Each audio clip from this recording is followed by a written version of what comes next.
時打つべきピリオドはストップナウ始まってしまった物語に奪われたままの時に今終わりを告げるため歩き続けるクルセイダー空白のラストページにその拳を叩き込め End of the world その地の記憶オラオラオラオラオラオラオラオラオラオラオラオラオラオラオラ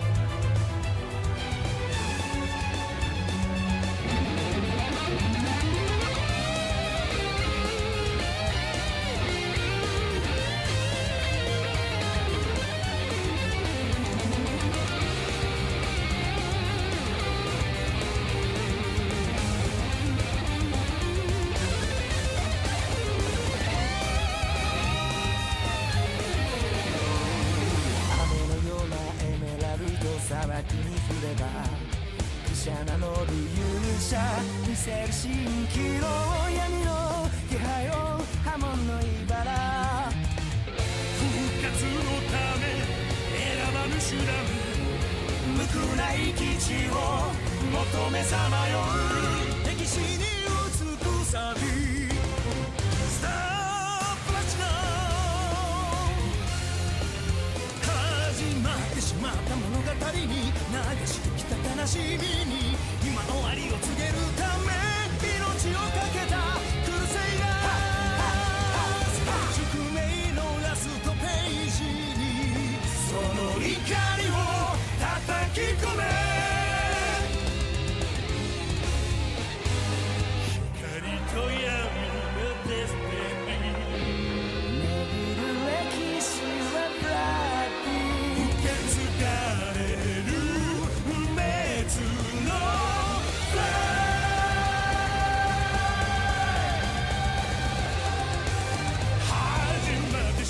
物語に奪われたままの時に今終わりを告げるため歩き続けるクルセイダー空白のラストページにその拳を叩き込め始まってしまった物語に流してきた悲しみに今終わりを告げるため命をかけたクルセイダーラストページにその怒りを叩き込め End of the world その地の記憶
Did you know I allow my Premiere Pro to use over 100 gigabytes of my RAM? Did you know it still lags like a motherfucker? I hate Premiere Pro. I hate Premiere Pro. Although, that being said, it does get my videos edited. I'm not gonna lie. How's it going, Deep Sea Bunny? Welcome back. Hope you're doing good. Oh, my stream deck isn't working. God damn it. How could you do this? Alright, there we go. There we go.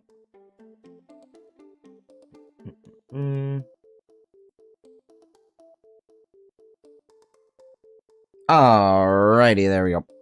What's up? What's up? How's it going? I hope you're doing good. I know I am. Thanks for the head pads. Appreciate it.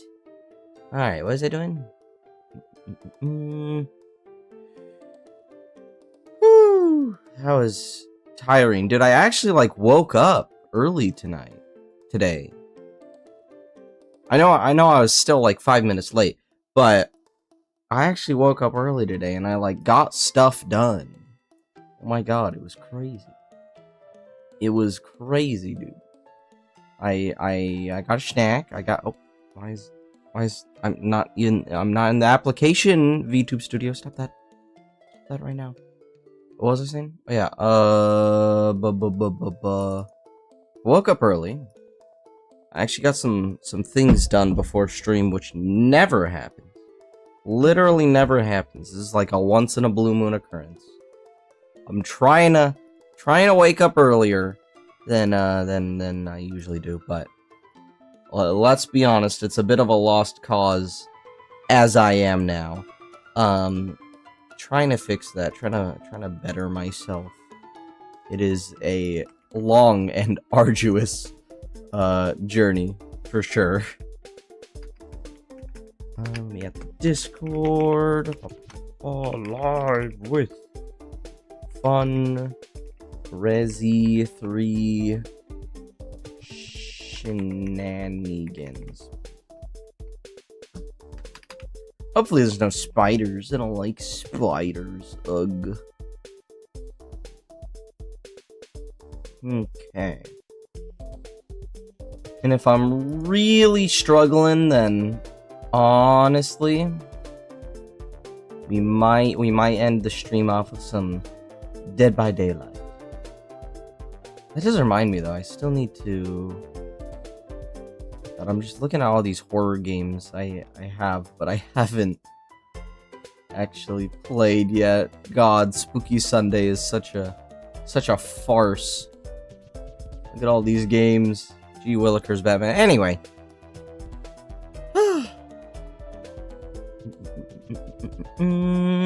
Oh, I should add a first redeem? True. And then I should make it like 1,000,000 points so then nobody gets it. That'd be funny. It's just there to taunt people.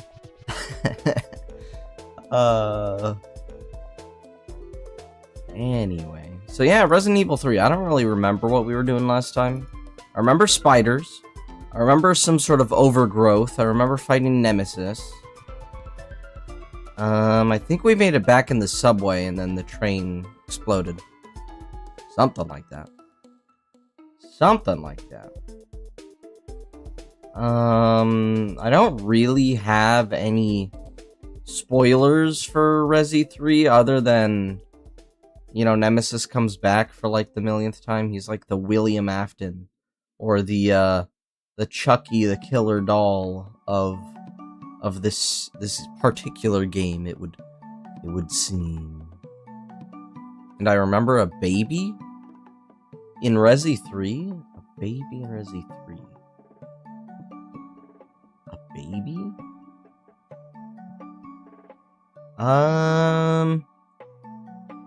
Nothing comes to mind when I think of a baby. I guess we'll find out though. I suppose we are going to find out quite soon.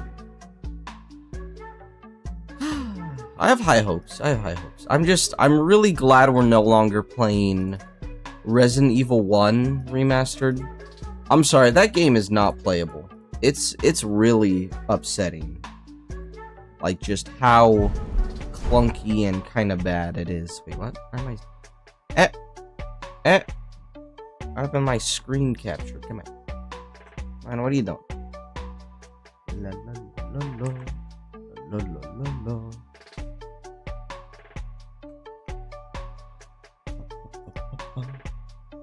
Okay, there we go.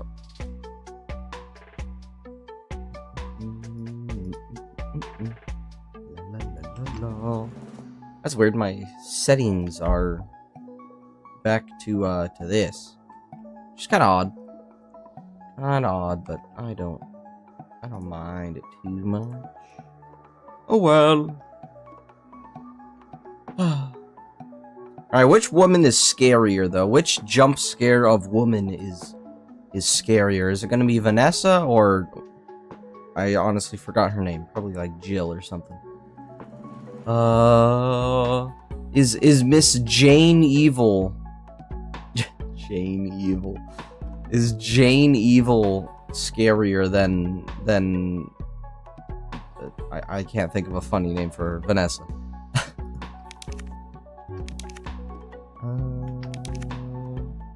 Resident Evil. Whoa, is that Nemesis? When the Nemi is sus? God, I love his design. His weird, like, Xenobite looking mouth. You can see the, like, gums all fleshy and gross. It's great. It's loud. What the heck? Vanessa's the scariest jump scare. True. I mean, have you seen her outfit? Why is that so skin tight? She willivers, man. How is she able to breathe in that? Oh, hey, the RPD. Oh, I'm Carlos. Oh yeah, I was all complaining. I was like, man, they put me back in the RPD. I bought a $70 game just to be put back in the same location as the last one. How much did this game cost? How much did this game cost? Nope, stop it, Carlos. Stop it. I'm gonna look at the price, whether you like it or not, god damn it. I'm gonna look at the price, you can't stop me. How much is this? Oh. This game's $40. How much was Resi 2? Another $40 for the remaster. Oh, that does remind me though. That being said, oh, we have no price for Veronica. The Veronica remaster better be like another $40 because I'm not paying a full $60 or even $70 for that. That sounds atrocious. Anyway.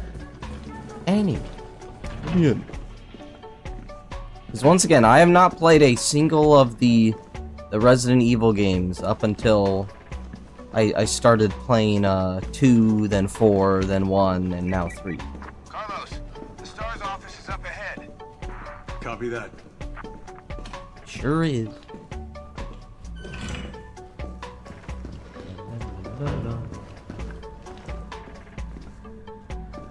Yeah. Cute music and all, but this is a horror game. Oh, a free herb. Balls. Oh, there's a ghost. I'm sorry, there's just C4 primed on the wall. Okay. Guess we'll be doing this the explodey way. Yeah, you sure are, Carlos. You sure are. Okay, gotta find a battery. Here is a key of some sort. Safety depot key. Okay. Hit it. Oh. Balls.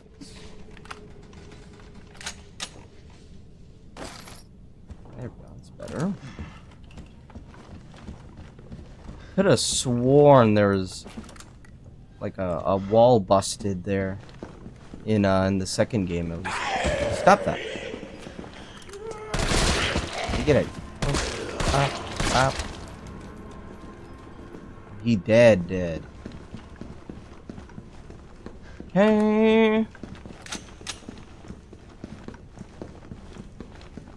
Dang, man. Carlos is wide. He is taking up the whole camera. And then some. Okay. I don't want this. I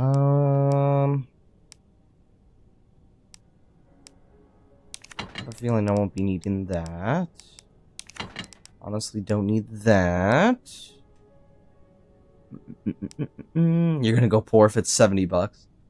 I don't know. I mean, if I'm lucky, I'll still be playing like I mean, let's be honest. There's no way I'm finishing Resident Evil 5 through 9 before Veronica comes out. Ain't no way. It's simply not possible. At least not at the pace I'm playing them. Because I also have this thing that happens where I'm like bad at video games. Oh, it's you. Ouch. Anyway, how do I... Yeah, a knife. Come here! I thought knives were effective against these guys. Pain. I was under the impression knives go crazy against these guys.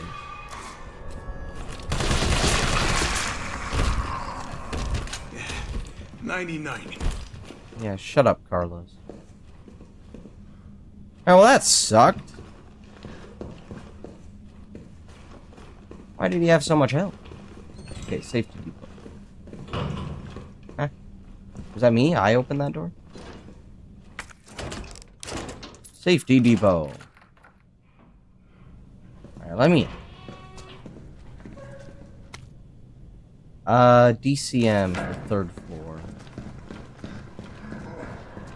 Huh?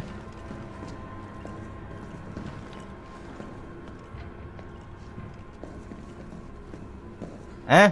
Oh, I was about to say, I definitely hear someone in here.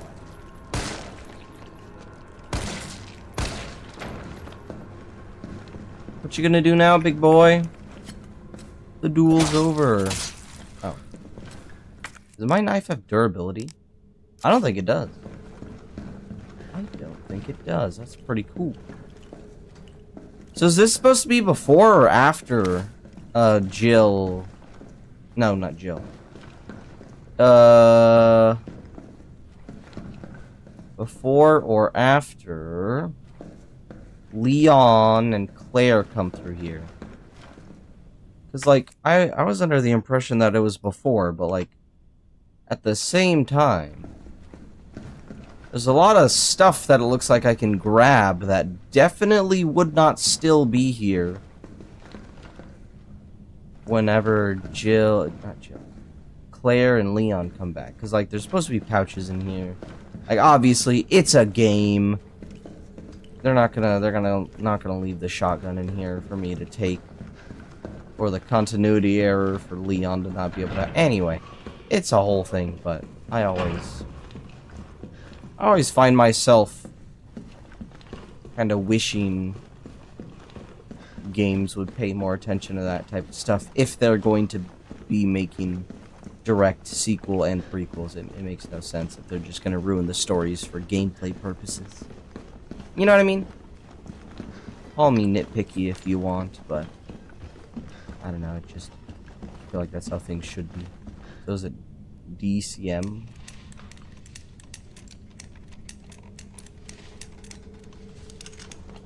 Something's behind me. No? That's it? What? Well then, what do I do?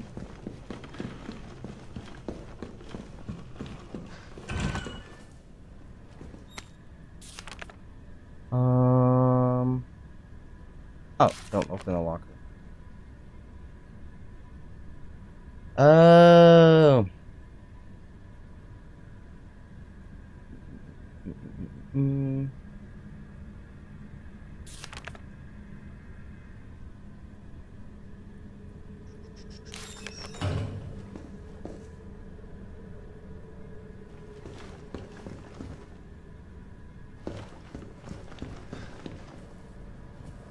Said any noises from the locker don't open it? Okay. Isn't that supposed to be the same zombie we find, God, I'm doing it again, but... Continuity errors, they make me mad. They make me upset.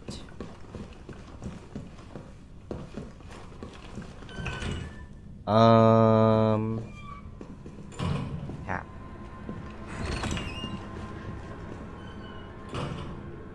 Cat. Would that be the second floor one? There was one on the second floor, right?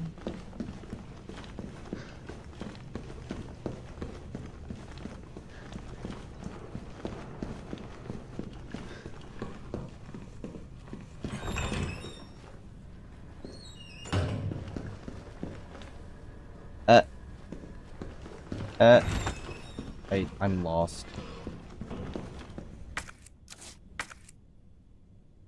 Stars office. Oh wait, there's a dialogue. What? Ah, I missed it.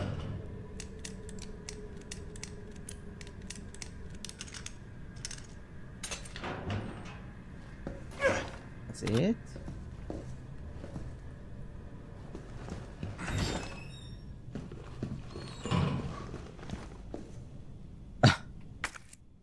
Well, what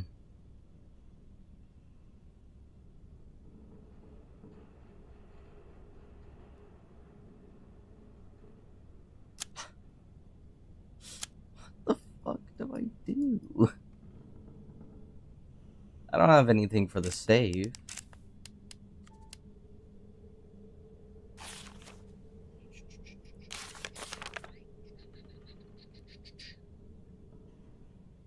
It's in the safety depot room. That was obvious. Oh, left. So 9:15:7. Okay.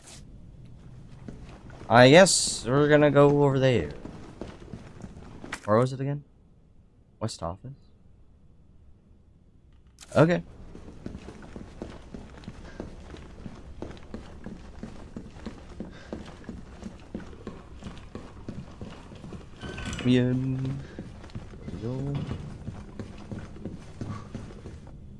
Okay, so 9,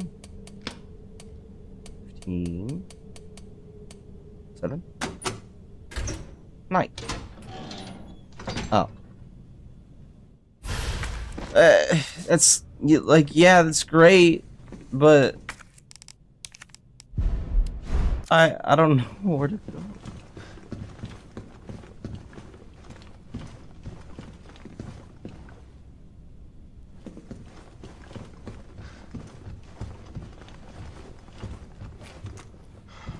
Okay.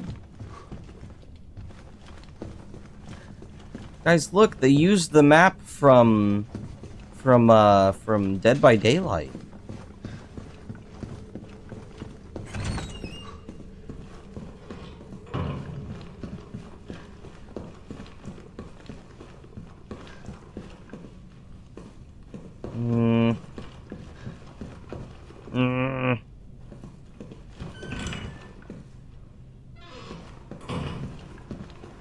Okay.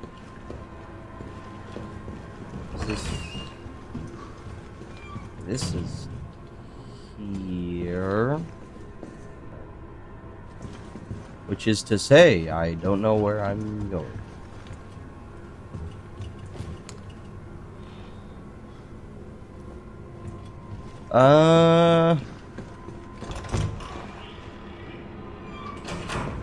Zombos.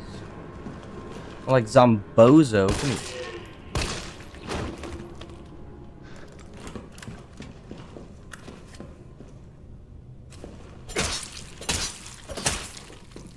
Okay.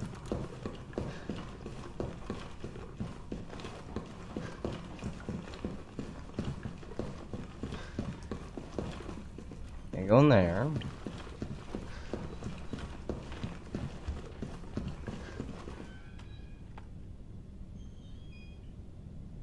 I can never tell which footsteps are mine.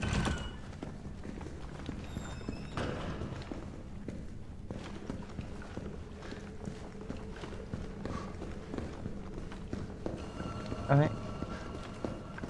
What's up, dude? Well, that was fast. Don't tell me you chickened out. What? That's all you have to say? Brother, it took forever. What do you want me to do?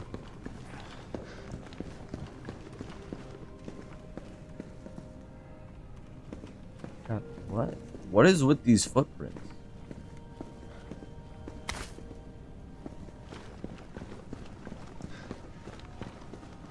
Are they mine?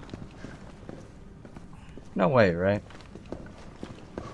No way they're mine. Yeah, they're not. They're not mine. Who did this? Who walks like this?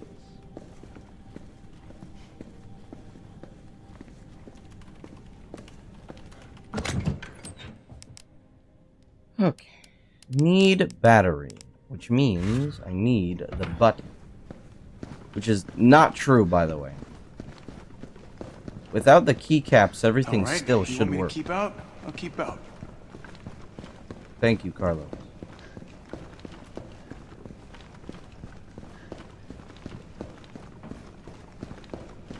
Area looks clear. Is that what you say to keep me away from here, or what? Oh, that's convenient. It's been barricaded.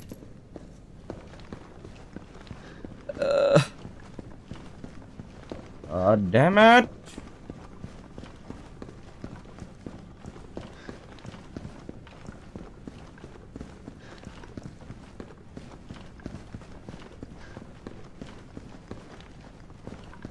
Now here's a weird fucking door. Leave it. We're here for Bard. What if Bard is in the weird fucking door?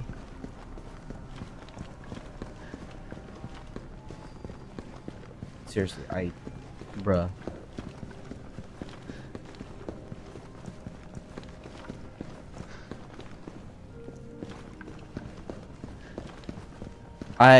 I did. There's just there's nothing. There's nothing. Nothing. No one. I must have walked right past it because I've been in every single area that this game is offering me right now. And yet, I am lost.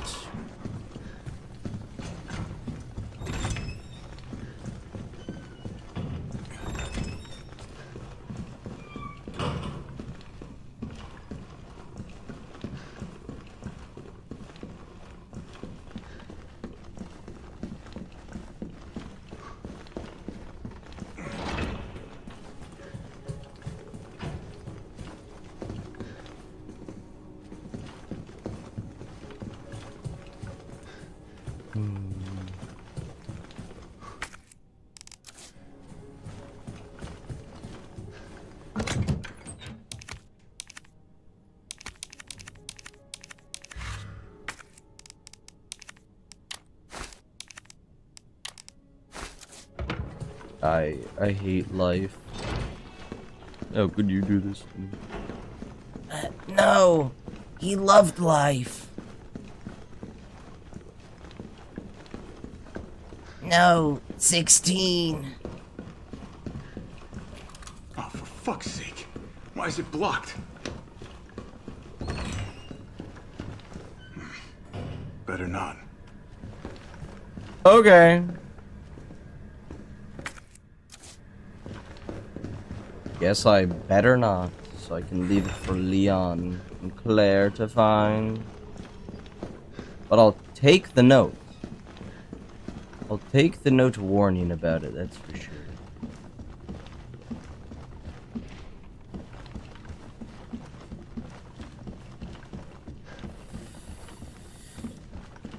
Where do I go? Yeah, maybe the thing doesn't actually need the buttons. Maybe I'm just being stupid, right? Maybe I don't need to use any of the buttons at all. The missing buttons are gonna stay missing until Leon comes in.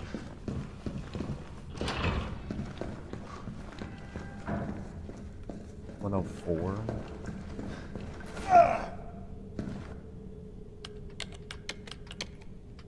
Oh, thank God.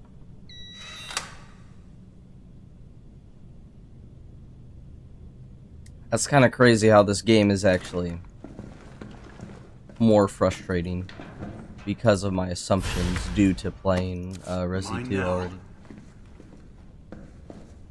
09.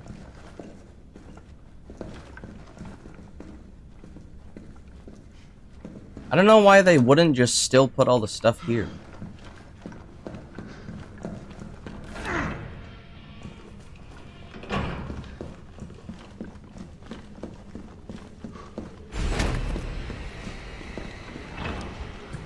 No idea what that was, but I'm sure it's nothing.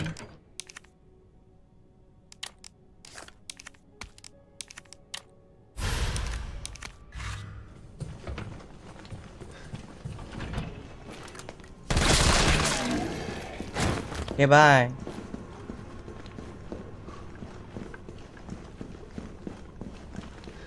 Oh, I got an autosave, so that means Nemesis is gonna burst through the door right about now.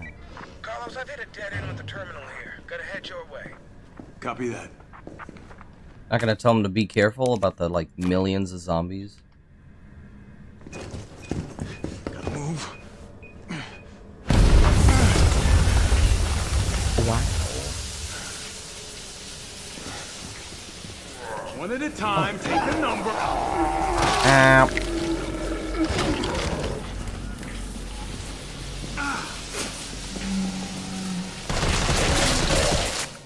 You know what I do have, though? Oh.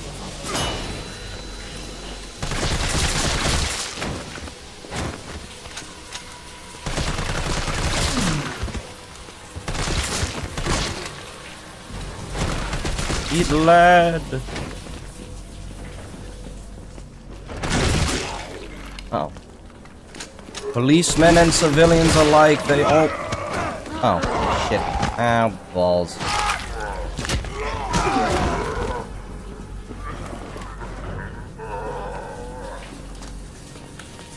Bop. Bop. Shut up, Carlos.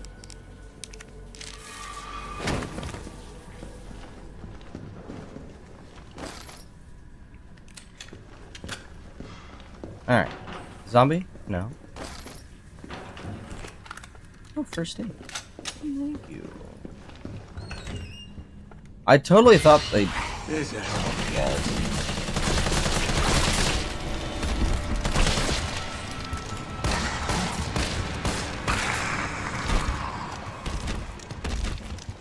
You're dead, right? Yeah.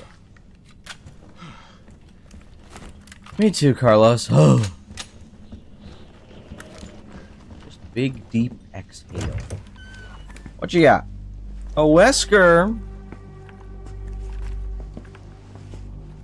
I doubt he's here.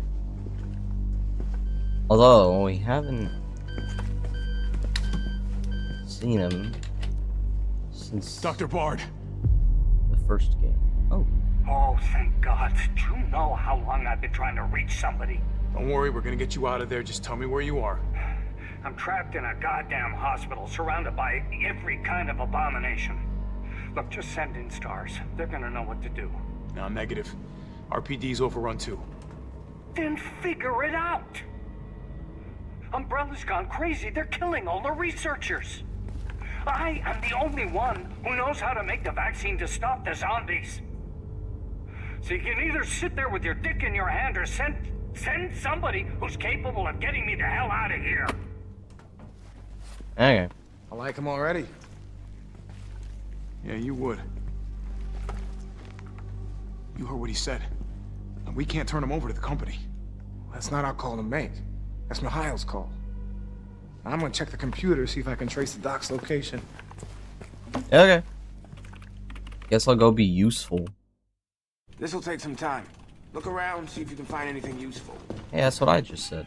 I'll go be useful. Okay.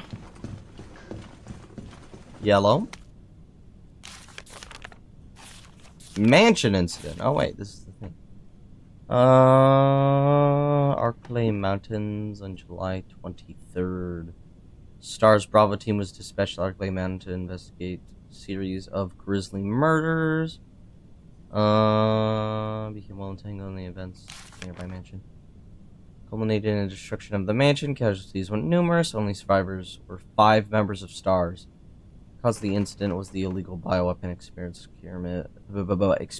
carried out in a secret Umbrella lab beneath the manor. T-virus being used in these experiments escaped the facility. Is presumed to be the root cause of all that occurred. However, all evidence was destroyed along with the mansion. What is that noise? So further investigation has proven to be extremely difficult. Is that Jill in the front row? I can't tell. Oh yeah, it is. I think Wesker's top middle.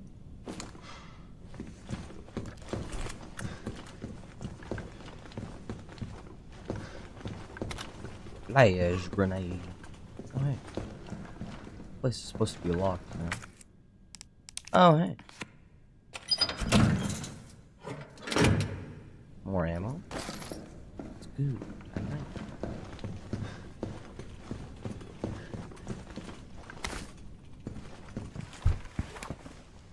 Yeah, what's up? Derailed. Was anyone hurt? Jill? Ah, shit. Wait, what? Jill! Jill, what happened? Jill, come in! T, I gotta go. Do what you gotta. I'll take care of Bart. Okay. 4:43 a.m. Gee willikers, Batman, that's late. Leave the RPD. Good. Damn, girl, you carrying that thing around?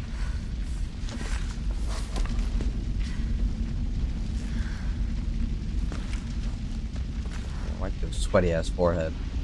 So what derailed this again? I'm not gonna lie, I forgot.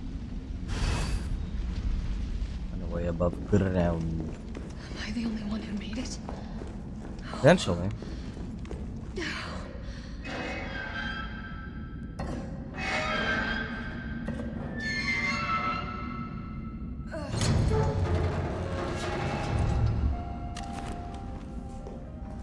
Not gonna close it behind you? Carlos? Come in. Carlos? Damn it. I guess I'm out of range. Okay. New weaponry notice. Mine rounds. These abilities were developed by Umbrella's military R&D, and they will light your fires even hotter than the lover you left back home. Okay. They're tough to find and tricky to handle, but trust me, they're worth it. Designed for standard issue grenade launchers. Don't get cute and try to load them in anything else. Fire them at walls or the ground and they'll stay right where you put them. Sensor is the mine. The sensor in the mine will detect approaching enemies and detonate when they get in range. So basically, just toss them in an enemy's path and you'll get yourself a landmine. No such thing as unfair when you're taking on those giant freaks. So get out there and fight dirty. You know what? You're goddamn right. I like the sound of... By the way, Carlos, can I have that pack you were carrying? Explosive rounds. Yeah, honestly, I'll keep the explosive rounds. I don't have a handgun on me. I probably should have a handgun on me. Here, let's store this. I should have gone through the worst of it. Mag? Oh, Magnum. Got it.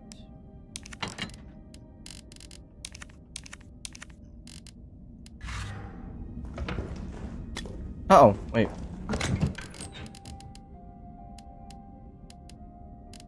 Shit. Supposed to make something with those. Okay, seeing that we're getting our mine rounds right now makes me think we're gonna need to use them.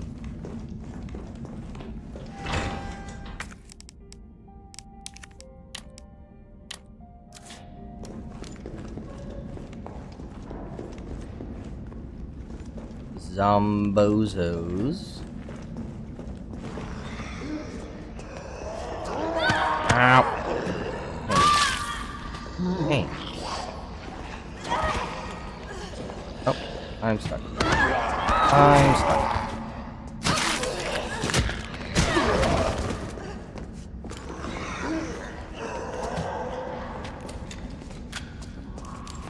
Okay. Goodbye.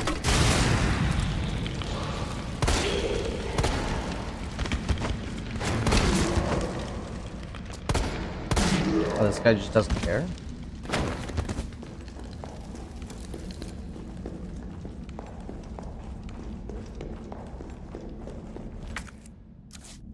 Apparently, I'm fine.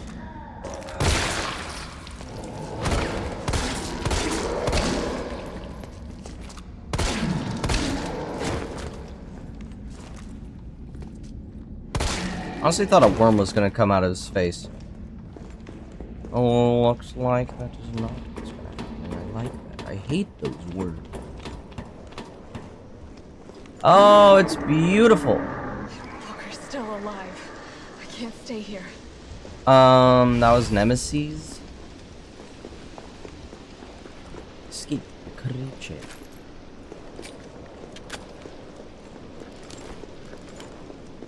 You got it, boss.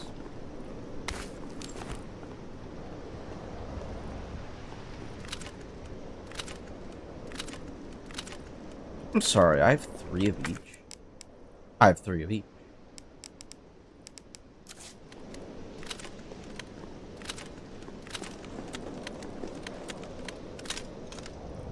Okay.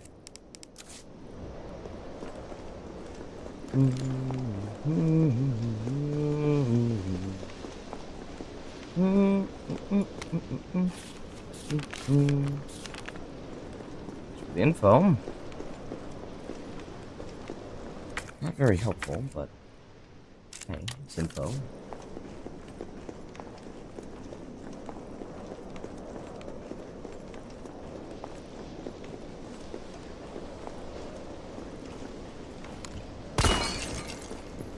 Gotti. Okay, so Jill can't smack him with her shoulders, but Carlos is wider than a freaking tank, so he can. You know what? That makes sense. Look at who it is. Uh-oh. Uh-oh, he died? Bitch can't even swim. Carlos, respond. Yeah, what's up? We didn't make it. The train derailed. Derailed?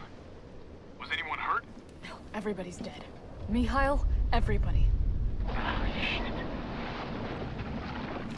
Wait, he's gonna pull out Nikolai a left rocket us to launcher. die. Wait, what? Watch out. What the fuck? It's back! Jill! Jill, what happened? Jill, come in! That's sick. Running time. Oh, Dead by Daylight! Dead by Daylight, yeah! Come on, vault that. Yeah! Oh, uh-oh. Come on, don't do a slow vault. You gotta... Woo. Hey, look at that, we're cornered. Oh, but she got dodges. I thought they were about to QTE me. That's so sick how he, like, adapts, though, to his environment. Okay. I'm a little bit. Oh. I'm a little bit afraid. You wanna dodge?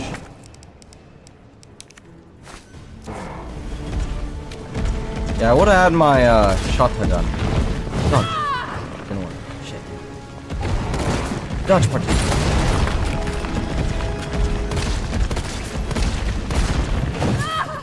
Damn it.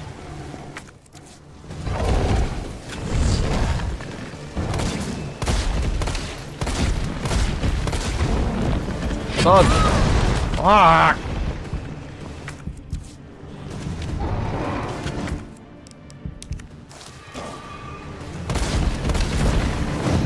Dodge.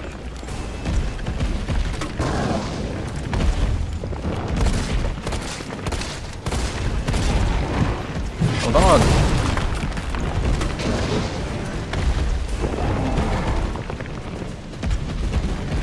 Oh, dodge. Yes. Oh, wait, the mines. They want me to use the mines.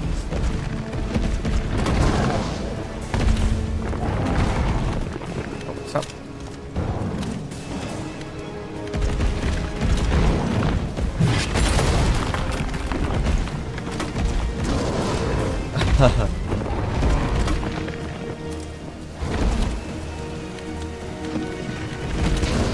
Yeah. How you like them apples?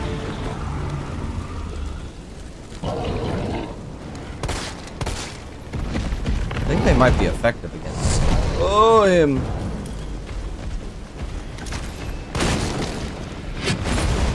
Worth it.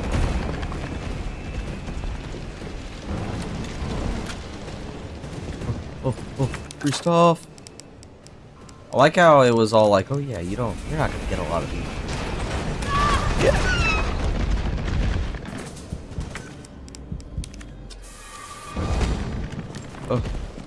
Oh. Wait.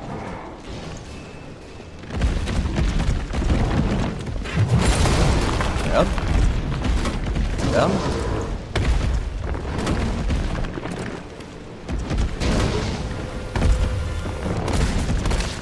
Come here. Yeah. Oh, that's scary. Wait.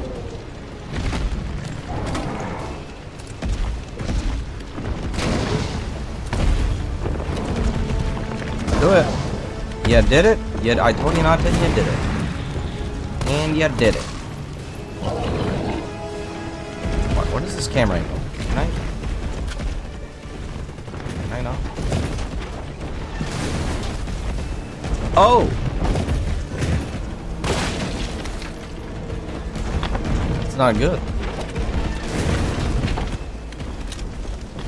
I know how to stop it in the way. Shit.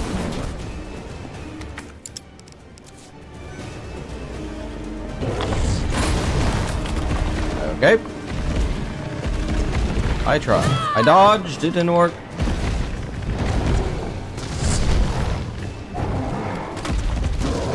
Yeah, take that. Dodge. It didn't work. Oh, the shotgun ammo, and I can't use it.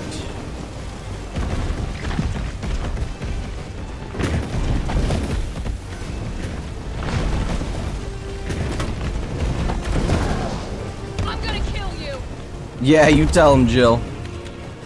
Wait, hey.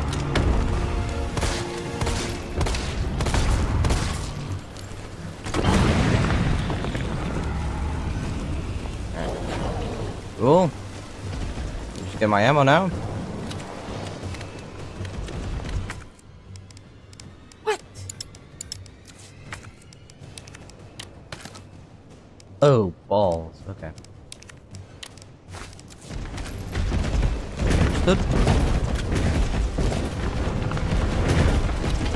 I need to stop it in its tracks.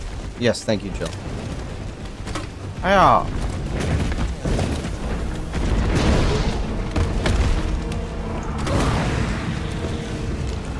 Oh, bad idea. Oh, dodge. Oh, dodge. Pain.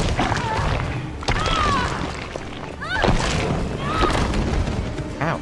Okay, well. Yeah, dying. What about it? What about it? Yeah, I'm dying.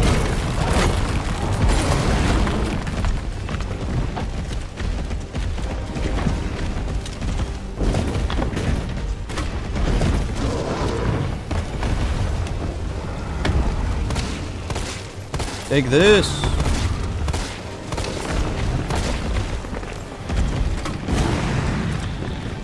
I don't talk.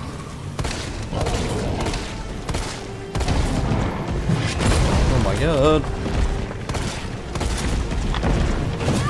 Oh, did not work. What the heck is that? Hold on. Did not work.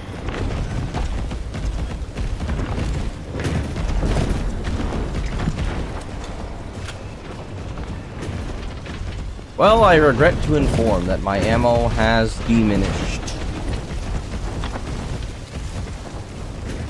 There's like more over here somewhere.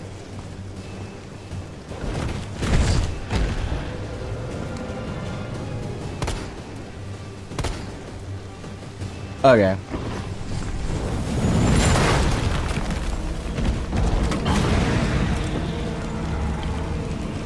Well, enjoy that. I also don't have a knife.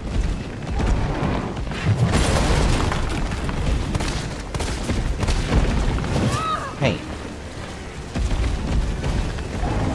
It's gotta be low, yeah?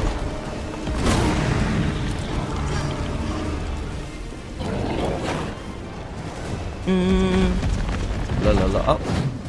Down. Up. Point.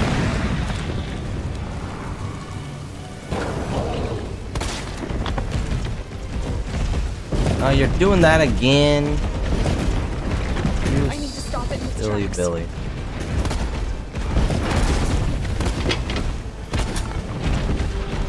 Now, well, you're lucky I'm out of ammo because I got nothing. Completely out of ammo.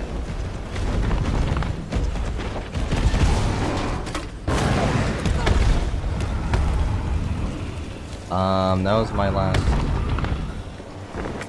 round of everything. GG. God damn it. God, I cannot believe I ran out of everything. I ran out of every single thing I had. Did you start the game on this live? You mean this specific stream? No, I started it like a week or two back. What? Wait, I need... Okay, well. This is awkward.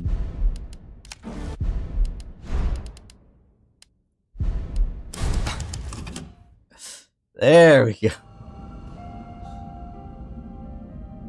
Alright, well, let's get our shotgun. Get the mine rounds as well. Won't be needing this. Honestly, I won't be needing any heals. Game's gonna provide them for me.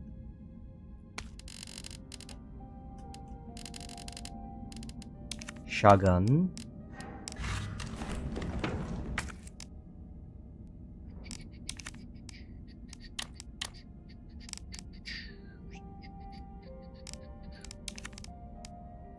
Shortcut you to here. Shortcut you. Shortcut you to here. I'm actually gonna put the explosive rounds away. Boink. I'll carry a hand grenade, yeah. Why not? Why not, dude? Okay. Let's give him the mittens. Let's show him who he's messing with. Screw these guys. I don't even want to talk to these guys. They give me nothing but trouble. I am so good at the game.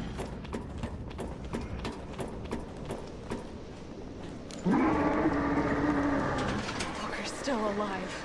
I can't stay here.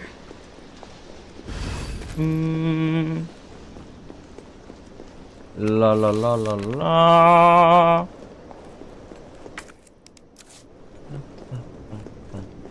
Okay.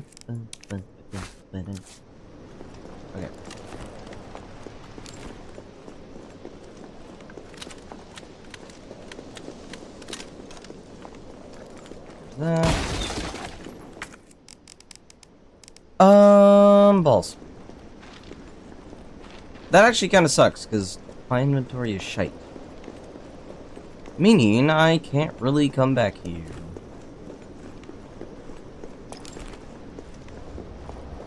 I can get flame rounds.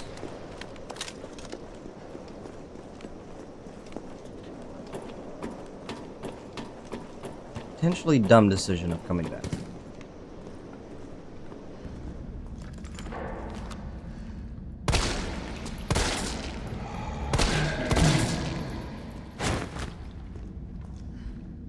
Me. I think they're a little lobotomized. Just a wee bit. Just a wee bit lobotomized.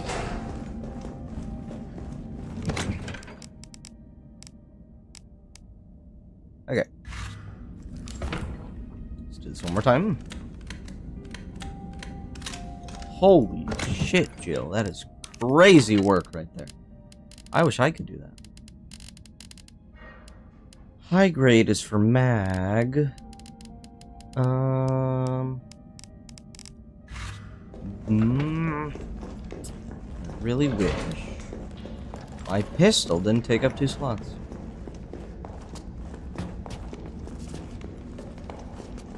Oh, bother. And we're good.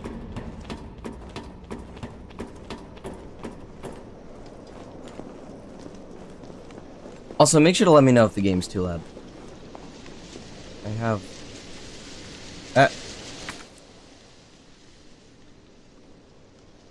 Hell, it won't let me change my audio.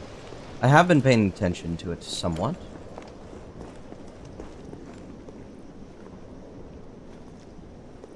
That is not 180. Okay, maybe that is, but that does not feel like 180.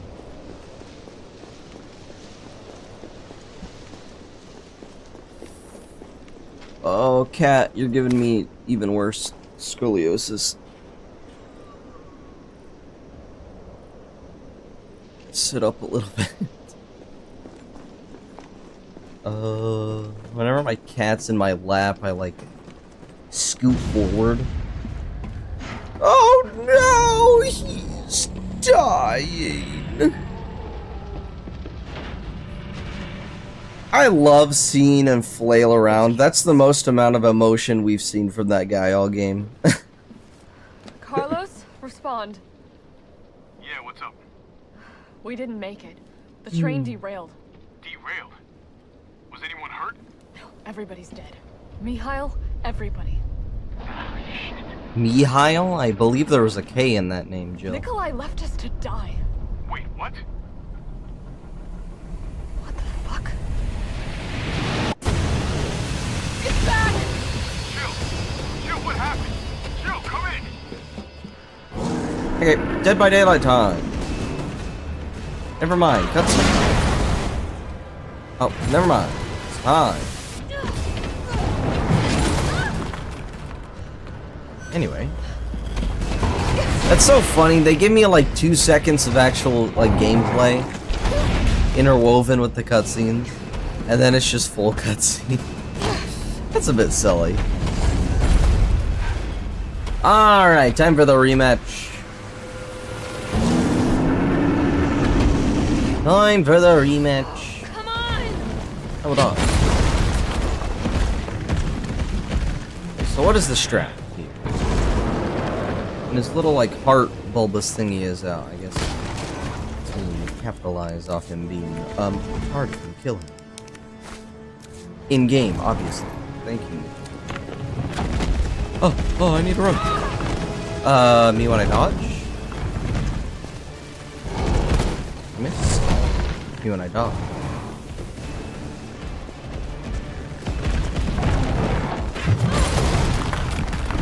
Point, bap, point.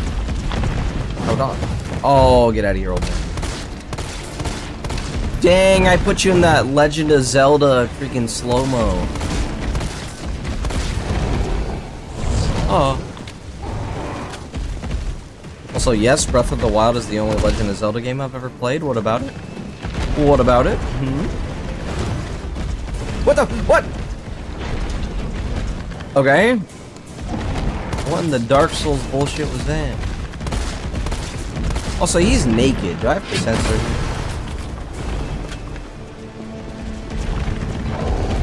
Hold on. Oh, not my grenade.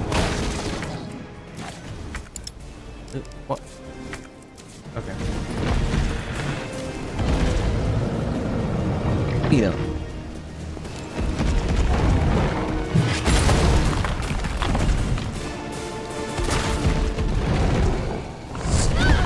Oh, it would appear that was not a good dog. Pain.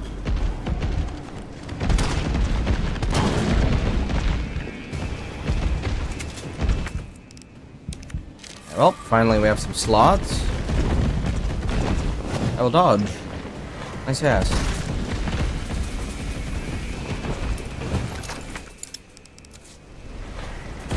I think 6 of them.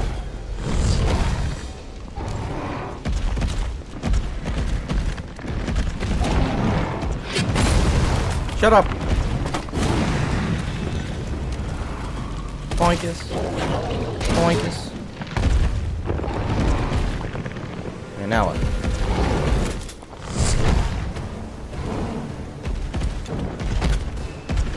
Okay.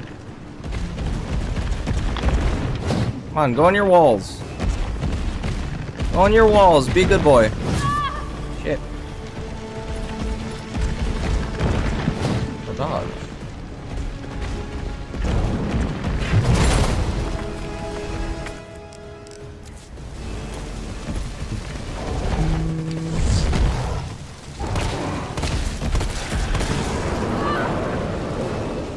I think it's time.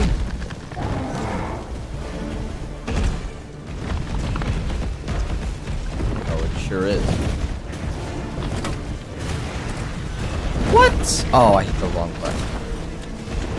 Wait a second.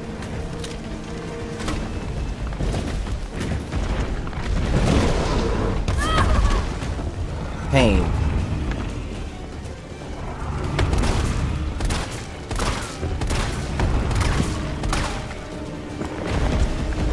Yep.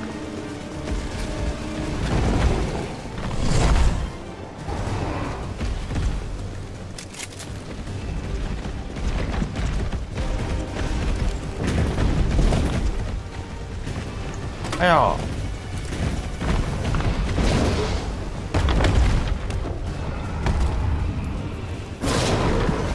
Beautiful. Oh. It didn't work. He's not dead. Wait. Oh, God.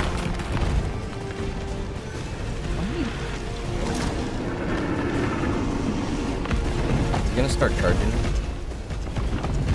A little bit scared. Hey, stop that. Like.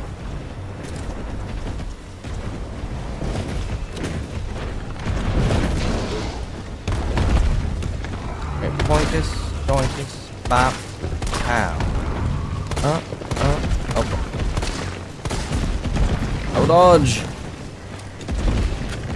Beautiful. Beautiful.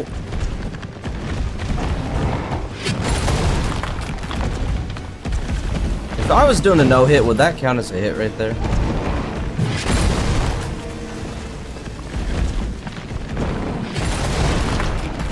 He's getting a little scary. You're gonna go on walls, are you? Get up.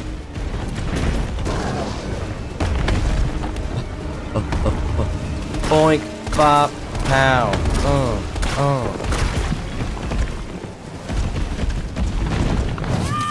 I my god.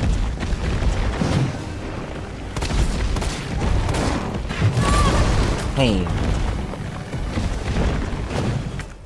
Okay.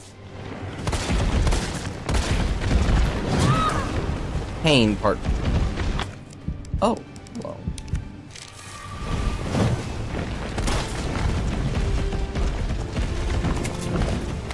Why is my camera so close?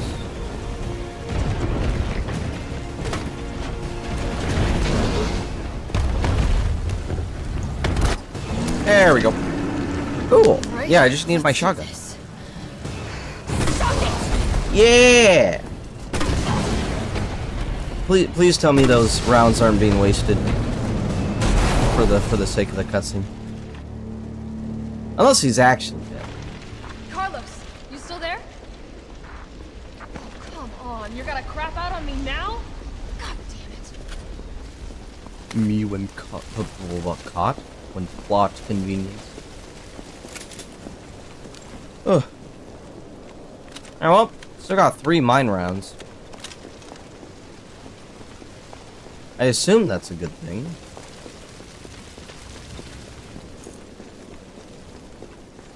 Make sure I got all my goodies. God, bosses are always... Wow, that's a lot. Bosses are always so considerate, man. Put free stuff in my arena.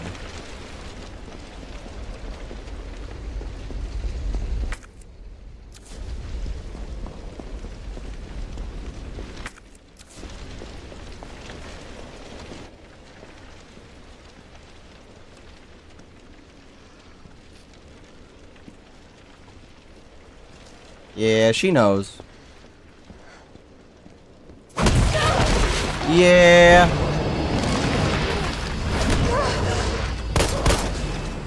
Close the gates. Close the gate. What was that cartoony ass sound effect? Oh. What the heck? Hey. Oh, I have the T virus now. Ah, balls. Oh, I'm fucking dying.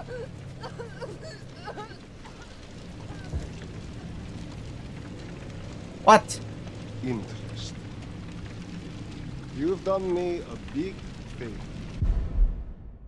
Who the fuck is this guy? How did you get here? How? What? Why are you on the other side of the gate? Yes.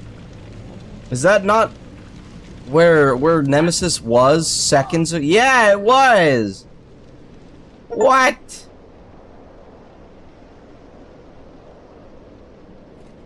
Half a day? Jill! Damn, Carlos, you took your sweet fucking time. God damn it. Tyrell, do you copy? What's going on? Jill's been infected. I'm taking her to the hospital. Maybe Dr. Bard can save her. All right, I'll meet you there. Oh, it's Jillin' time, and then I Jill all over the place. You hang in there, Super Cop. I got you.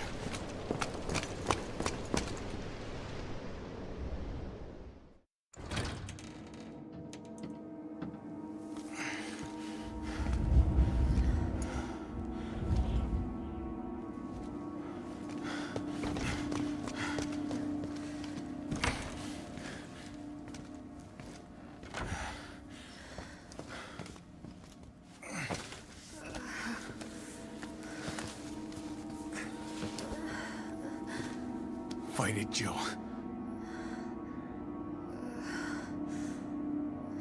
I'm gonna get you the vaccine. I am the It'll Nemesis. be okay. I promise.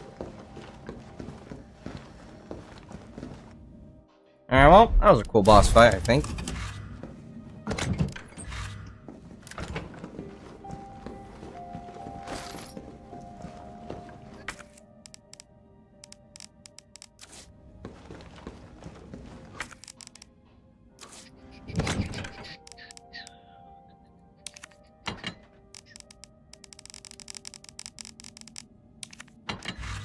Okay. Tyrell, where's Bard now? Gotta be the lab in the back. Stay frosty, I'm on my way. Copy. Frosty? I'll go on ahead. Like the snowman? What does that mean? Chat, how do I stay frosty? Break it down real nice and slow for me. Okay, me when I digest things. I'm so unfunny. Hey there. Got time for this? You don't? Says who?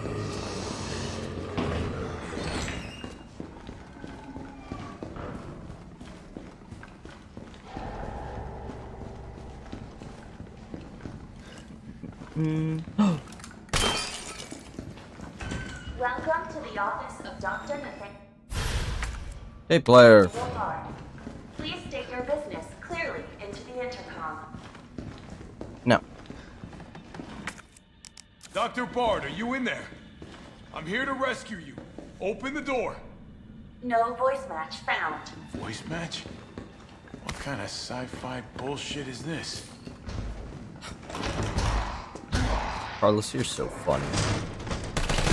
You're so funny, Carlos.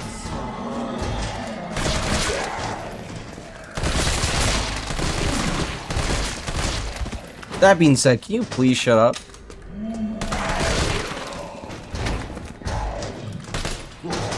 What kind of glass is this?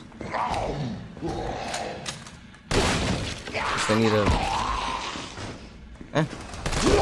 find another key card. Noted.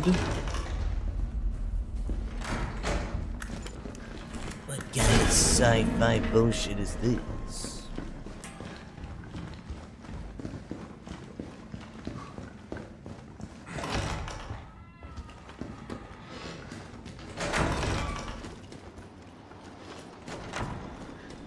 Me when I play Dead by Daylight. What kind of asymmetrical horror is this?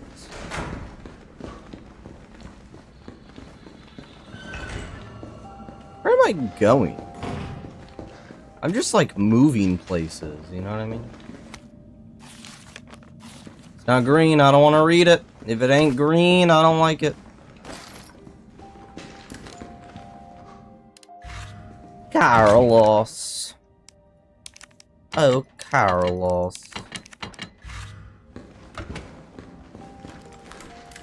Here I go. Yippee. God, I love hospitals.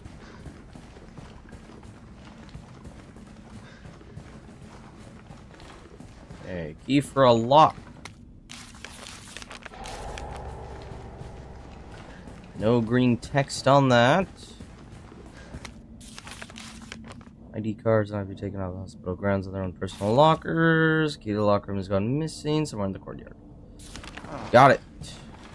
I don't have a key. Dang, these scientists are so awesome for having this assault rifle ammo on their desks. What a bunch of nice dudes. Could not have done it without them.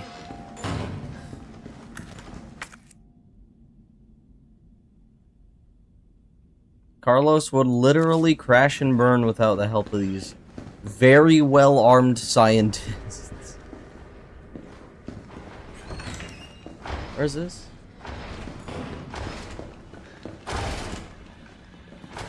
That's probably not good. A save.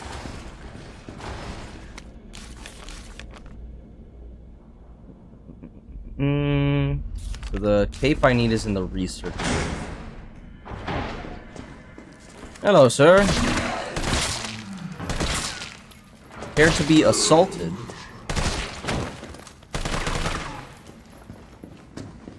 You are rife with problems. What are all those impact frames for? Did I hit like a crit spot or something?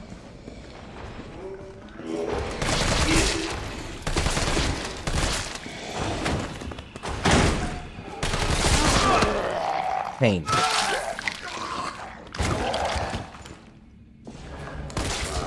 Stay down. Pain. Okay.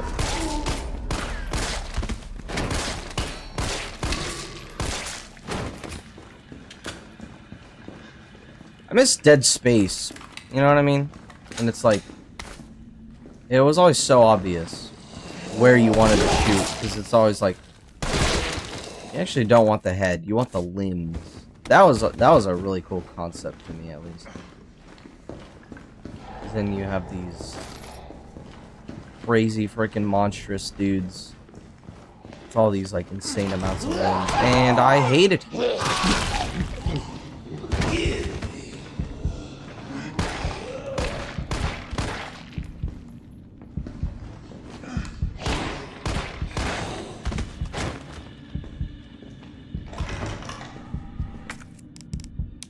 Pain no longer.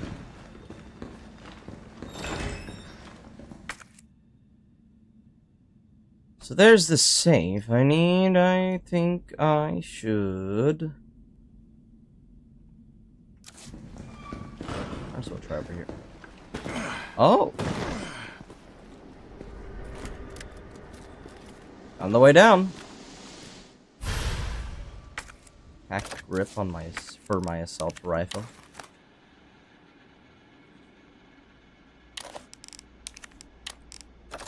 Well,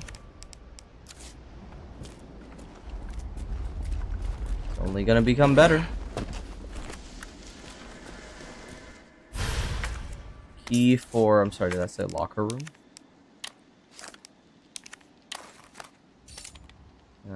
Oh. It's good. I like it.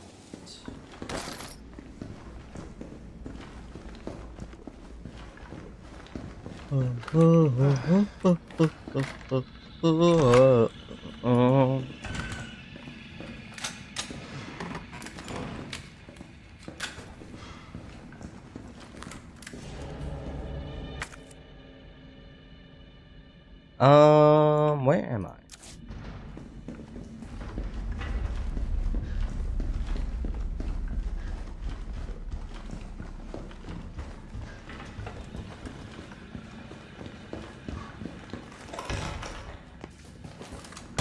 Oh, hey, the roof.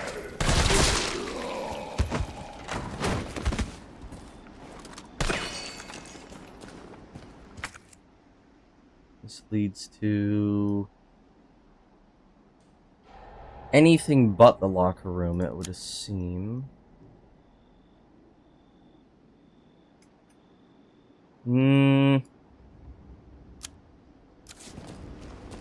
Maybe there's a locker room that's not labeled.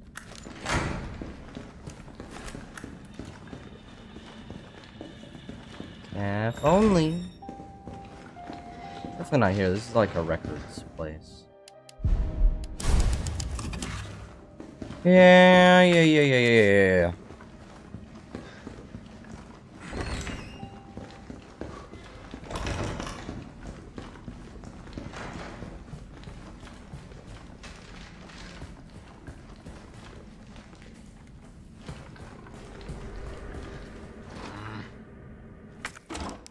Is it? It is? It is.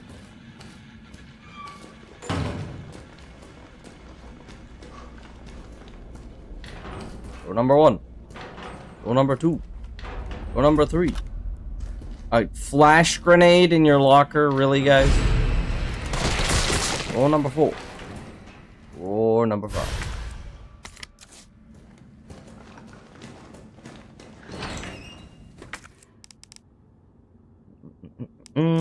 So where is that gonna give me access to?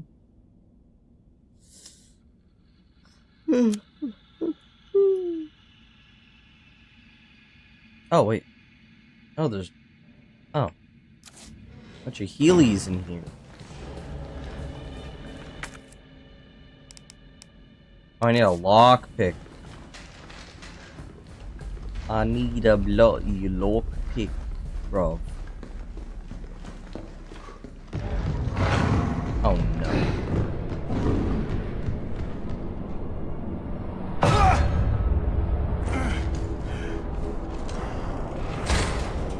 Oh.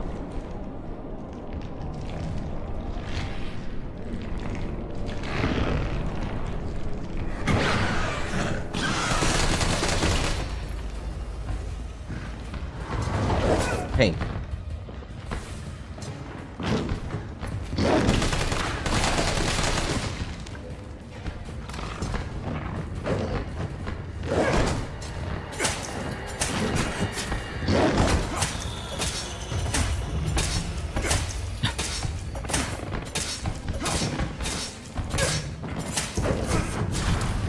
Yeah, that's fair.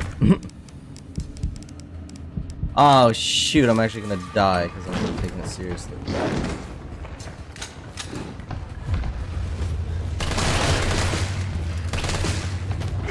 His head.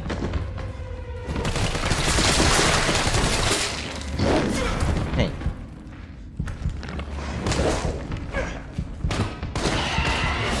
No.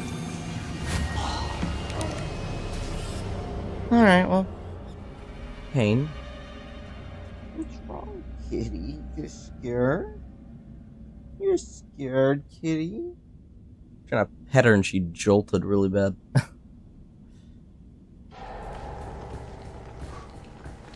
Carlos in time!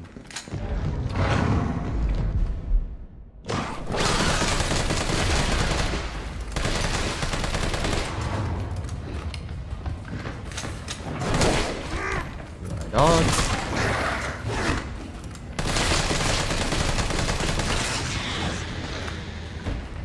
Jesus Christ. No, I don't actually think he looks like that.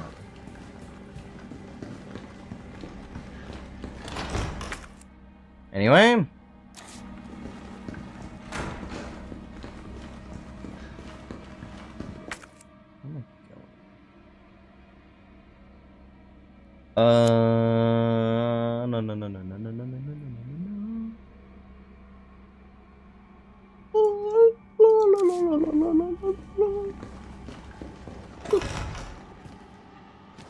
I'm tired. Okay, not this way. Shut up, Carlos. You're so annoying.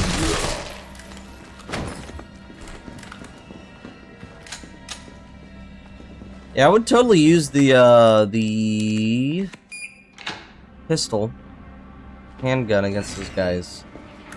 It weren't. Oh man, there's more. Multiple. I'm so cooked. I only got a flash grenade. Actually got a hand grenade as well.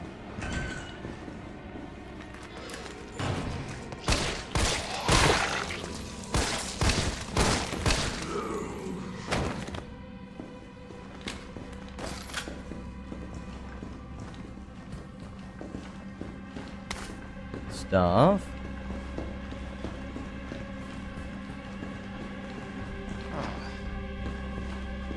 Go in there.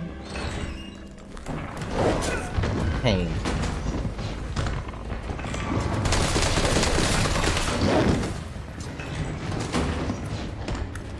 You know what?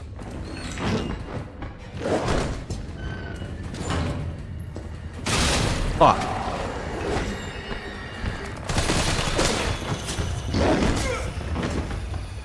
Oh, now you.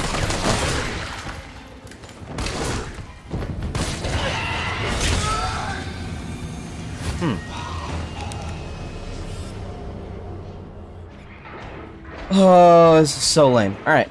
Let's do that again, but this time I won't get blocked at the door. Right?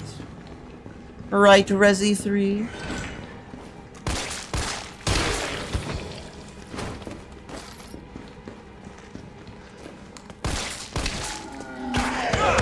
Pain.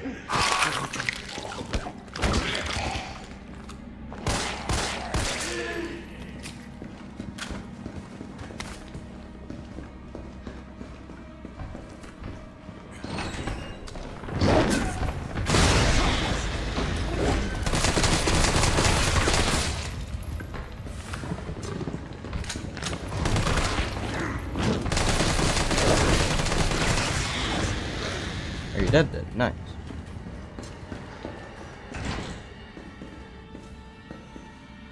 Oh, this guy's dead too. Sick. A grenade well worth.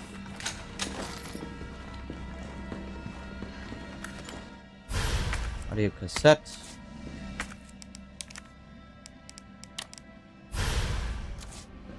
Goody. So now I can go to the fun room. Let's do Mr. Bard. Maybe he'll play me a song. Buff my my attack for like 10%. I'm making a D&D reference. You get it? Okay. Where are you? You're in floor 1. Simple lock, yeah.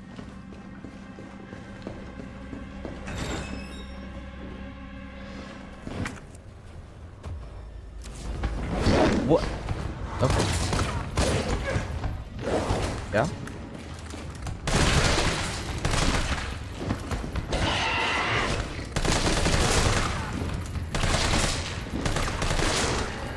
Could also take the quick way down. What? Am I just at danger? What? No, I don't want to get your fucking aim assisted mode. I'm not disabled, I'm just bad, okay?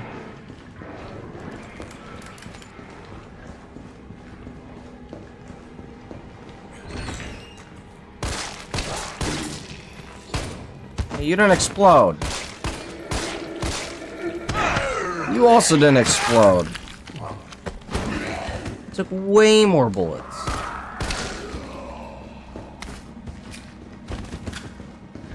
You agreed to stay away.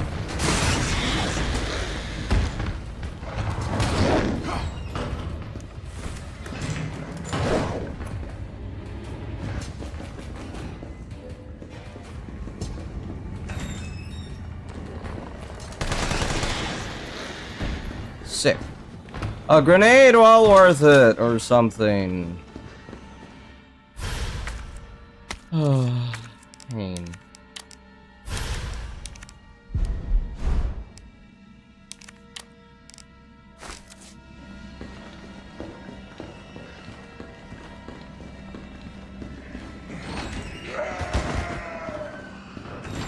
Nice to meet you too.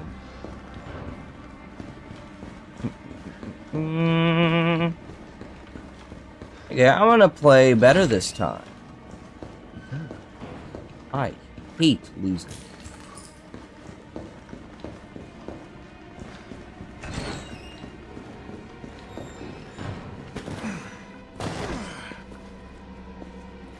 Cool. That looks like a red herb. I want it.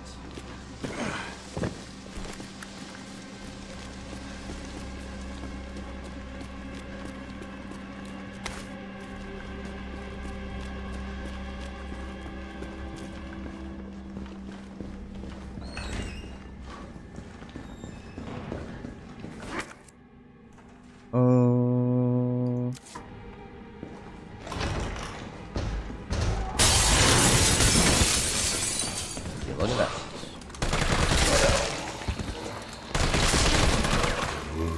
Oh, you're alive.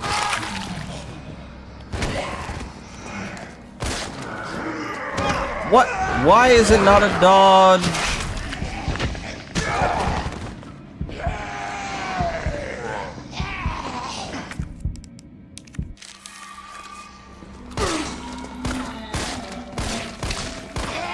I hate shooting this one, and I hate it here. Holy fucking balls, why are bullets so useless?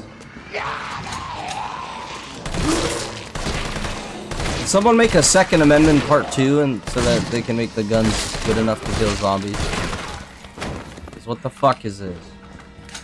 You're telling me an assault rifle is not high cal enough to actually like make these dudes fucking explode? Brother, what? Oh my dick. Ugh. Anyway.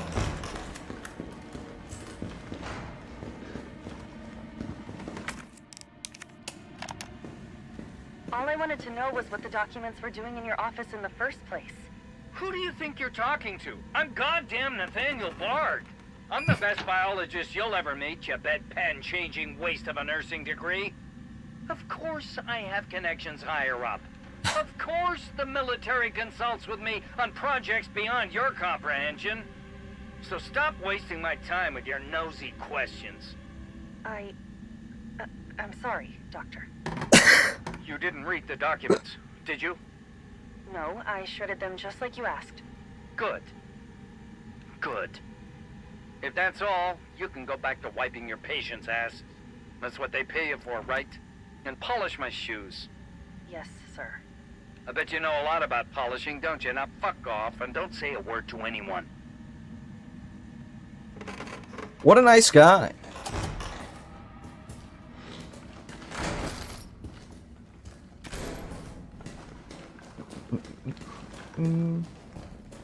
Alright, there he is. Bard. Damn. Tyrell. Bard's dead. He's been shot. Shot? On the head, yeah. I'm looking. Well, look harder. There's gotta be a computer, right? There sure is. My pleasure to cordially invite you to the banquet on September 10th at the Central Hotel.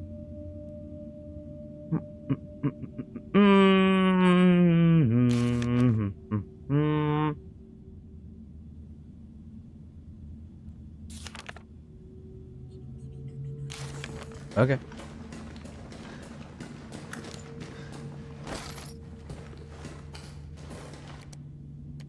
Email, Greg, I know you're watching the news. This virus has been devoured the whole country. You're watching on Capitol Hill like a tidal wave. You're not safe, however, you've always been a good friend and I'll offer you a way out. I have in my possession 1 dose of a vaccine for the virus. The Holy Grail is not for my family, not for my ladies on the side. No, Greg, I'm saving it for you. I know better than anyone that you're the future of the United States. But if you want the goods, Greg, you've got to get me the hell out of here now. Without Umbrella finding out. Lean on the Pentagon for me. I know you got the clout. Okay. This is VRC Chief Nathaniel Bard. September 29, 11 p.m. Mm-hmm. I am acutely aware that my time's running out. And I hope and pray, by making this recording and bringing the truth to light, that I can restore some small shred of honor to my name. All of Raccoon City's suffering began with the release of a biological weapon known as the T-virus. Mm-hmm. My employer, the Umbrella Corporation, engineered this virus. And they ordered my team to develop a vaccine, which we did. Now, I keep samples of this vaccine here in my office. The rest of it is stored underground. But those sons of bitches at the board, they want to destroy it. They don't want the world to know what they've done. So they're trying to erase all evidence that the virus ever existed. Now, I'm not a fool. I know they don't want me to...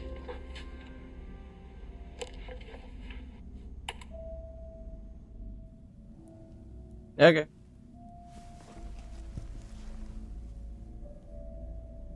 I got Julie all along. And she trusted me anyway. Fuck! Hey man, I know you're angry, but that's a very, very valuable why did this open? That is a very valuable computer right there. That has all this dude's findings, most likely. Is it here? Glowing purple thing? Yeah, probably.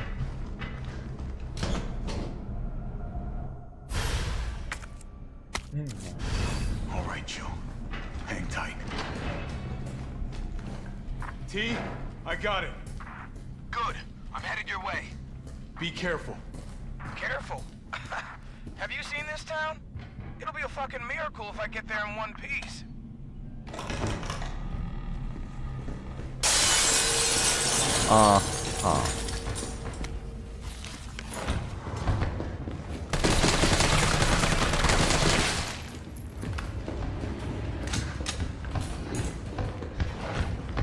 Dang, goes fast.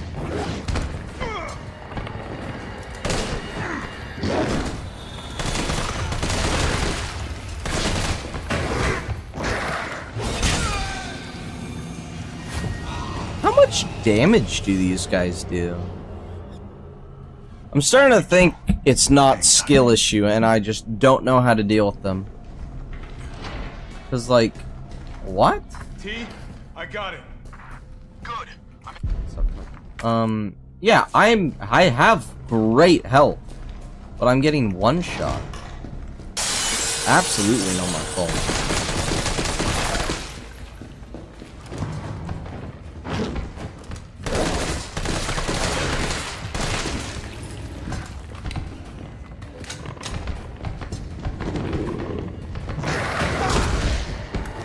So it looks like I can punch it. Wow, that is so unfair. Yeah, there is no way that's my fault. They just one shot. Hang tight. That is such a shame. T, I got it. Well, at least I feel a little better about it. It's absolutely just the game being unfair. M&M, please? No?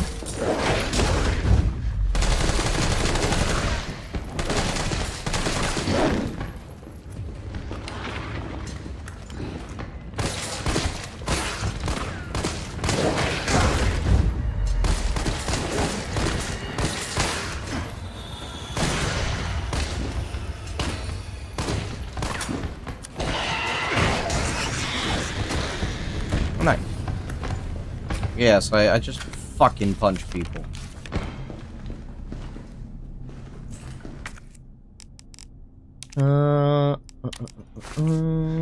Here I go. There's more? Okay. Where do I want to go?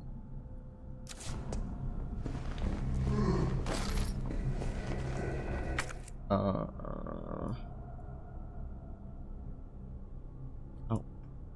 Yeah. Jill. Then I assume she's gonna take over, right? Maybe I'll even have both.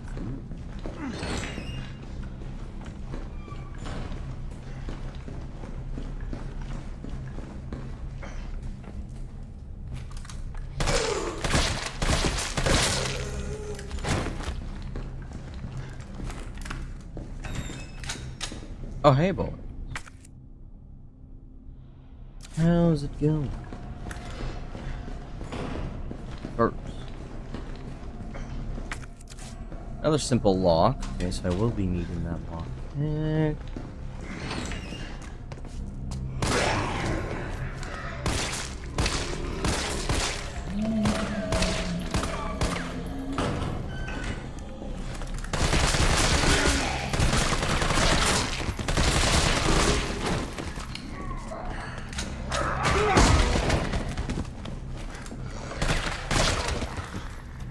Ooh.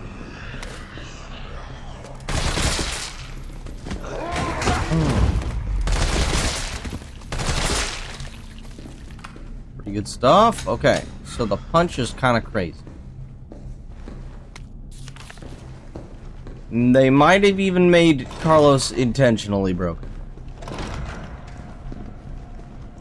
Oh, Jillian. You're gonna be okay, Joe.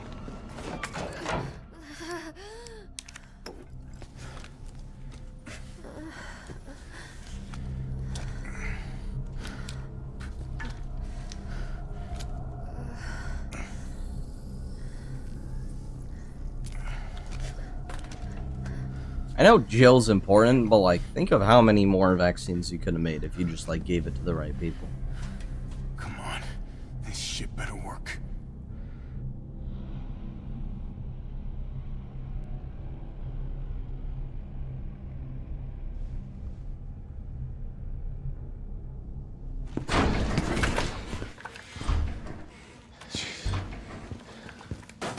Tyrell, what the hell happened? Attention all citizens. The contagion spreading throughout the city has been designated uncontainable. On October 1st, Raccoon City will be completely destroyed in a missile strike. All residents capable of rational thought are urged to evacuate immediately. This is not a test. Attention all citizens. I mean, that's only a day away. There's still people in the city. You think Uncle Sam gives a shit? Fuck. Here they come. Oh, you sit tight. I got this. Why? Do I though? Oh hey. Yeah, I got this. Sounds like... I'm gonna try to lower the window shutters. The less entry points, the better. And how do we do that? I'll try hacking into the hospital security system. Keep them off me in the meantime.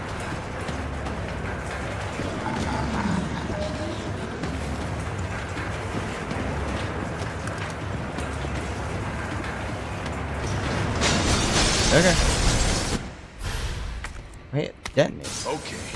Now the fun shit begins.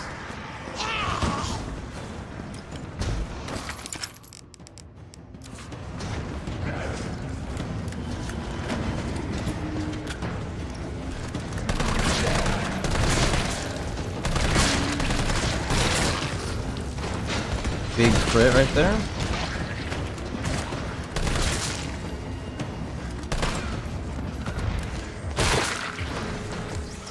I think I got how much ammo? Gee willikers, Batman. Holy fuck.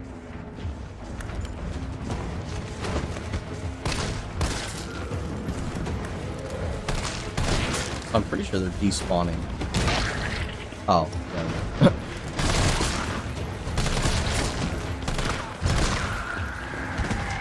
Oh, it's good. Oh, yeah.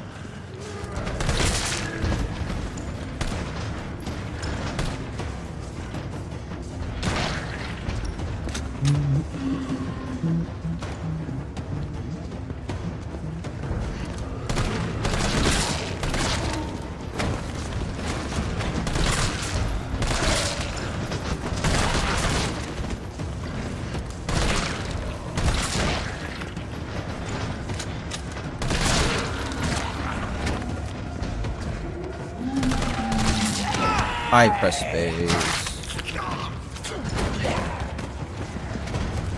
Oh, stop that.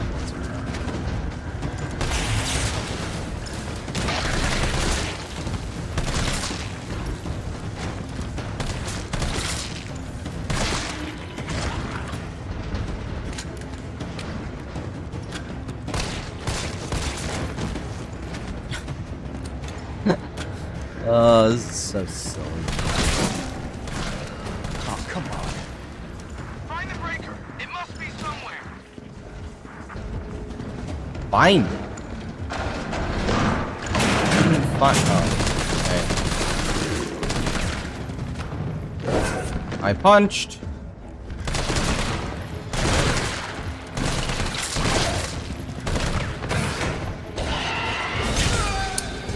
Fucking hate that enemy.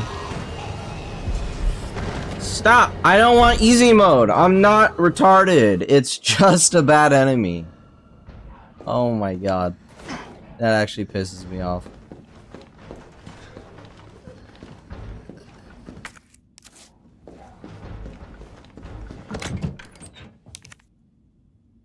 It acts like I'm completely incapable.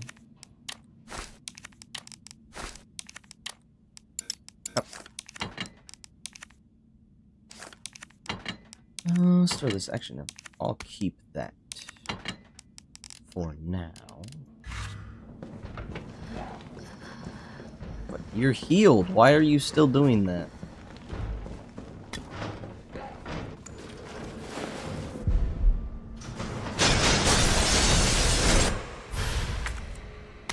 Okay. Now the fun shit begins. Hey.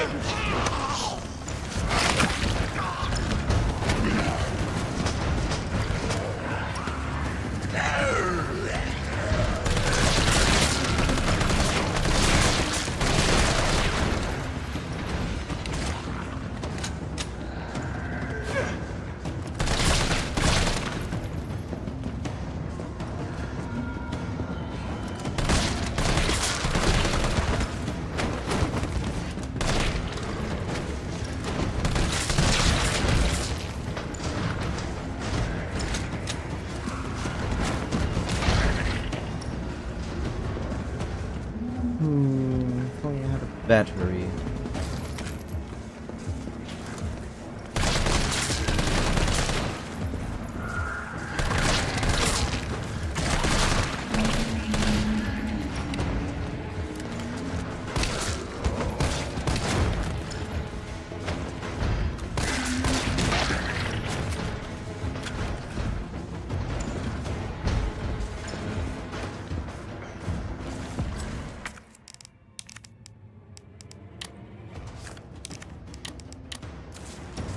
You guys are waiting out here, so patient. Here, have some of this. They cared.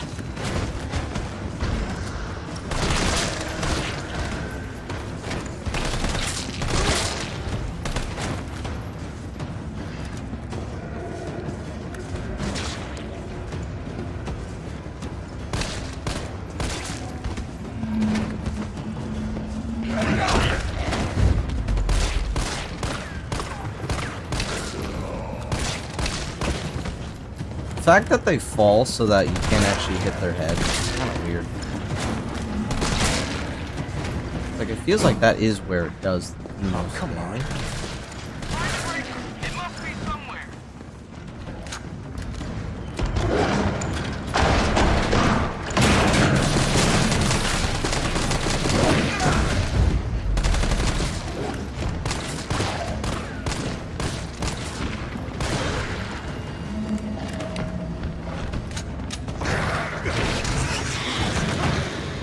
Dead, nice.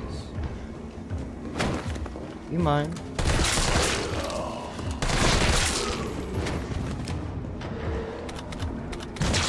Easiest breaker on my life. No, they fucking haven't. Don't lie to me. Like one guy and he's like, help! Help! Brother, you have a rifle too. I don't want to hear it. I don't want to hear it. You can sit in a chair and still shoot. I saw those arms. Your arms are fucking huge.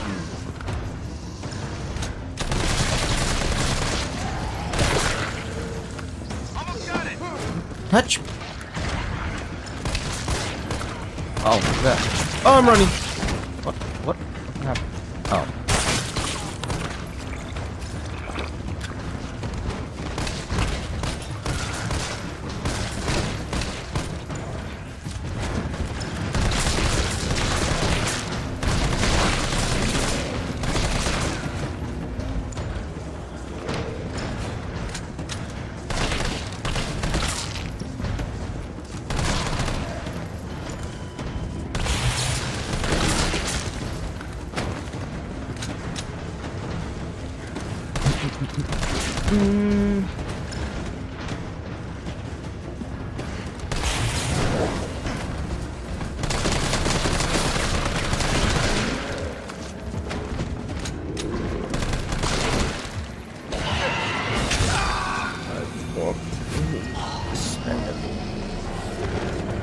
I have died to this enemy more times than anything else in the game. And I've literally been playing with them like in the enemy pool for maybe 30 minutes. 30 minutes, potentially an hour. Boy, am I glad there's no saves here. Now the push.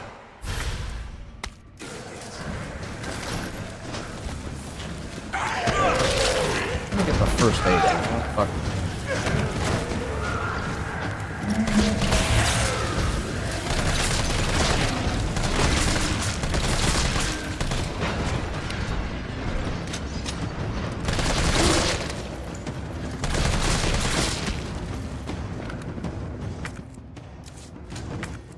Ooh, I forgot to do this.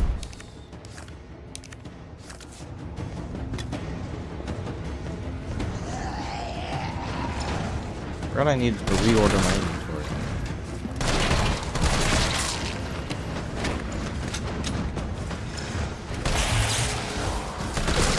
Thank God I'm immune to electricity.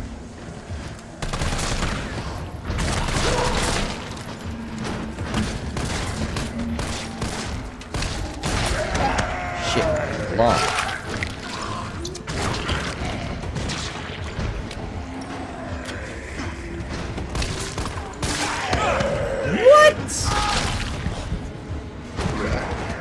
God, this game is so annoying. I really hate its little dodge system and all that, but I still think Resident Evil 3 or 2 was more annoying combat-wise.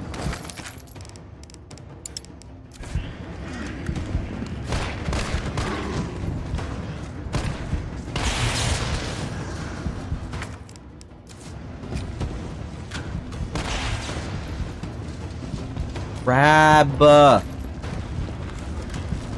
Troglodyte.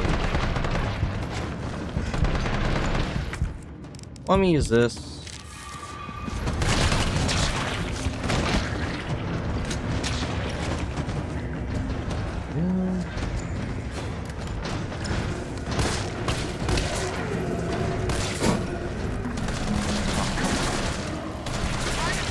It must be somewhere.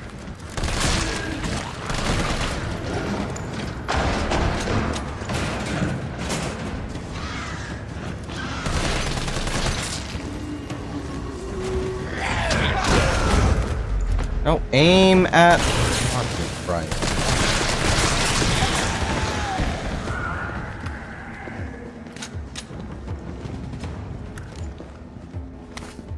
Yeah, hit that. Just in timing. Why?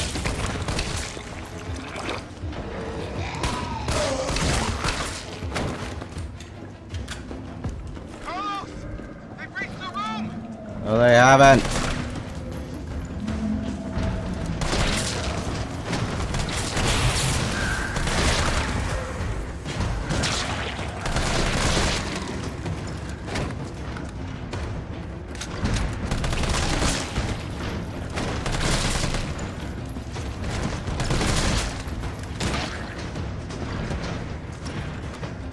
Almost got it.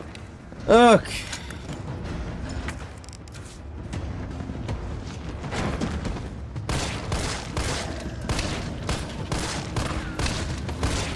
I'm very annoyed right now. And I pressed it. It did not work. My dodge/punch button did not work.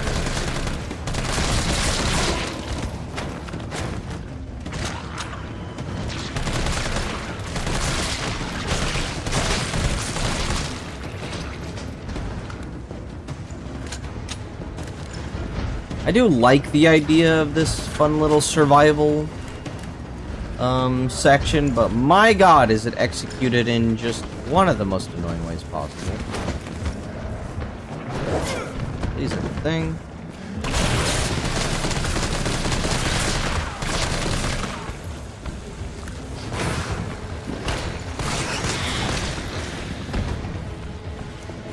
Okay. Oh. Ooh.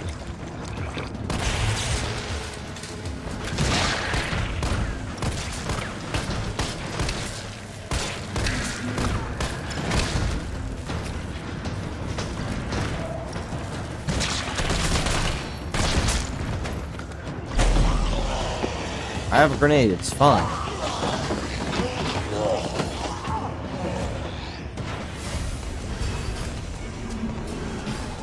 Oh. Maybe you can knock the pillar down without explosive. What up to the... I'm on it. Okay.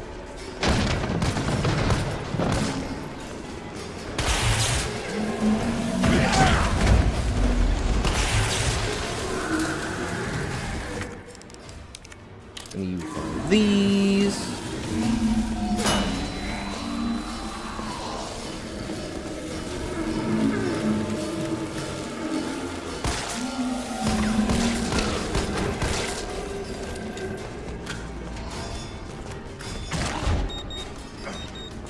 Run, Barlos.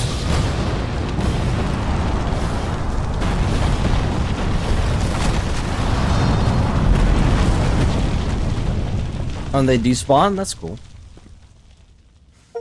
That's pretty epic. Carlos, you all right? Alright. Ugh. Not even close.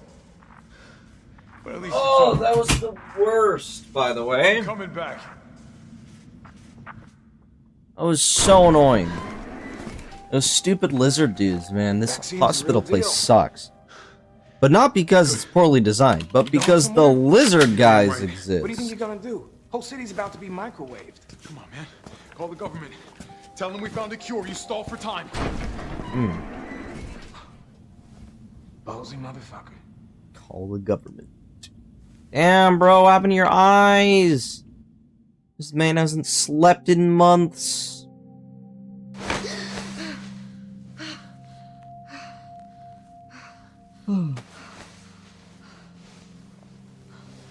You just left me? You left me to call the government. Jill. Oh, hey. Thank God you're okay. I've got good news. It's over now. The city's safe. Yeah, I was about to say, I knew this was a dream. The mommy's like, it's over.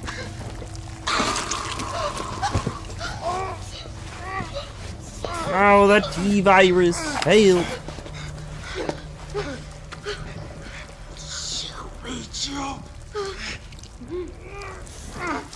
Oh, come on, Jill, eat the berries.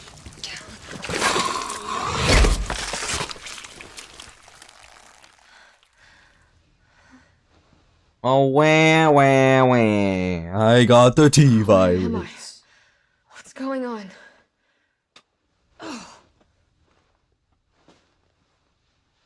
Me when pain. Attention all citizens. The missile strike on Raccoon City will occur in just hours. The payload is designed to eradicate all biological material. You will not survive if you remain in the city. October 1st. Evacuate now. Repeat. No. Evacuate now. Can't be. This is not a test.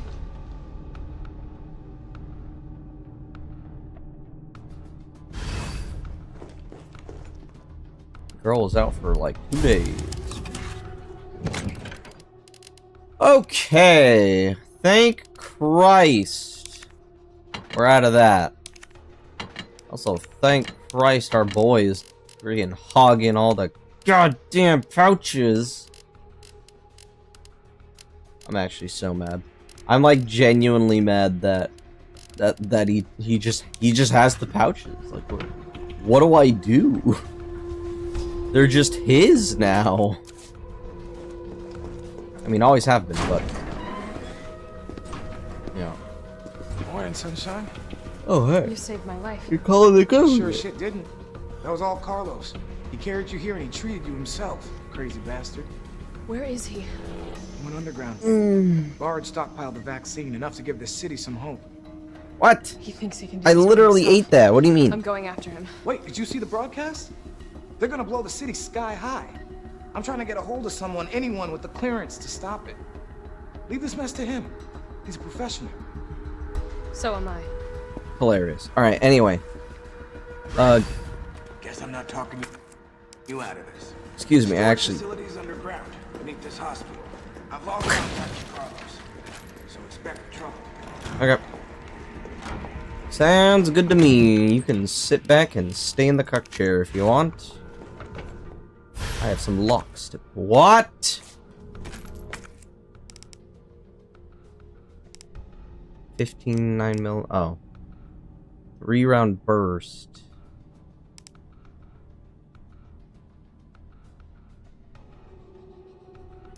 Extremely durable. Bristol.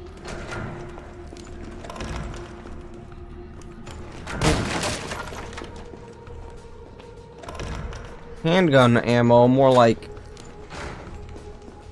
handgun oh, I thought he was gonna come to life. I was gonna say handgun bammo. Kablammo.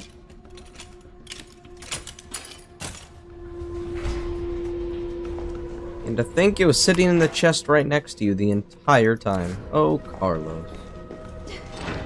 Okay, first we gotta obviously re-explore all this stuff. Ugh.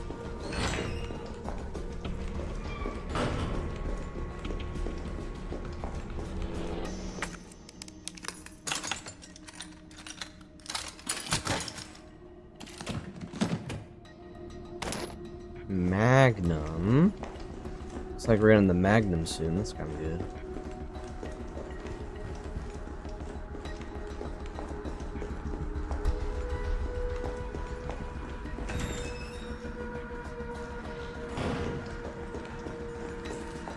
Sorry, where am I going? That I have not gone in the lab.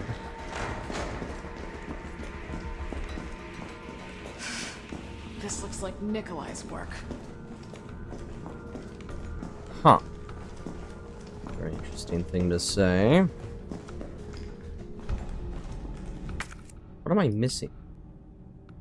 Explosive B.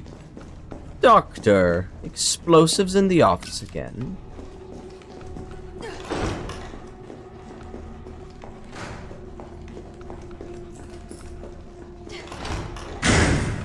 Pain.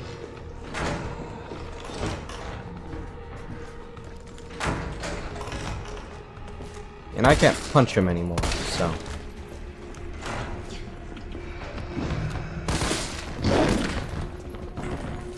Well, dodge. Where dodge? Where?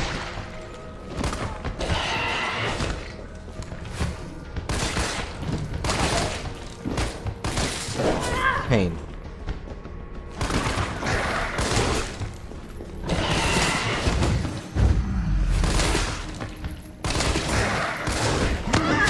Pain.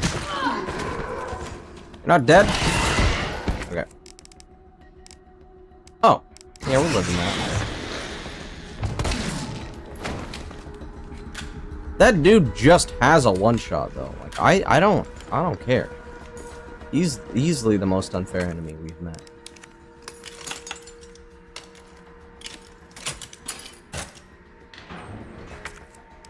Damn it. Guys, I don't have that. Because you won't give me any freaking pouches. I need them. Wait, if I... Let's think about this. If I, as Carlos, were to have not picked up that pouch, would that then have been given to Jill?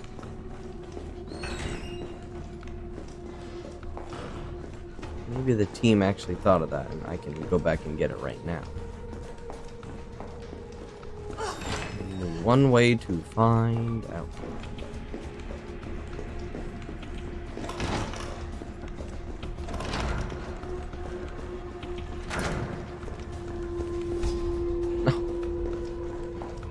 No! You can't do this to me.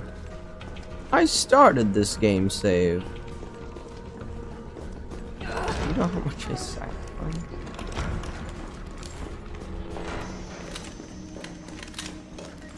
I mean, since I'm here. Put some stuff away, why not? So is this, the G18? Is it? Compact size made for extremely durable resin is used by armed forces worldwide. Oh, I'm tired. Honestly, I don't need this. I won't be using these. Since I'm about to get explosives. Where'd they go?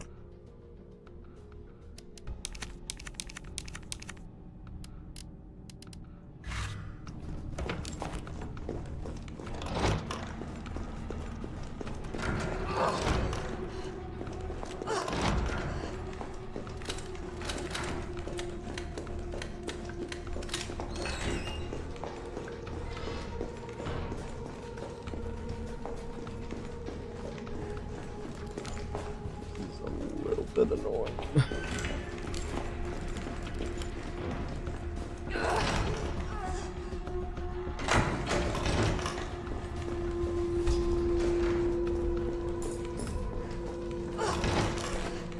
Okay. Guess who's back? Back again.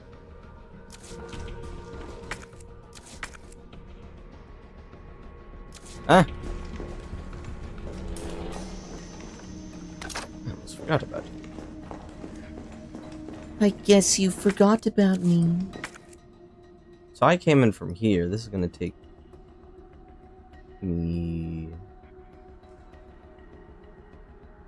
circle.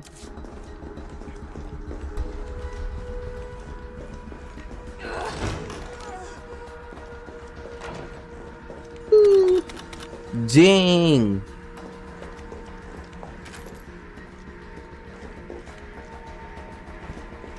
Hey, free stuff is free stuff. Shit in my mouth.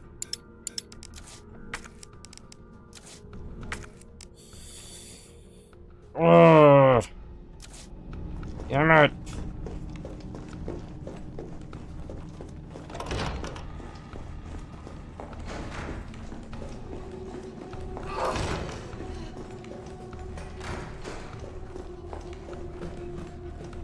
I was expecting that to be alive. He was not.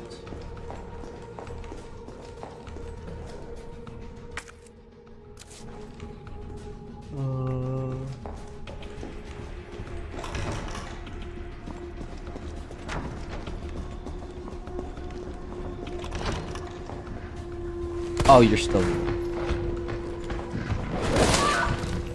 misery.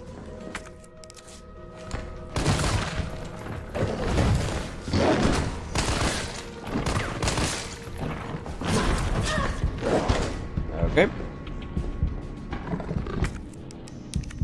One way to clear the inventory. Explode. Cool.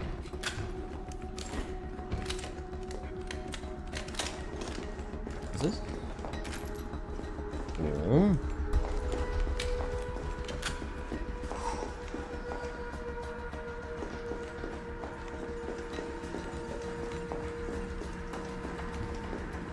Still jump that. Can I get it? Okay. It's a one-way. Would assume. Right. Here.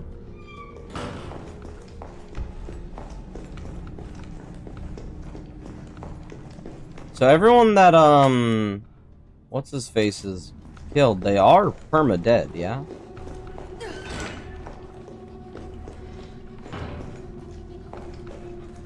Carlos.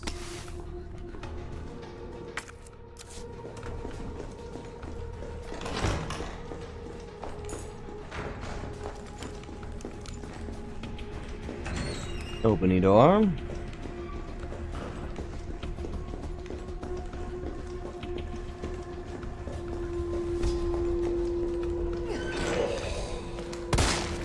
You got more pain.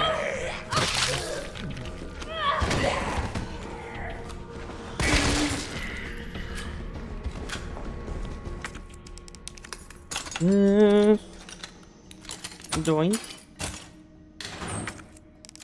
Ugh. So annoying. Okay. What can I do about that?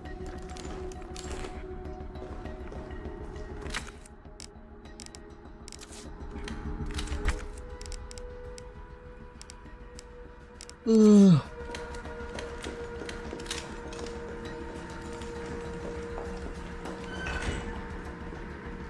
This road. I'm at.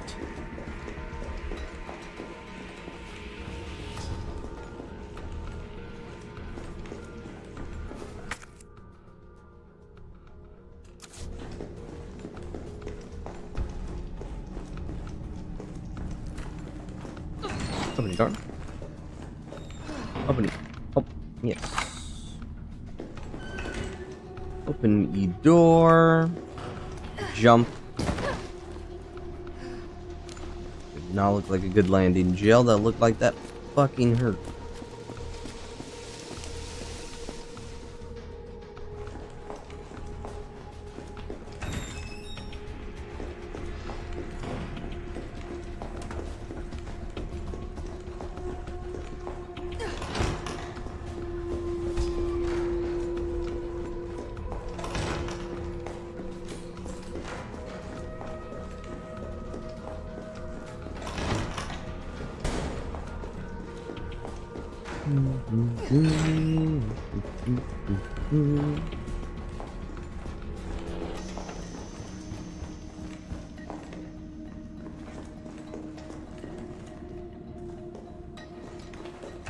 I actually have no idea how to get there.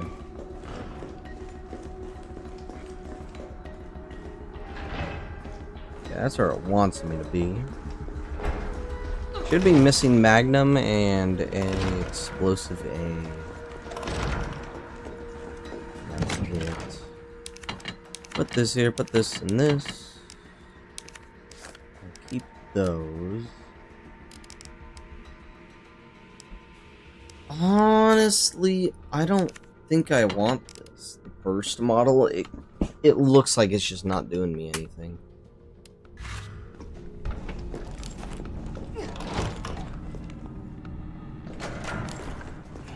You have anything to say? No?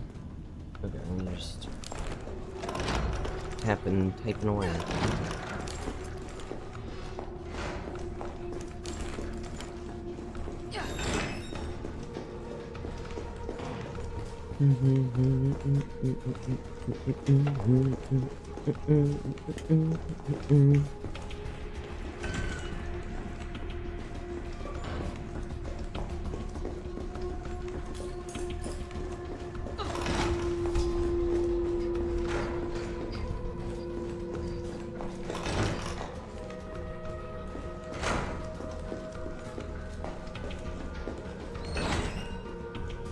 Fuck him up.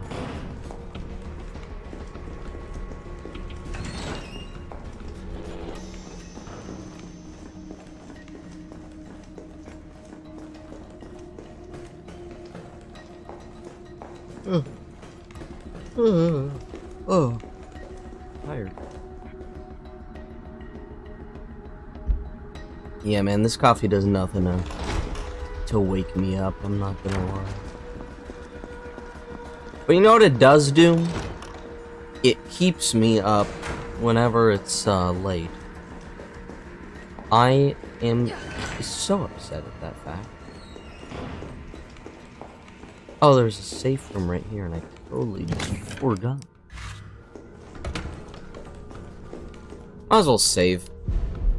Don't want to risk restarting all that.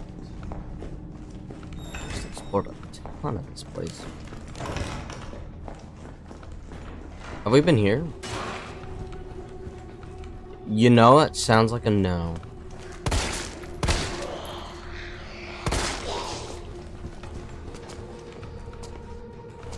Hey, I have a grenade launcher. Go to it. I told you not. Whoa. Holy shit, that's spooky. That right there, that was what I was expecting.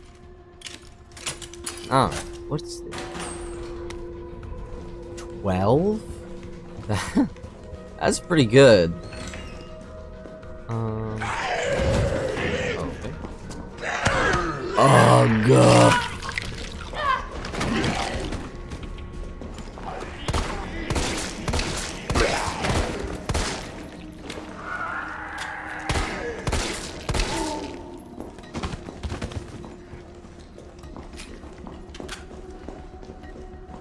Of course, that guy is alive now.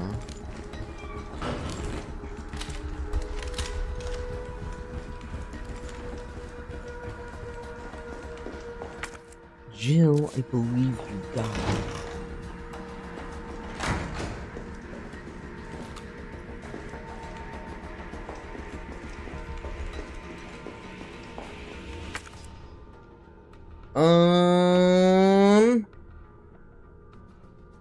Yes, this is gonna go here, and then only thing left is the courtyard.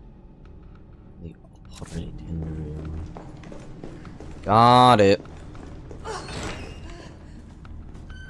Got it. Where am I going? The wrong way. That's where I'm going. I'm going in the wrong direction.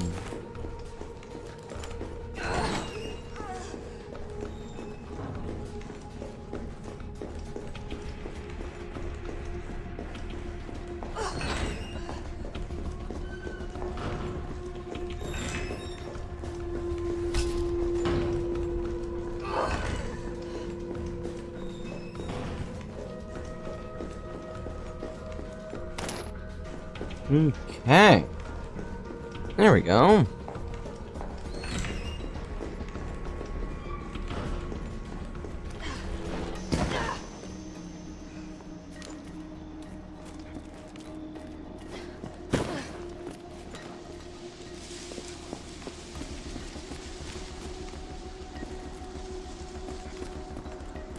Oh, I found out how to get over. That's so simple.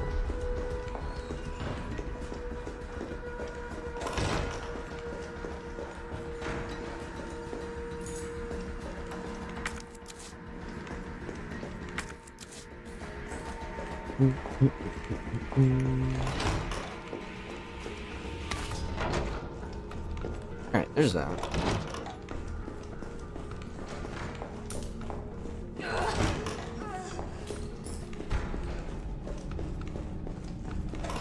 Not there.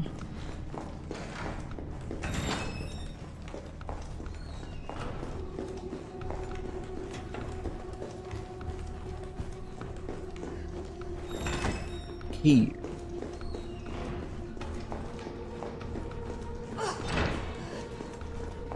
Fine.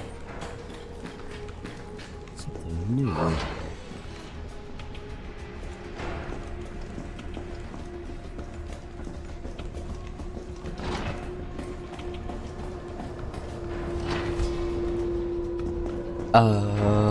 This must be the way underground. It sure seems that way.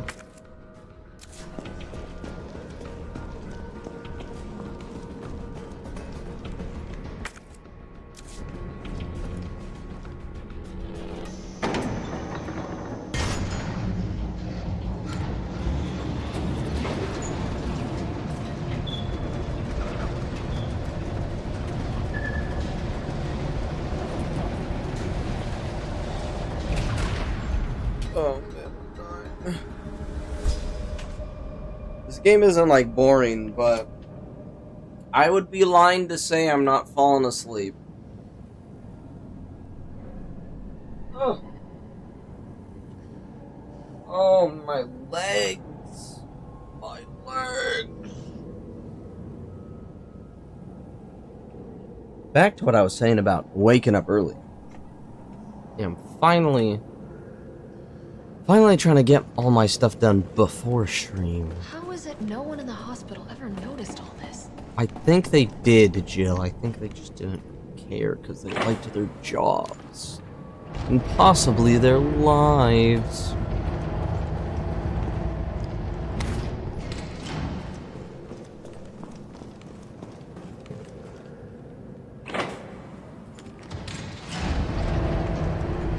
What was I saying? Oh yeah. I did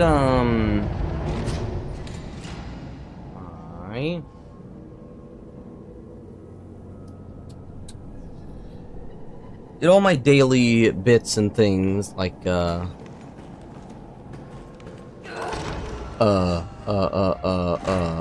eating and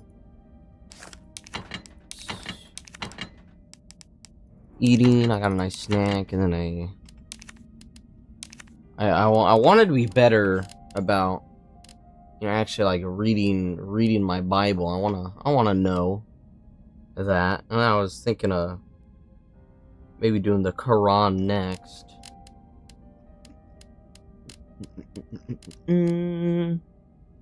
Wow, that's a lot of green. I'll just do a triple.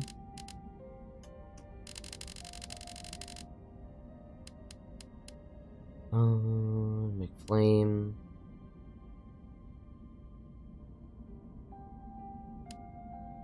Explosive, so this makes flame then.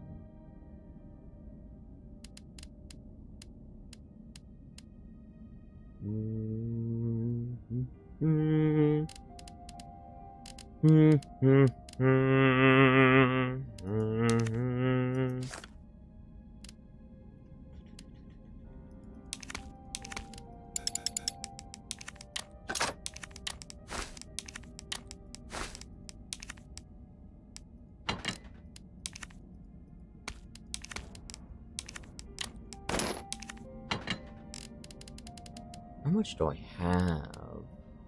of my Magnum. 16, that's crazy.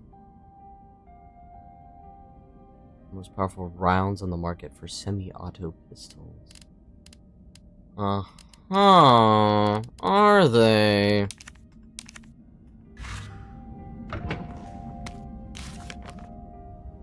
Power to the main generator. Damn it. Oh my god, finally a friggin' hip out. You have no idea how long I waited for that. Oh no! More puzzles.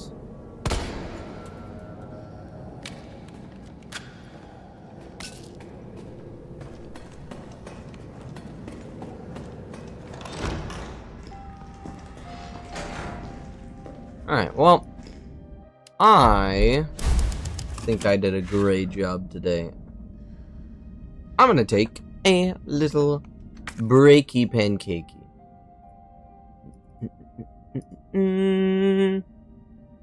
I believe I have earned it. I'll play one of my old favorites, because it is old now, unfortunately, but it's still one of my favorites. Enjoy!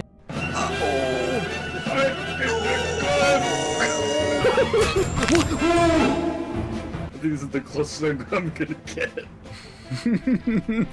Your pose is crazy. Oh, the actual Boy Scout? 100%. I already got actual Eagle, voice, yeah. like, a year ago, so you need to catch up already. Actually, it was 2 years ago now. Wait, can you And see then- my and hands? Stop! Yeah. Oh, Don't do it! I'm gonna keep your No. arms like, buddy. I have to ask you to stop. I'm gonna have to ask you to stop. Oh, I look upset. Oh my god, look at this lunge. Freddy Fazbear.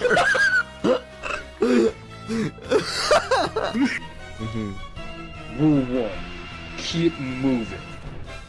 Rule 2, keep moving. Up. Rule 3, always lend a hand. Rule 4, stay alive. Rule 5, life is pain. Rule 6, stay hungry. Rule 7, don't overpack. Is that the Wojak? Yes, that's a fucking Wojak. This game has no right being this funny. Day 1, sure. Day 2, in the ghost house. I spot I was about to ghost fucking with a say sexy that. ghost butt. Ghost pack, so sexy. Oh! Help me! Huh? Help! Where in the... Oh. Is that a jellyfish? Don't get in it! Do not get in it! Help Get in it. Do not step in that shit! Let me out! I want my mommy! The fucking banana peel slip! Yeah. Backpack. Suitcase. Oh, I'm sorry, what? You better watch out. You are my sunshine, my only sunshine. Okay, so you have to hold down M1. The fog right. I see. I don't like that. I'm used to Elden Ring climbing, don't judge me. Please! Uh-oh. Hit me, Uh-oh. You can't. Fight me!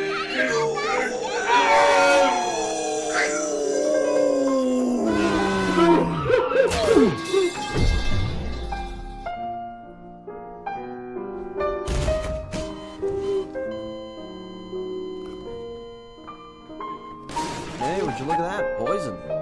That's pretty cool. Lovely. What is that face? Do I just keep climbing, or what happened to the? Is that a cape? What in the world? Are we playing Fortnite? What is this? What is that? Baby. There we go. Oh, I'm back. Oh my god, look at that water. Isn't it so beautiful? Why am I bouncing? Because you're so excited to eat your marshmallow. How did that happen? Oh, are you standing in the fire? There we go. I'll put your backpack. Alright, that's good. This is I assume the beautiful. storm is still coming, so we gotta keep moving. Are you sure? This is where the storm was when you came up. Oh. Well, you know, it's a new circle, so. Indeed. It's night 2. It's night Why did that kill? Oh, wow! I hit my head! I have 90 I have literally like a single sliver of stamina. I am so close to dead. But can I climb this? Or will this hurt? Oh, wouldn't you know? It does. What in the... I think I'm dying?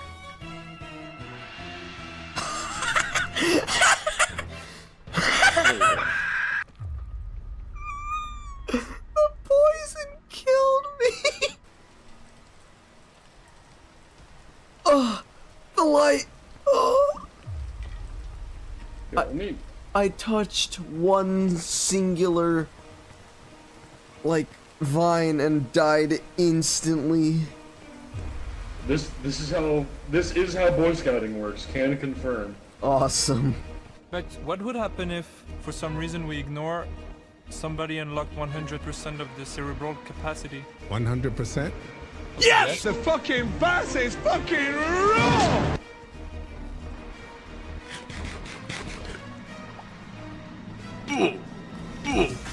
I died! Why am I dying? Why am I dying? Do you keep eating the poisonous fruit? Oh my god.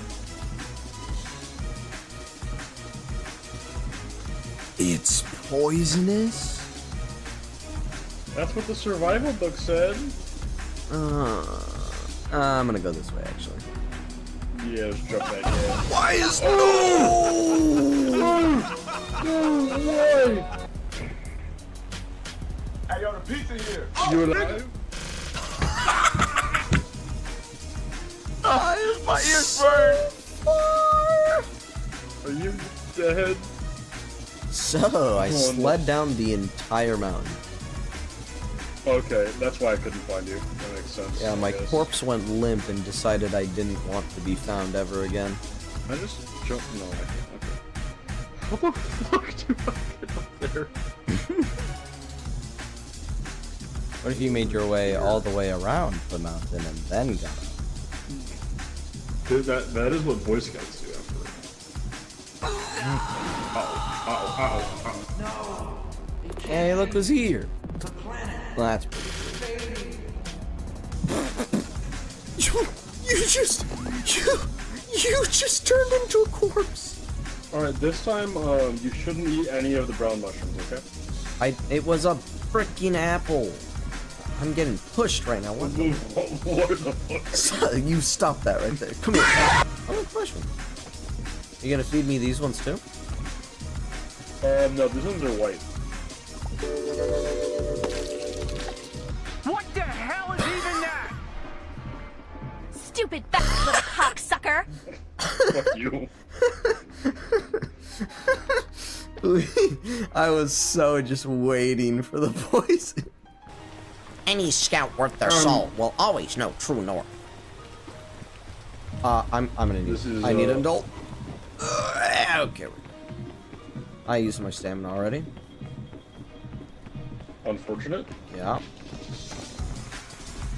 Real Boy Scouts would not use that stamina, but that's okay. How about you shut the fuck up? Real Boy Scouts don't use that kind of language. Yeah, whatever. Yeah. This is very interesting in the new game.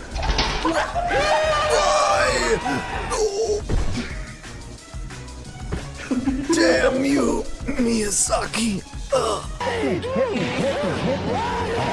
Reach me with that hand. Reach me with that hand. Reach me with that hand. You cannot. Your body was never found is crazy. What did it actually say that? That's what it says, yes. I'm so not ready. Come on, make a move. Where are you? Oh, hey. I cannot. Hey, do me a favor, shut the fuck up. Do me a favor, shut the fuck up. There you go. Oh, there you go. Mouth closed. Beautiful. Amazing. Did that help? Did it? What do you mean? I don't... Did it not help you at all? No. What the fuck? Stream your screen real quick. I want to see it. It's pretty bad. It's pretty bad. Mother of God, what are you? It's pretty bad. Holy balls. What is wrong? How are you alive? Here, let me feed this to you. Oh, thank you. It's probably poisonous. Come here. I'm funny. Give me a second. Yeah, that works. Yeah. Oh, that's an explodey, I think. I think that's actually exactly what it is. Oh, that is? Yeah, let me see. Yep. Yep, sure is. Oh my god. Let's see the... Oh my lordy. It should be illegal, the things happening to you right now. Uh oh. Rain. It's rain, help! How do I help you? How do I help you?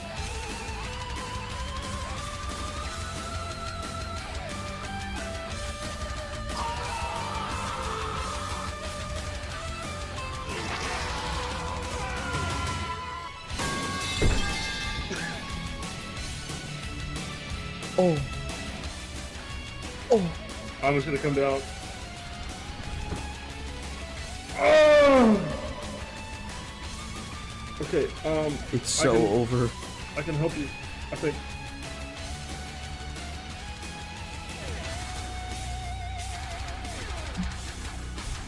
It's not enough.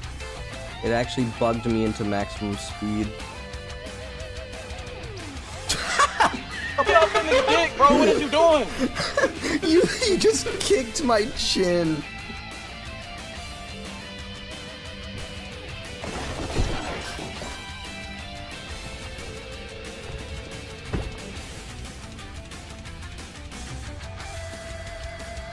Oh my god. Alright. Soldier is ready to go into battle. What say you?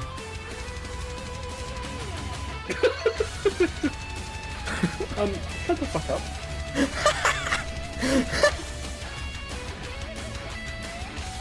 I really don't like how when you ping it doesn't like actually work. My fellow, where are you?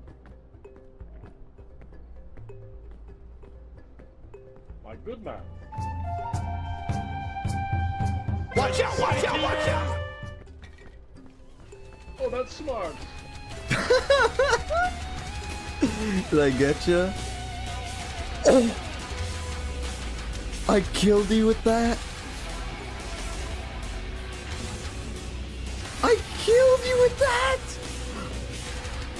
That's crazy! Oh, I slept you. Okay, no, I thought you were dead.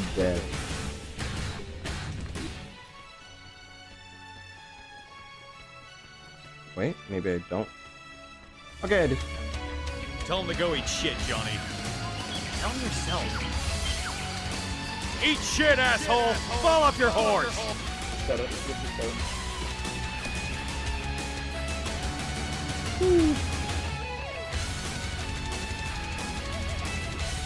Yeah, I barely made it even there.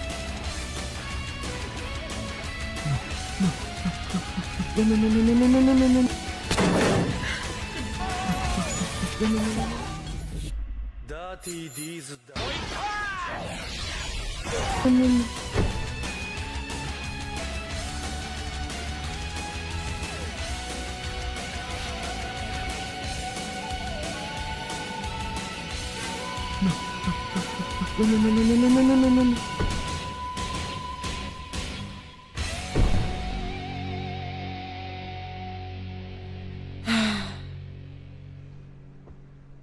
Oh, I see you. I see me too. Nah, you should have seen it. I was spinning. I was doing barrel rolls. I saw you fall and I checked your stream, dude. I saw that. 5, 4, 3, 2, 1.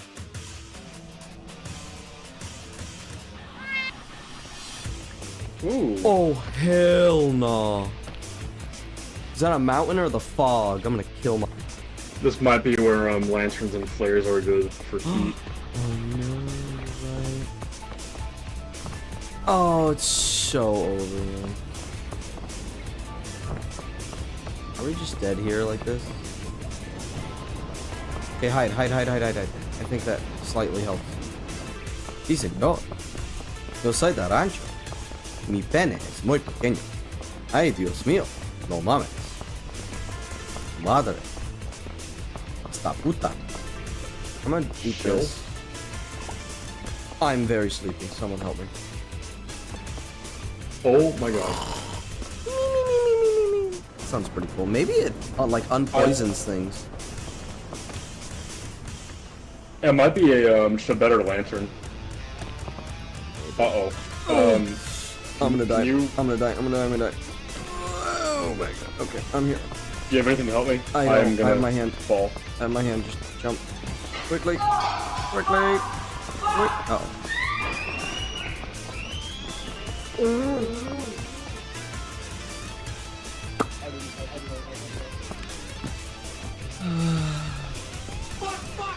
Oh, I'm dead. I'm not.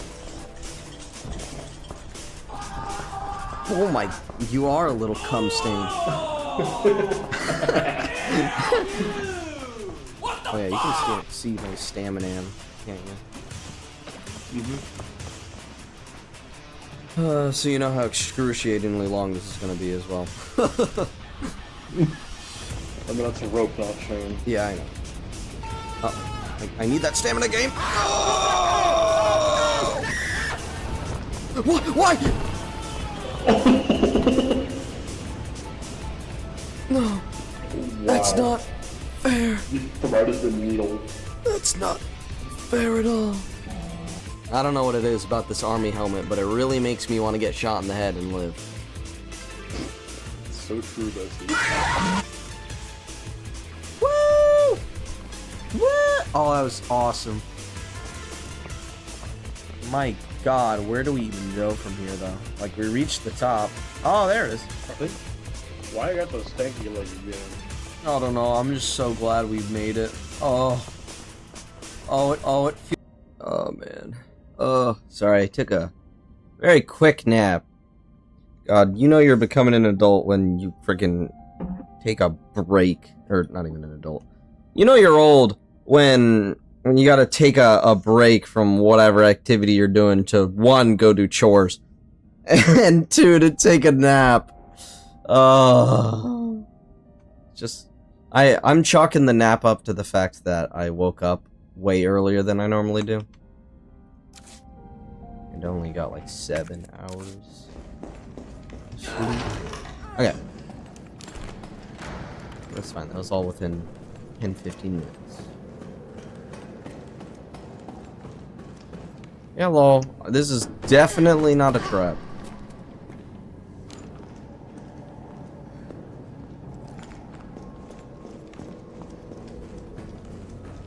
Oh, you're just gonna let me. I must admit, I had to open my big fat mouth. I respect your tenacity. Okay. But I'm afraid our games end here. Yeah. This is over. God damn it. Oh, you're just gonna let me? No, obviously. How do I get... Oh. You alive? What? It's a new one.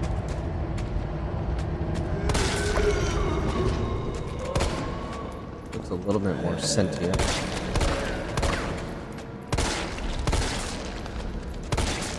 Never mind. You not die? I'm just gonna go.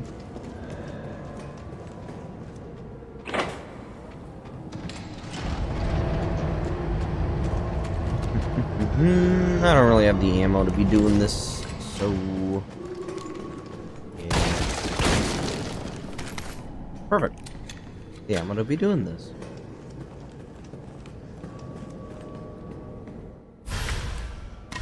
Oh, flare. A flare. A fuse.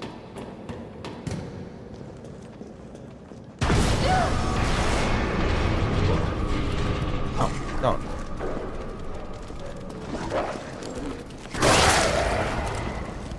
Very nice.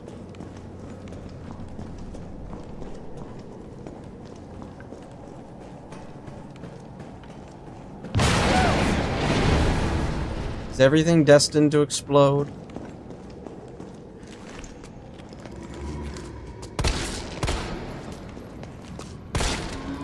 Hold on.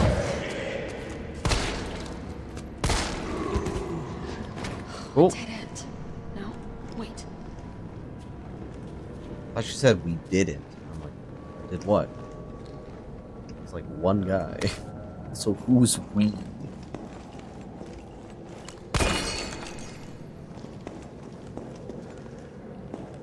What's this gonna do for me? Okay.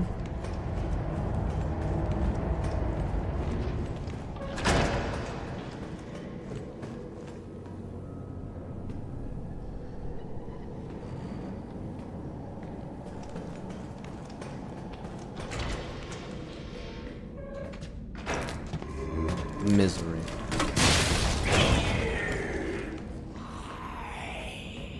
Oh, you're alive. Interesting. Got some mag ammo for that. Wait. Nope, shotgun. Short gun. Unlock that thing, Jill! This is why. This is why.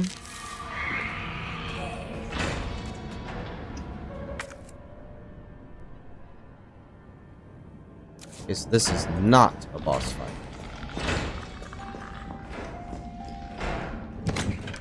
Cannot save though. It is a boss fight.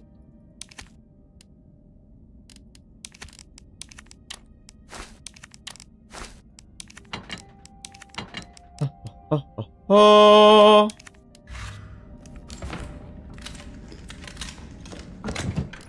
More room now. Some of these. Load up on these. Yep, again.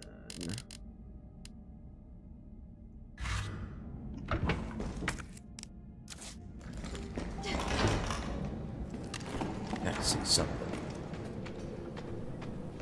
Oh, you're still down there. Gotta say something intimidating. Hey, you! Genius, father. Genius.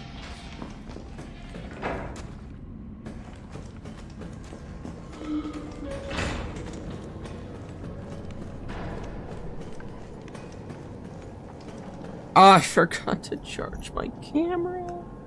No, I do this every time.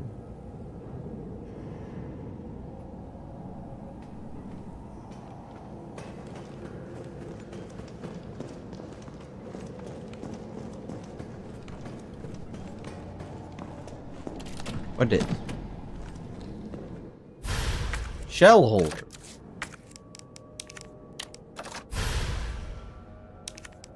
Ooh.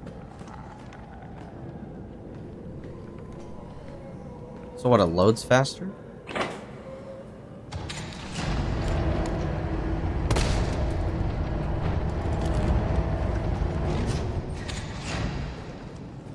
Sounds good on paper.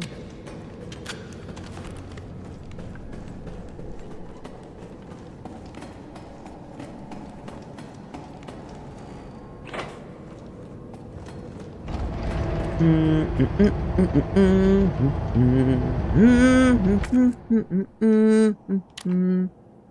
me see something real quick.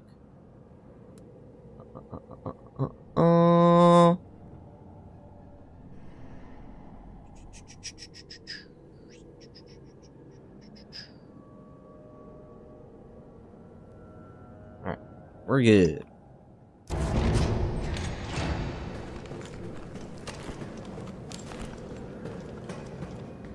High grade gunpowder. More mags slash potentially shotgun.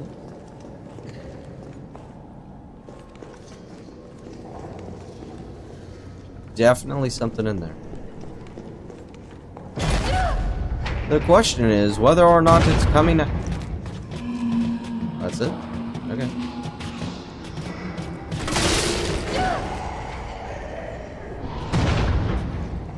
Ooh.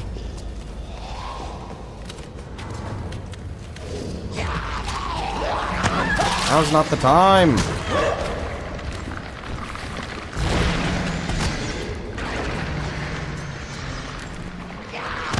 Now is not the time. Pull out the correct gun. Holy mother fucking Christ. Are you done?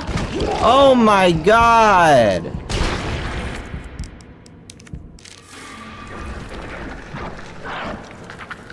Jesus. You just never stop?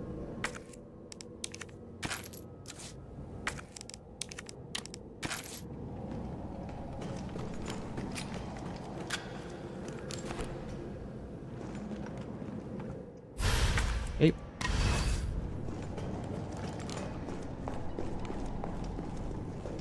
That was so unruly and annoying, and I fucking hate the movement of this game. It's just not good.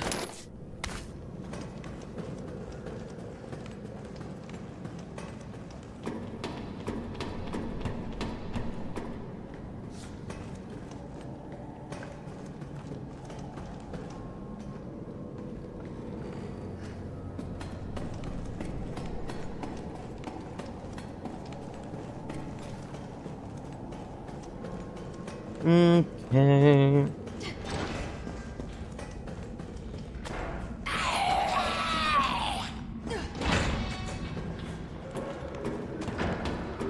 Oh, I do need to.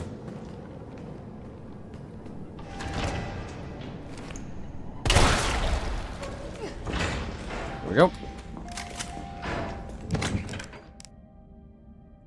Put you away.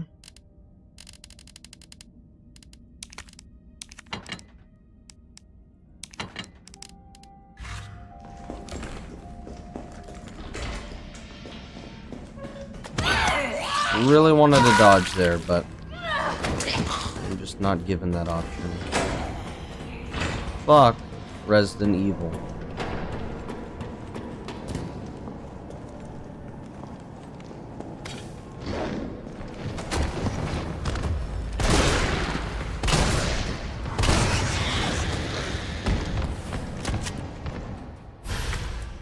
Ooh. All right, here goes.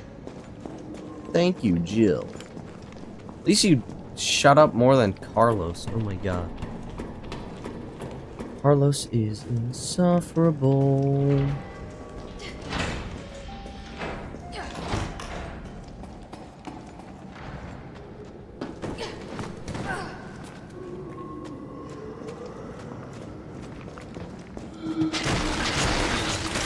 Of course.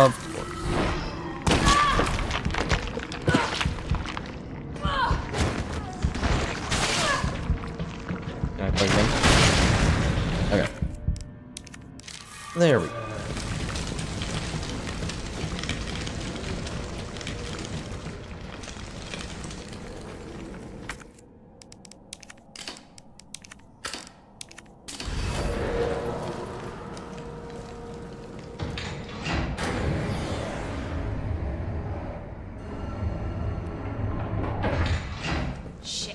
He got away. He sure did. What was he doing in here? A magnum.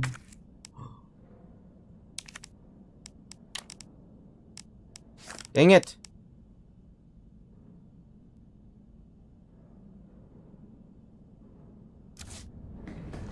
Uh-oh. Wait, did I miss the magnum?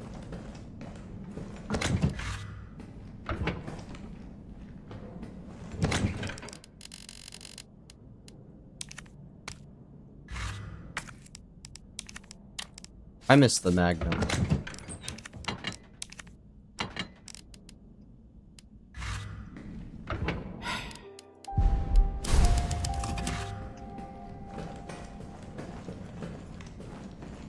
I honestly don't even know where that could have been.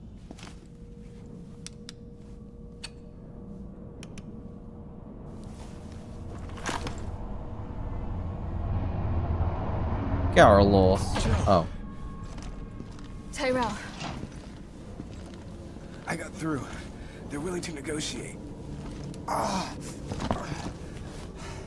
They'll call off the strike if, and this is one big ass if, we can deliver the vaccine to them before they launch. Isn't it in her? How long do we have? Hours, maybe. Then let's not waste one more second. This way. Okay. Oh, Tyrell, you have dead character marked all over you. We'll find the vaccine up ahead. Thank God you knew that code. You are very plot convenient. Without you here, this shit would not happen. Why can't I run? Why can't I run? Sure you don't need to stop? Stop and do what? I got your back. All right, let's get this done.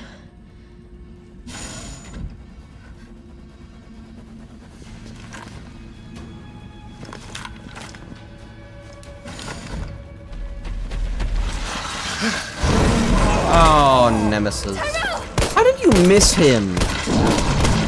How did you possibly miss this guy? Now! Keep going. We're almost there. Bye-bye. No!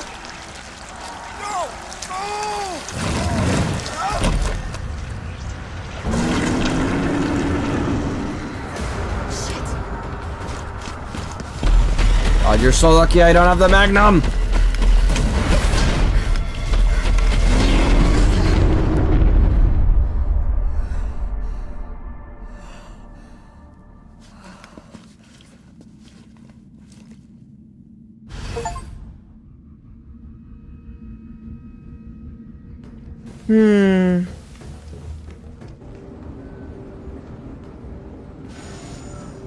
Thank God they cleaned my gun and my wounds.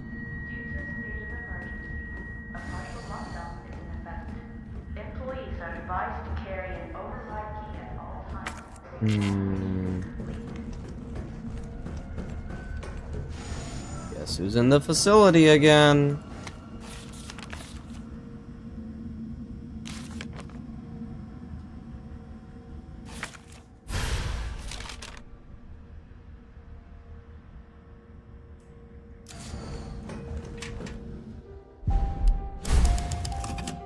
I'm actually so mad. I hate the fact that you can even miss guns that important. Like, yeah, obviously, skill issue. Who fucking cares? If it makes the game less fun, I don't want it to be anything related to skill.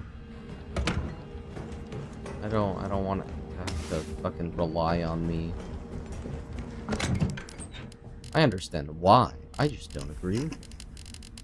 Because, like, brother, it's the Magnum. That is the gun. That is the gun of all time. You don't miss the Magnum. That is non-negotiable.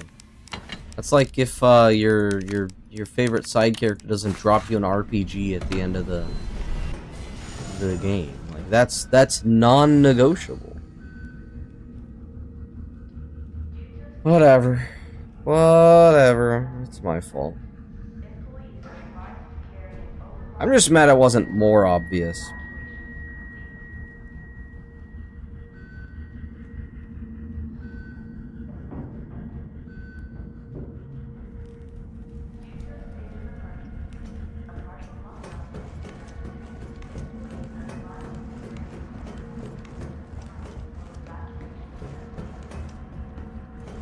Waiting for the lizard people.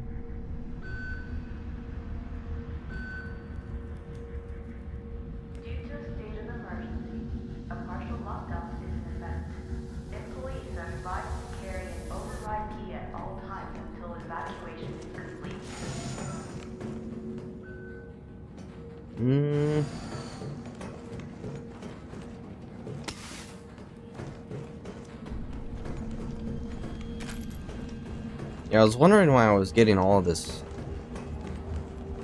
Magnum ammo with no gun. Guess who just found out why?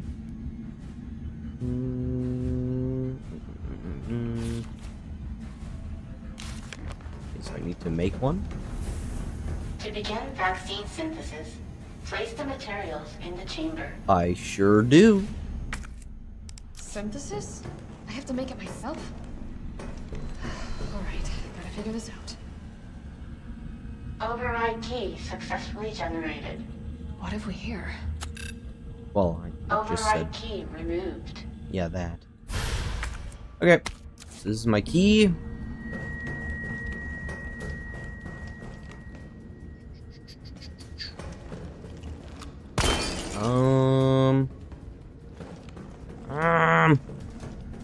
What did I miss? At least half of the game. I would assume. At least. I think I'm far enough. Usually, like, the final third of the game is, like, the big facility underground. That's been the case for, every single Resident Evil game I've played, actually. Okay, so I'm feeding him. It's great, but it's not green. Thank you, Resident Evil. Say goodnight! That was awful annoying. It's hiding in there, I don't know.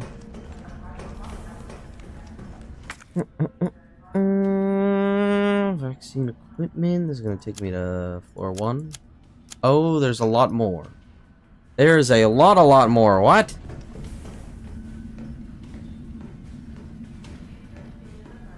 From like 3 minutes ago.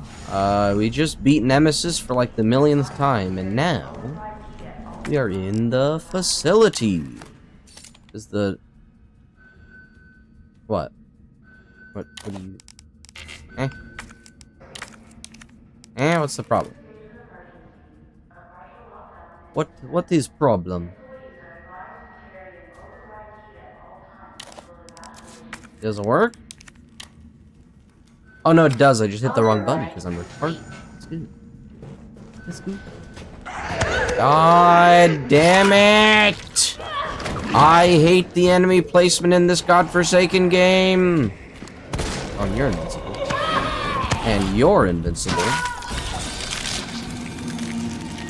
I love Resident Evil. Oh my god, it's so fun. It's so fun.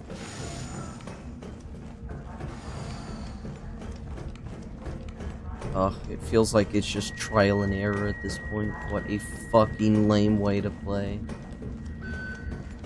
Alright, Buster, give me your key. Your diary, whatever you call it. Oh wait, that wasn't even on his body.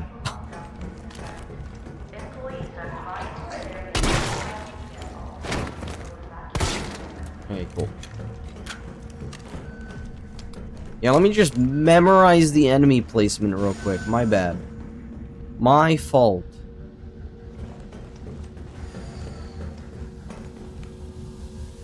Key, skip this. I have key. It is mine. I shoot. Nope, you're gone. Some high grade right here.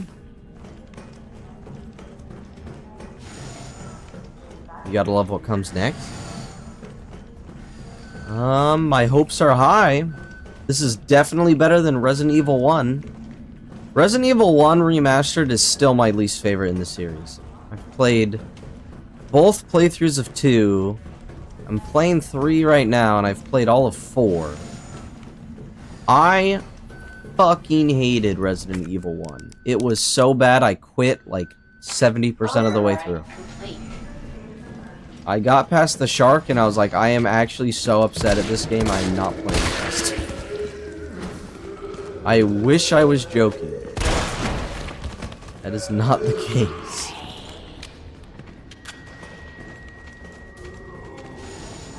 Alright, where are we? More zombies. Very high regrowth ability, the pale heads.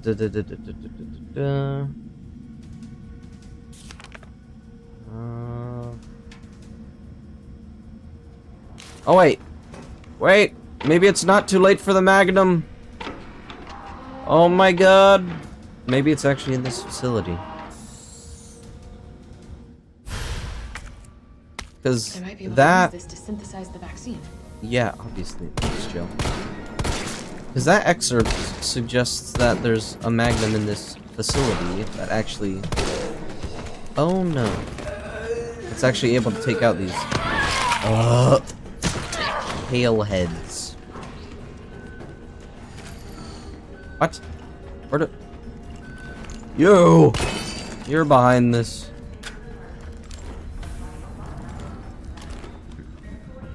Isn't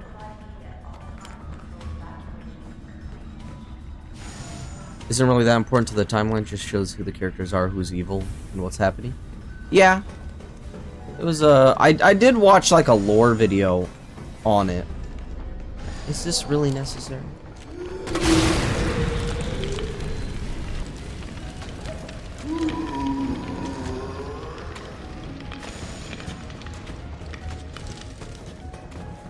Ooh. There's 4.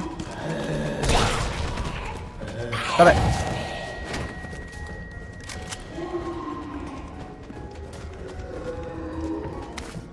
Hear them pitter-pattering behind me. Get up. Okay. You. Nothing leaked. Under Dr. Bard. Adjuvant samples are stored in the incubation lab. Let me set this up right. Okay. Thank you, Dying Scientist number 27. I really appreciate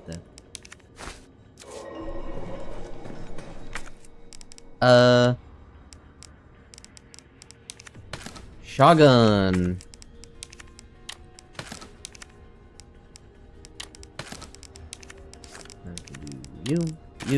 You. Perfect. Well, you look unzombified. That's good. That's great, even.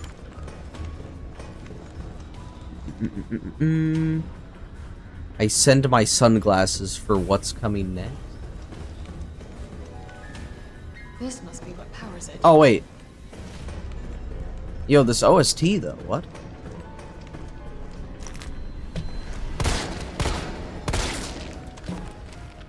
Say goodbye. Oh, wait, no, he's lobotomized. Look, he just wants to help, see?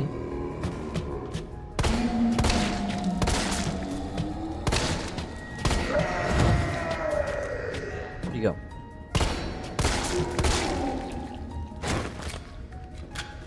Anyway. Is this the You're not the Magnum. You're not the Magnum at all!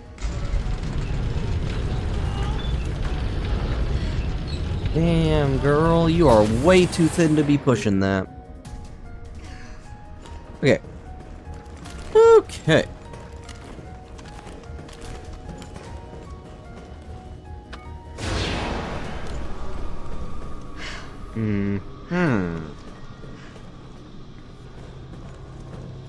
Reminds me of Resident Evil 1. Is this where they're made?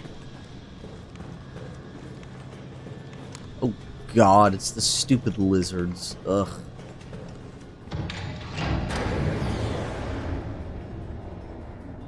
I hate those goddamn lizards.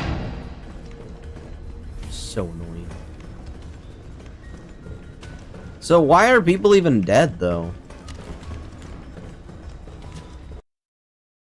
Out of the way!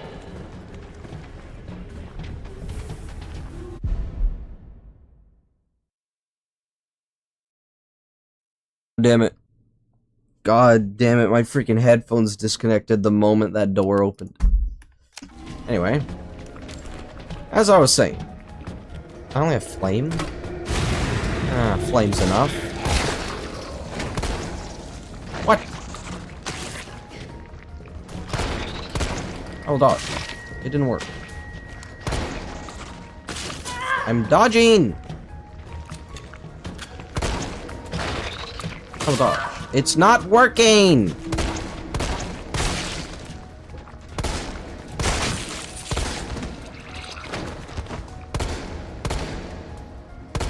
Yeah, go die in 15 frames a second. There we go. Flame rounds suck against those guys by the looks of it. That is also not a magnum. God, I hate you.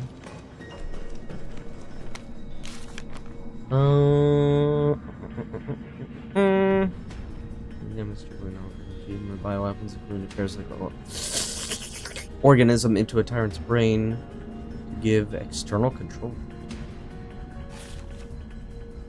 I must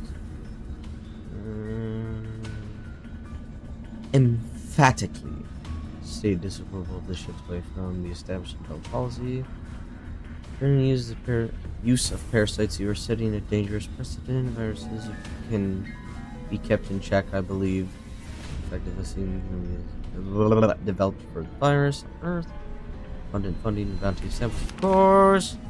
You say the same for the parasites, however. Doctors have tried in vain to develop a vaccine for malaria. Parasites like Plasmodium, far more genetically complex than the T virus. No breaks here in America, they're no better. And again, I recall you have a degree in economics, so no doubt you've already devised a brilliant marketing strategy. So it's called the Nemesis.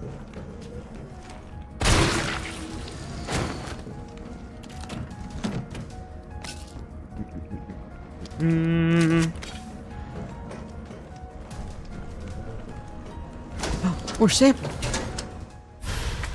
Shit in my mouth. This is gonna make acid. No, it's gonna make flame. I guess. I mean, I don't need flame rounds, but I do need, you know, storage. Okay, this looks like I can use some vaccine development. Yo, it's Mega Man. Oh, dodge.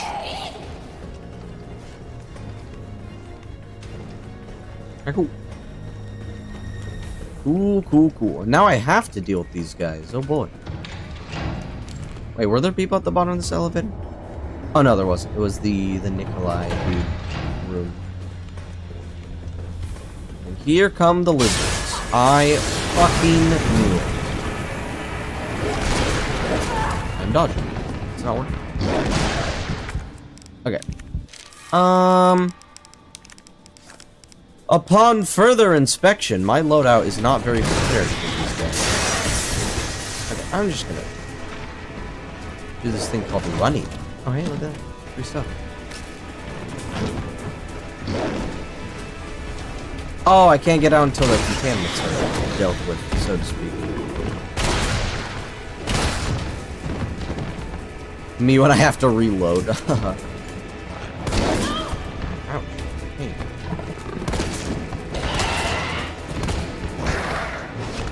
Well, that's the one shot. Pain. I pressed the button! I fucking hate those enemies. Do not tell me to go on assist mode. I hate this. Oh my god, suck my dick, dude. Do not tell me to go on assist mode. I swear to fucking Christ. I have to do that again?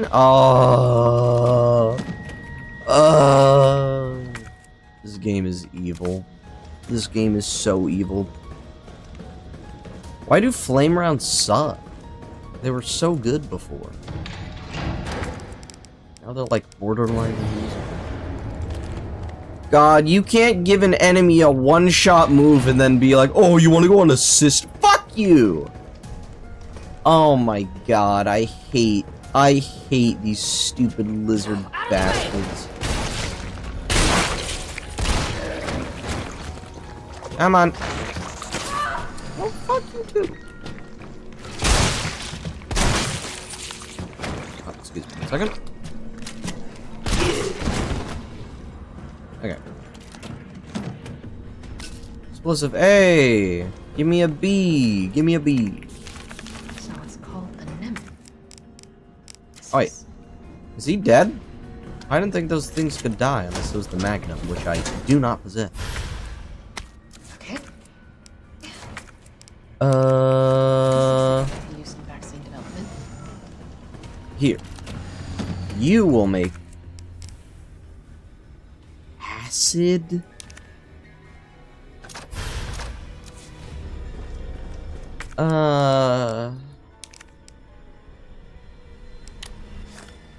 Whatever.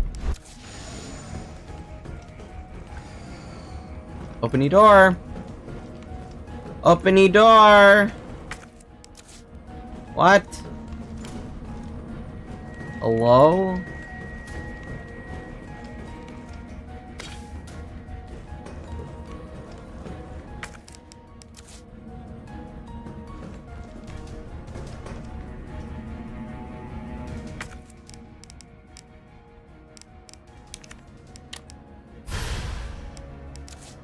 Did I grab it? I'm so confused.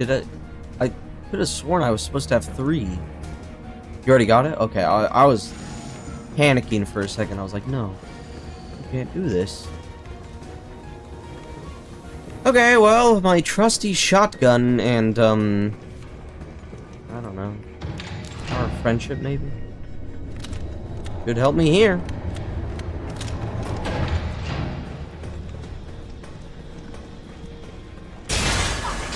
Friendship.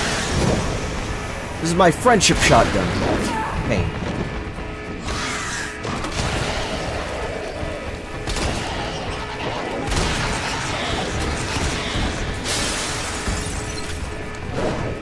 Did you do it?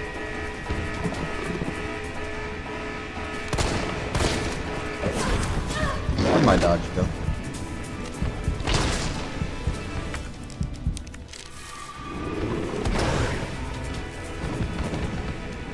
You and I have to reload.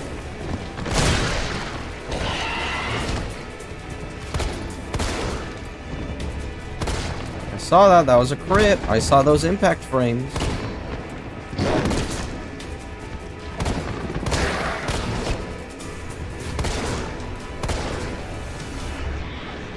Ugh. You're so annoying. Alright. Thank God.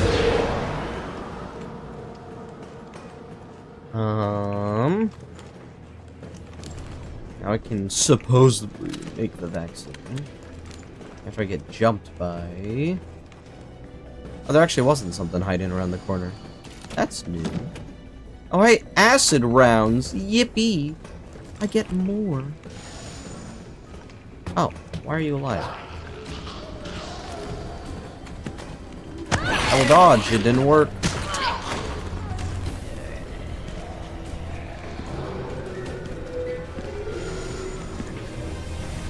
I don't like these palehead goobers. Where am I going? Storage? No. Sterilization. Is it incubation? Oh no, it's... Okay. I gotta go... here. Yeah, got it. Good. Yeah, them's the state. Okay. After much annoyance, I think we're finally good to go. Use this, and then I'll take out one of these. I actually already have them. I could... I'm gonna keep some grenades on me. Why not? I'm actually gonna carry this burst one instead. I have a lot of mine rounds.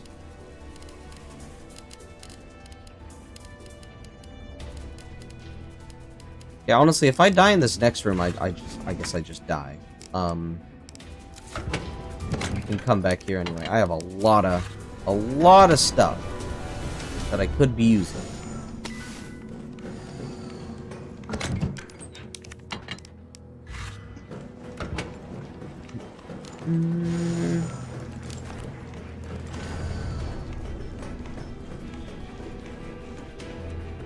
Yeah, no, apparently Deltarune Chapter 5 was out earlier today. I have no plans on playing it, because I was not a fan of Chapter 4. That shit was annoying. But I mean, hey, good luck to anyone who does. No, but seriously, I am such a hater of the stupid secret boss things that they do. Oh, yeah, you just beat the whole chapter. How about you go play it again? Go play it again and find the secret boss. To begin vaccine synthesis, place the materials in the chamber. I'd love to. I don't have a menu screen yet. There we go.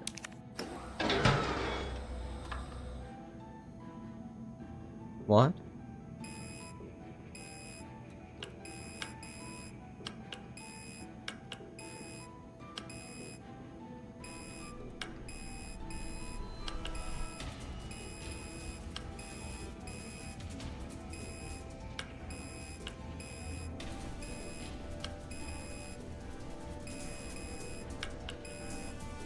A simple equation. There we go. Synthesizing vaccine. Yes. Synthesis complete. Please remove the vaccine canister. You got it. Chapter 4, for me, felt like it had a lot of plot holes. Didn't feel fun to play. Yeah, no, I agree with the fun to play part. I don't know about plot holes, because to be honest, wasn't paying attention to the story. Oh, hey, I'm dying. That is very dangerous, Jill. Holy shit. Well. Oh, speaking of dangerous, carrying that on your hip like that is not a good idea.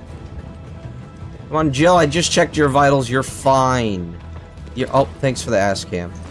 You're fine, dude. Walk like a normal person.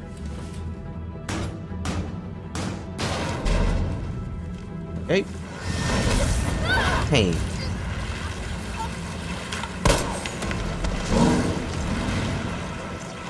That is such a dangerous idea. Jill, honey, you should be dead. Thank God for plot armor. Oh my God, this guy and his command grabs. We gotta stop him. We gotta stop it. What is this guy doing? Riveting gameplay.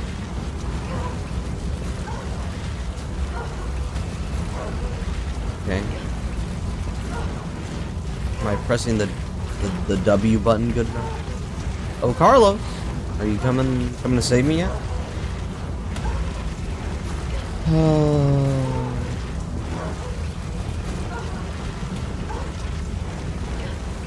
Am I missing something, or?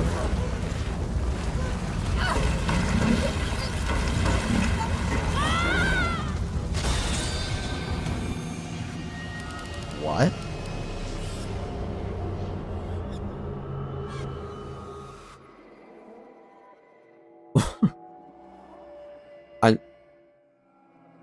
It wanted me to press the W key, so I was... What? What did I do wrong? Thanks for the ass can. You had to spam W? I was spamming W. I was spamming it really crazy like.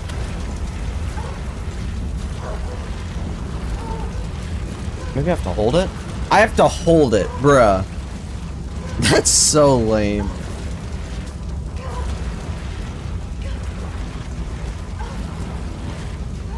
Well, I'm glad I died for that. Yeah, we both thought to spam W and it was just the wrong option. Why was it pulsating then? Why was the W going like whip, whip, whip? It's like, brother, that's like, that is the universal you need to mash this button indicator. Okay. If I didn't know any better, I'd say we're going into a fight. High grade, that's for Magnum. Okay. Really use Magnum. So I don't think Nemesis likes fire rounds.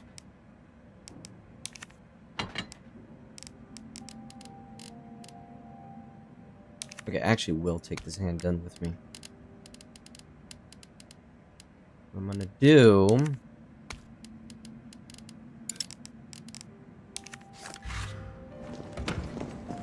combine this.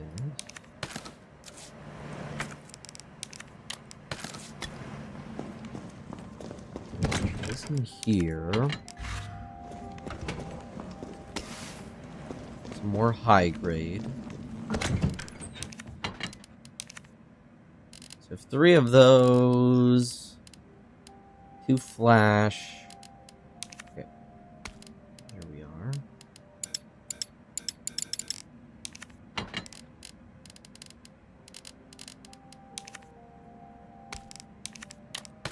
Combine these. Okay. I don't have the Magnum, but I have a hope and I have a dream. What in God's name is this place? I don't know. Tell me. Brother, I just did the inventory. Whatever. Whatever.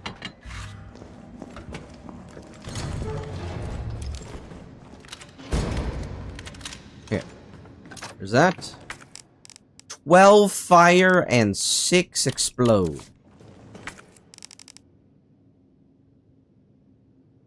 Wait, this is the wrong gun.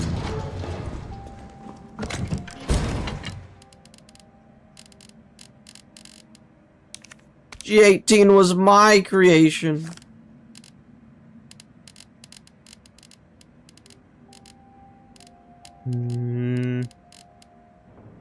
Did get more. I'm gonna get more explodies.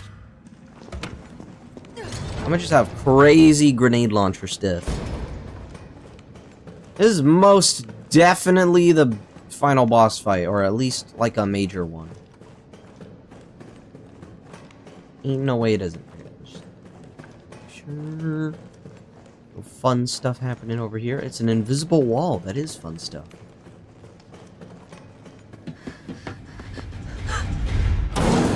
Oh, he's here.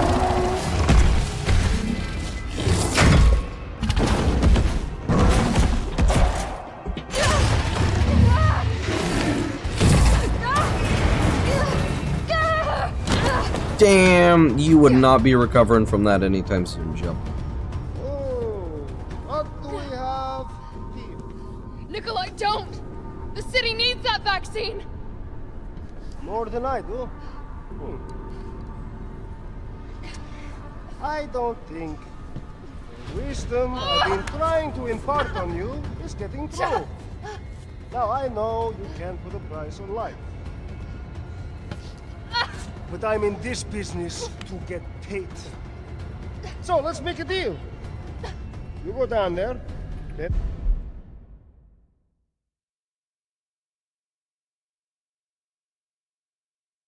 I know I said I'd stop, but why am I not being attacked by Nemesis right now? I know I said I would stop pointing out all these stupid contrivances. How did he get here? How did he get here so fast after Nemesis arrived? Why is Nemesis not attacking me? And Jill, you have another hand. Why don't you shoot him? Oh my god. The Nemesis, and I'll recall it all and sell the combat dart. Put on a good show, and maybe I don't need the vaccine. Agreed? Good. So who the hell even is this guy? Like, he's so lame. He's just like, I want money. I'm going to kill you.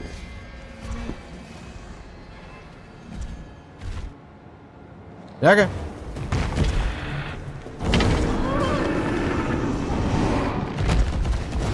Oh, I'm so good at the game.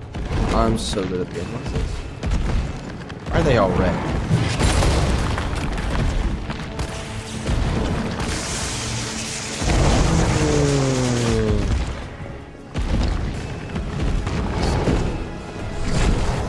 Okay.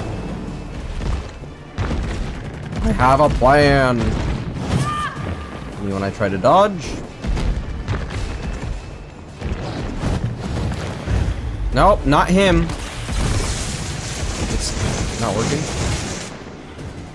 Am I doing it wrong?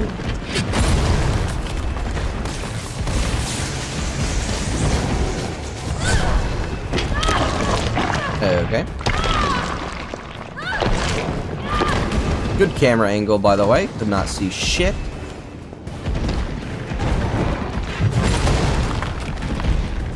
What is this doing? Pain. Oh, that kills me? Okay.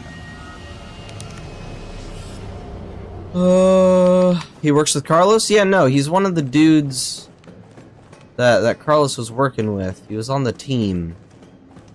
But he is actively sabotaging any and everything I do. Me specifically. Like, what is his goal? What is his goal? He just stated it as wanting money. He's in the business of getting paid. That is just not working. Why am I using something? Hey. Nope, not him. It's not working.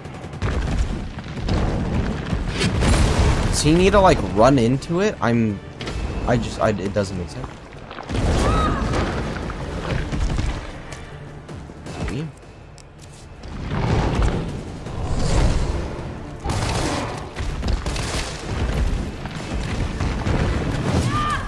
Okay. Cool. So we're already using one of these. Oh, what the?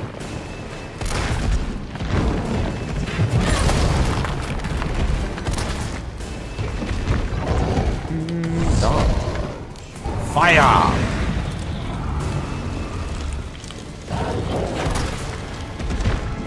I still want to shoot his like heart thing, yeah?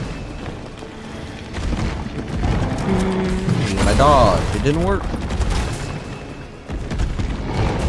Me when I dodge.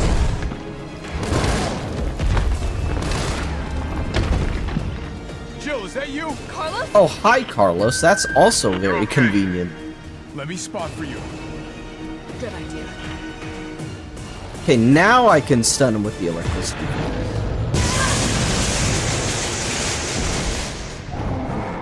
Is that... What does that mean? Okay, now we're doing this.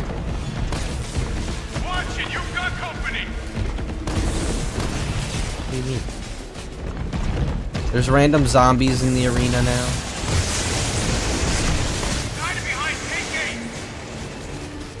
Eight? Now, rip that fucker apart.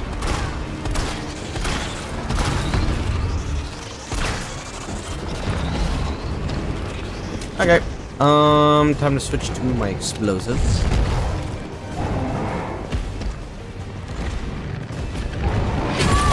Pain.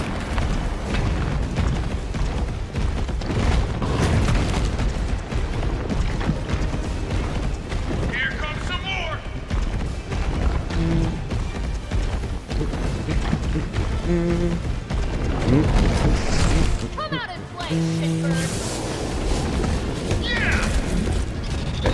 Grenade time. Grenade time. Maybe I should have saved the second one.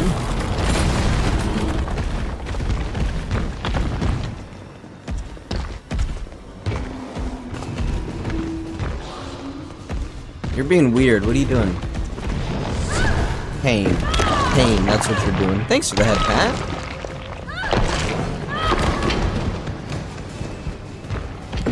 Oh, I'm dying now. Thanks, Jill.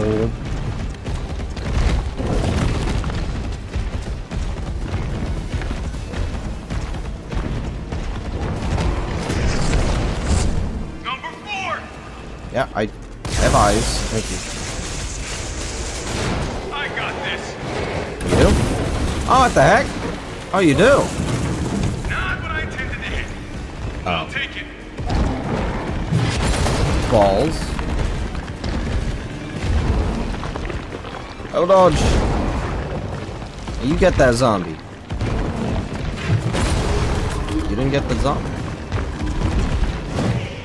Yeah, you get that zombie. Dang. Bro's got combos. What the heck? Help.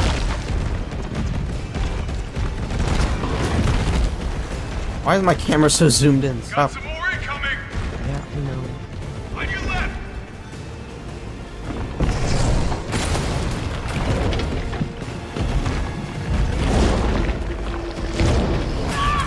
I'm trying.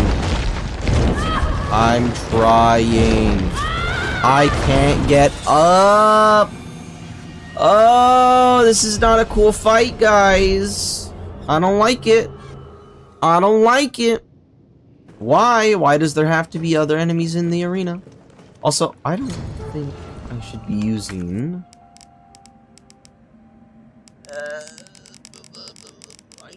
I need single shot for the buttons.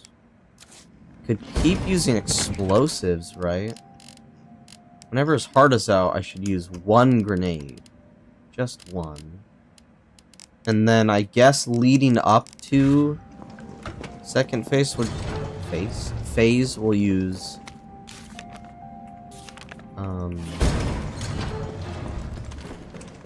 flame rounds. That's really annoying though. Why does there have to be extra enemies in there? Also, his combo attack? Bruh.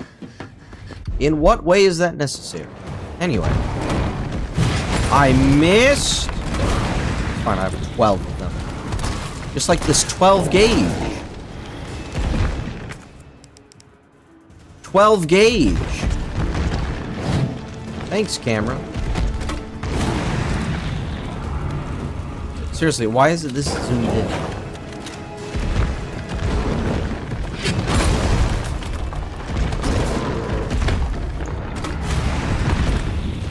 Enjoy Oblivion. Oh, hi. Carlos.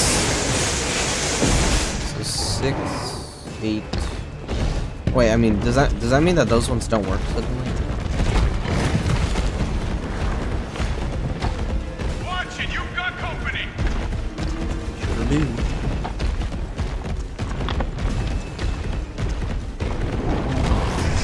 He's hiding behind Tank 1. Sure is. Rip that fucker apart. Sure will. Oh wait, what?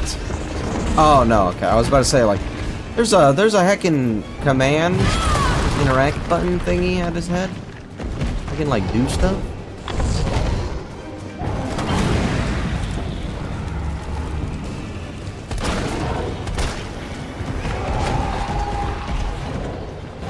Hey, respawn immediately. What are you doing?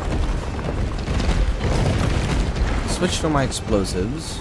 Here comes some more. Out of ammo. Number 7.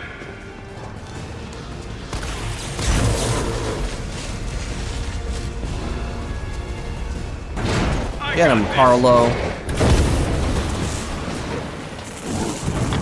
Not what I intended to hit. But I'll take it. Good dodge.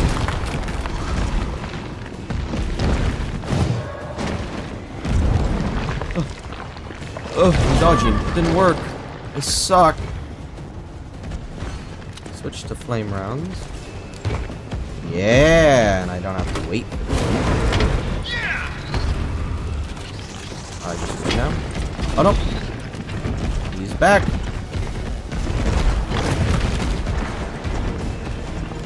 Got some more incoming. Look out! Pain.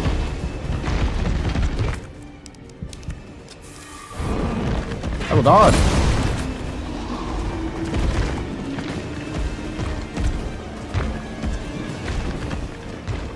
I don't like these loose zombies, they suck.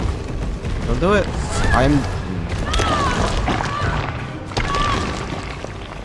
You know, I don't think I've gotten used to this this dodge button over the like 14 hours I've been playing this game. Are you done? Explosive rounds. Here comes some more. Thank you, Carlos. Number 5.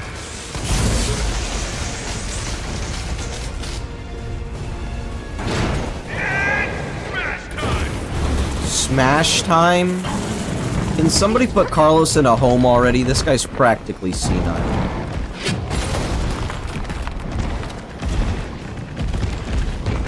I need to run. You too.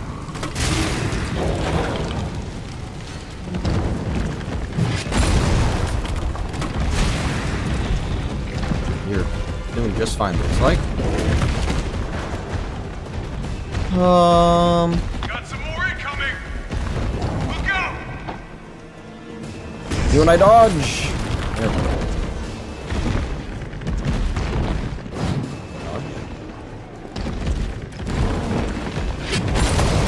Okay.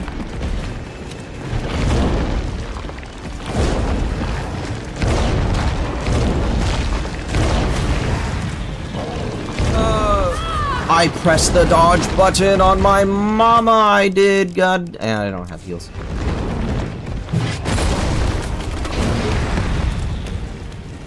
Are we done? Oh, we're done. Chill. Here comes a crane. Use it to climb up. For being the dude that was practically bathing in flames and using the flamethrower, this guy seems to be very, not fire resistant. Come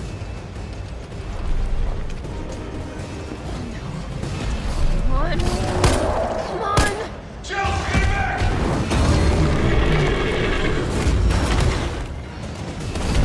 Cool, you finally hit your mark. Now get on.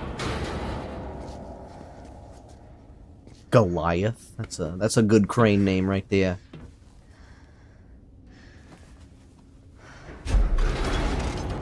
I'm gonna melt this fucker into mush. Oh, sick.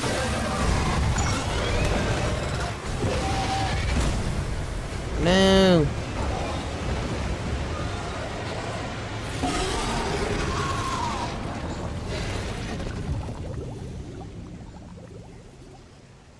Okay, I'll meet you up ahead.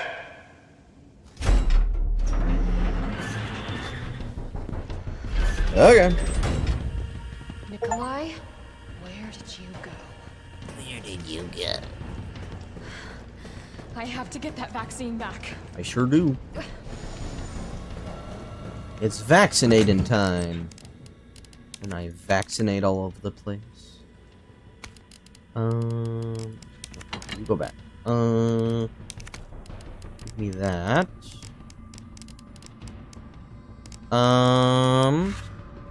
Let's unload those flame rounds. Good. Honestly, fuck it. Let's keep some acid rounds on us. No doubt there's gonna be another fight soon-ish. Because if that wasn't the last one... They're giving me a bunch of stuff here.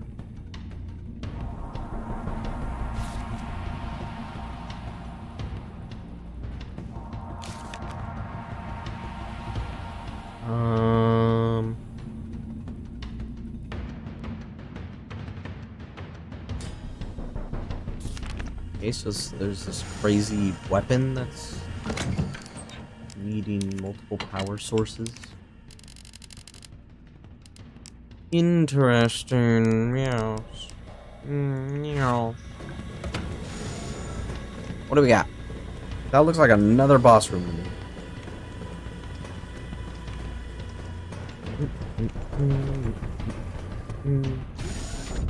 Oh, Nikolai. It's done. Give me the vaccine, you greedy son of a bitch. No. You bring him up. I like him. His entire motivation is just, I like money. You've caused all these problems. You've gone into, like, the most secure of laboratories. You're in a city that's gonna be nuked because of what is in your hand. Oh my god. This guy's so lame. To make us an ongoing arrangement. Now drop the gun.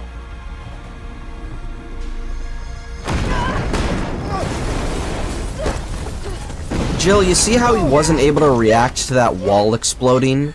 He also would not have been able to react to your gunfight. Oh, hi, Nemesis.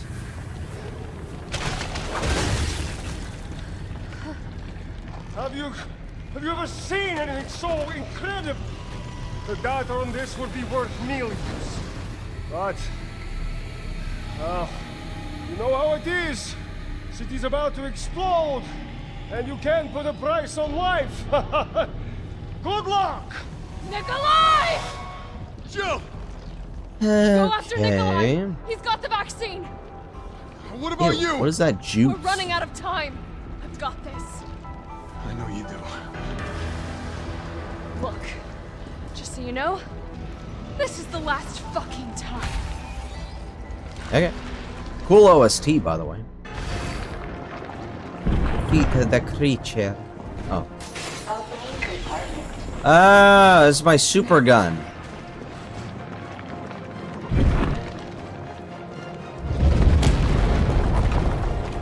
I was about to say, if I didn't know any better, you're attacking. What in the mother? Okay. Me when I shoot.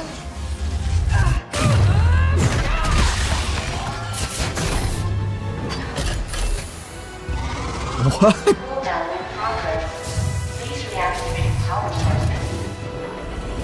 Okay. Damn, it needs power. It sure does. You just read about that.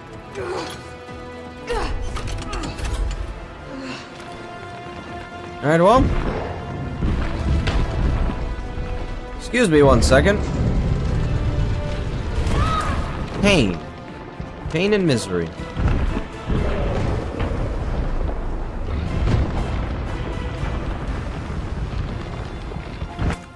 Okay.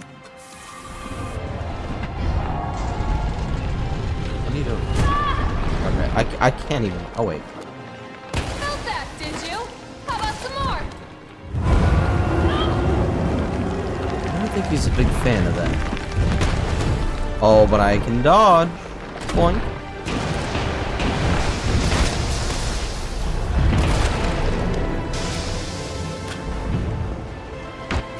It's like dripping acid. Two power sources remaining. Wait, what? What's happening? Do I go fight him, or... I'm gonna assume I just want to get this stuff working. Isn't that everyone's motivation? I mean, no. I would think it'd be something a little bit more interesting, because, like, why would you make the T-virus something that makes someone practically unkillable? Oh, I've been touched. I would argue for the... That's cool, it's an insta-kill. That's fun.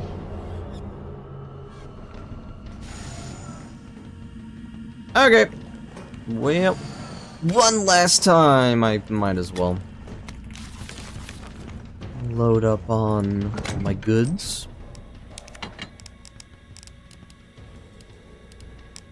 acid rounds. I doubt that's going to be very helpful. There just isn't room in here for both of us. You don't have room. God, I really wish I had the Magnum. The Magnum. That'd be helpful. Also, Jill, I swear to God, if you just shot him, he literally would not have been able to react.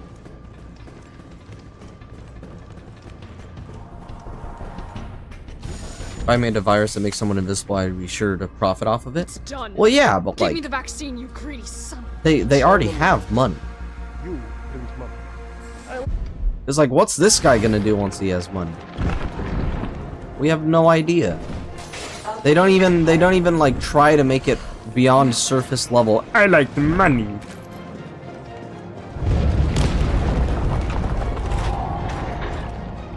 Get my gun.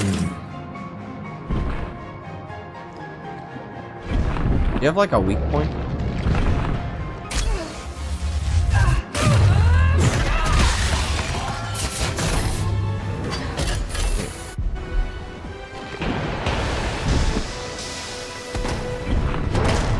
Okay, so I guess that doesn't fall in the ring. Did you? Fair.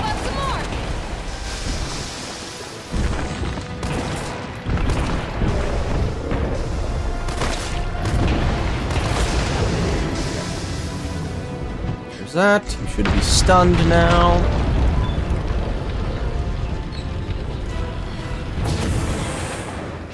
Power sources remaining. This guy's kind of loud too, isn't he?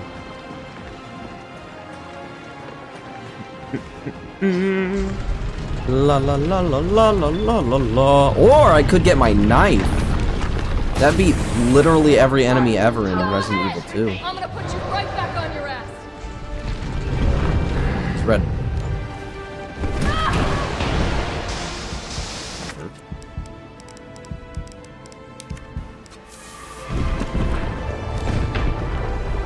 Can I get flame? It's flaming time. And then I flame all over. Flame on.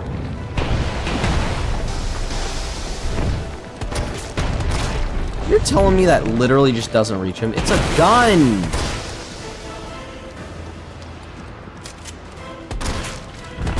Oh my god.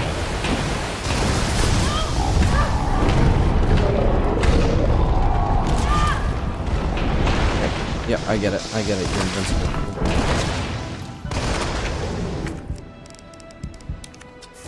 Well, that was a great way to waste all of my healing.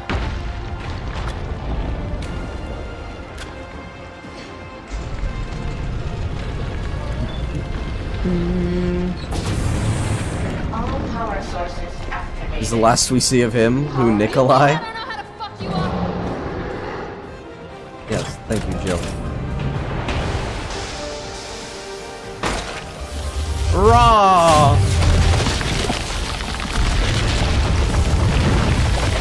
You felt that. W. It's W time. W's in the chat. Next time, take the fucking hit. Oh, that's hot.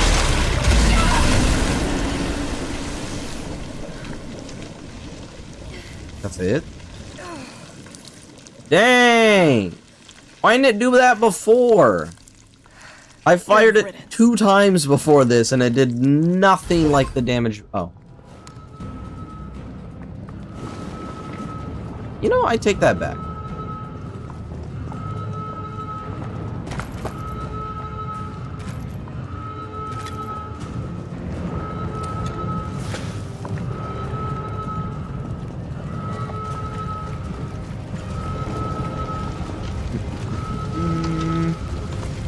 Yeah, I highly doubt it wants me to go through the fucking molten hole.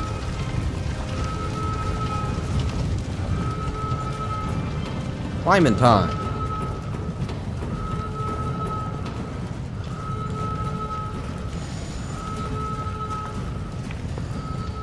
Oh, Nicoli. Nico. Come here. Where you go?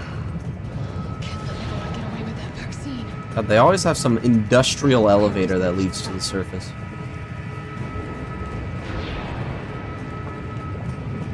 Or is that just me?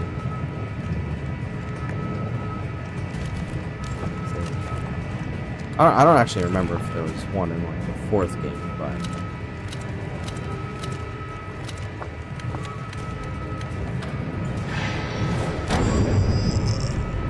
what happened to Carlos? I can still catch him.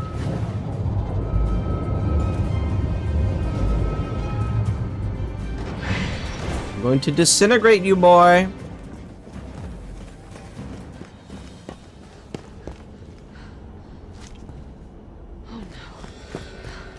Oh, hey, Carlos.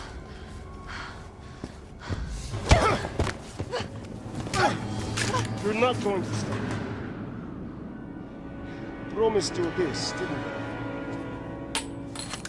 No! Do you have any idea what you've just done? No, don't care. My client ordered me to reduce Umbrella to rub. 10 minutes until missile impact. The missile has launched. And that is my cue. Goodbye, Miss Valentine. Shame you didn't listen to me when you had the chance. And what was she supposed to do about the information that you gave her? You told her to like not... What was it? It was to look out for yourself. In what way was her going to Umbrella to actually find something to stop the T-virus? Which Nemesis literally is a creation of. In what way was that not listening to your advice? She is the only thing he was after. You are so stupid, it's not even funny. Also, you don't have a gun, what?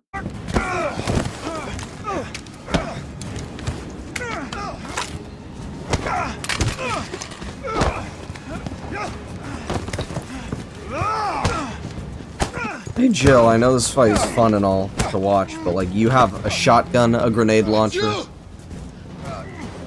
Shoot him! I can't!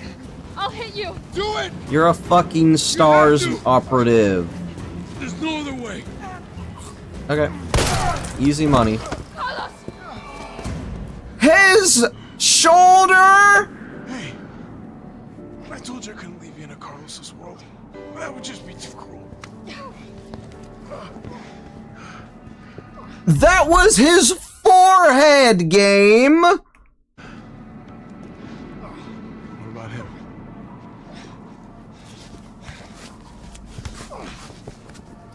Why'd you do it? Armani, he says as he pulls the tag on his friggin' explosive vest or whatever. Letting the world burn.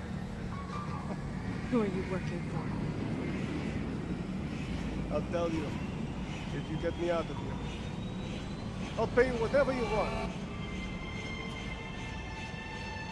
You're a fool. You're a fool! If I die, you'll never find out the truth. Why is he so quiet? I don't mind a little detective work.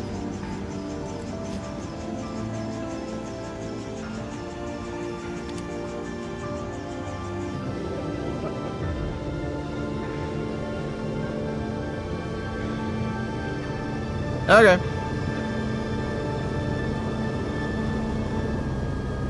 Well, goodbye, Raccoon City.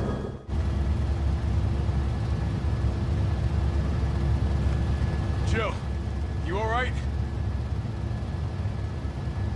Oh wait, so this is after Resident Evil 2 then, isn't it? Because there's no way all of that could have taken place before Leon had gone there.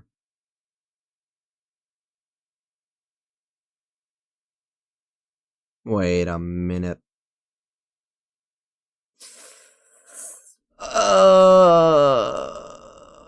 It has to be before and then after she gets poisoned or whatever. Whatever. There it is. That was scarily close.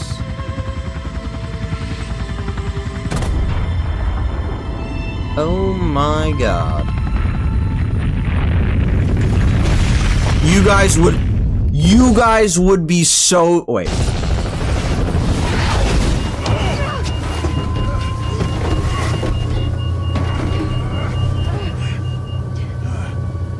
You guys would be so dead, it's not even funny.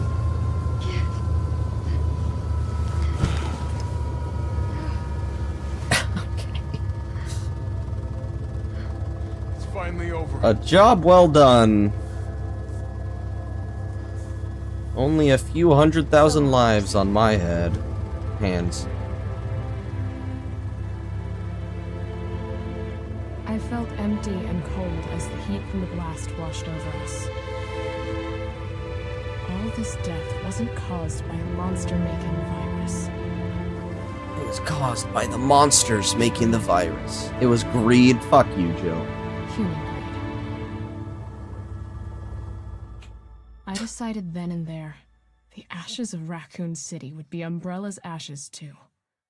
I would end them, once and for all. That's so weird that they build up Umbrella just to have them, like, explode in 2 minutes, and then they're like, oh yeah, and then they died, and everything was better.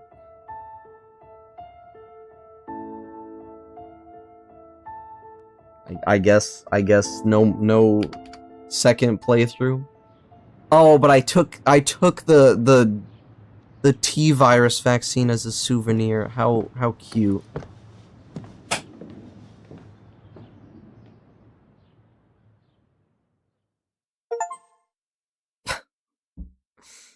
Six and a half? That's such a lie. That is such a lie. No, that can't be true. There's no way I only spent 6 hours in this game. Where is... Oh my god, this game was so short. What? Wait, really? That's it?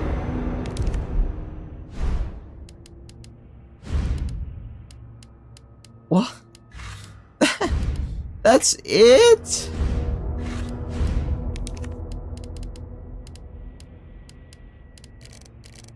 Okay. Oh, hey, Jill. It's Jill and her star stuff. At the start it was before, and then when Jill woke up from the coma, it happened after. Interesting.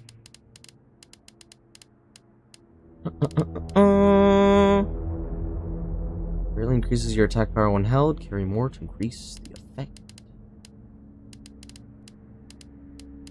Wait, what?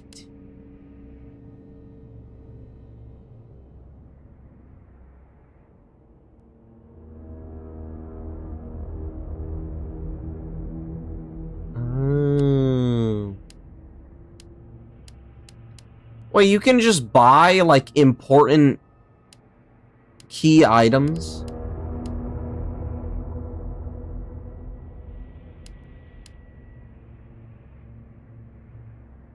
Physical feats such as perfect dodge become easier to perform. Really? Increases the amount of ammo gained when crafting. Was I supposed to be using this stuff, like, while playing?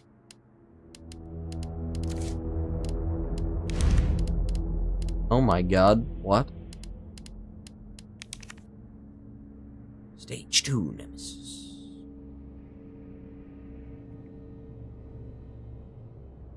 He's pretty cool.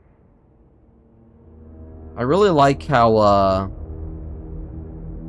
he decides against drowning and then suddenly he just evolves.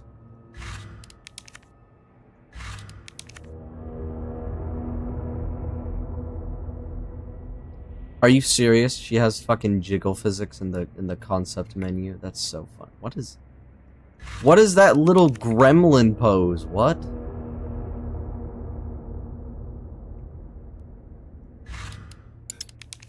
And there's regular Jill.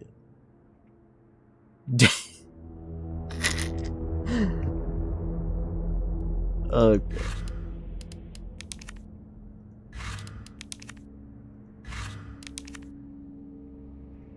I'm so glad I have those guys unlocked. Well, that was interesting.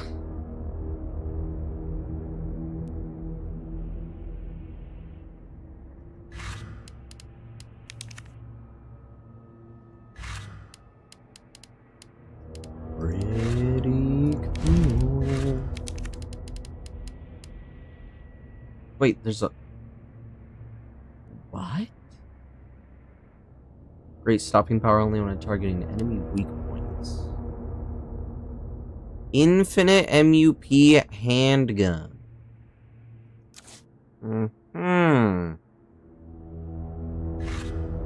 Well, I'm not gonna lie, I am fairly disappointed that there is just nothing else to do. I paid $40 for this, and it was 6 hours of content. Oh my god. Well, I guess that's it. You know where Nemesis returns, though. Nemesis does always come back. He comes back in Marvel vs. Capcom, Ultimate Marvel vs. Capcom 3. As well as Dead by Daylight. Isn't that cool?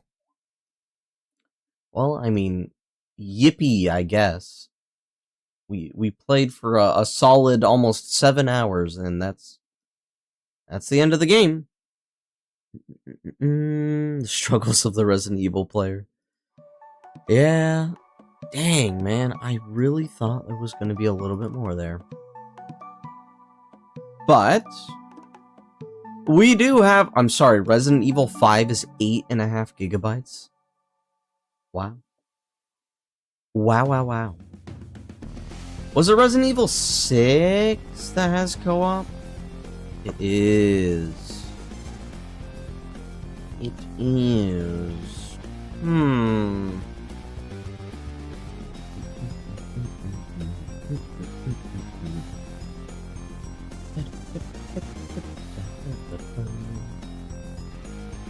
But yeah,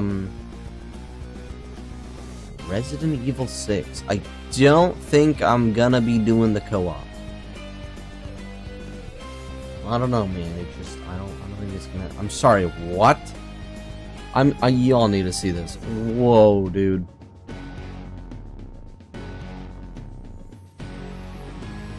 What? What? That's modded, right? That has to be modded. What am I looking at? There's no way that's not modded. They gave her like 40 extra pounds. Oh my god.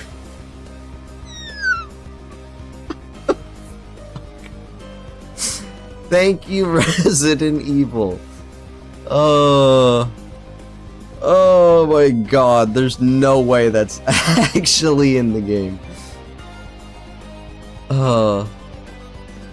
If you're gonna do Resident Evil 6 in your co-op, you have to do Chris's POV. Is that a bad thing? I thought Resi 6 has like 4 different campaigns.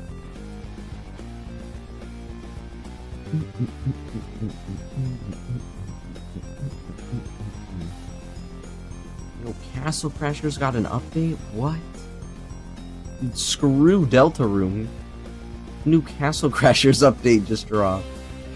Oh, god, I love it when I'm just trying to scroll in an application that is not VTube Studios, and VTube Studio just has to butt in and say, "Hey, did you say scrolling?"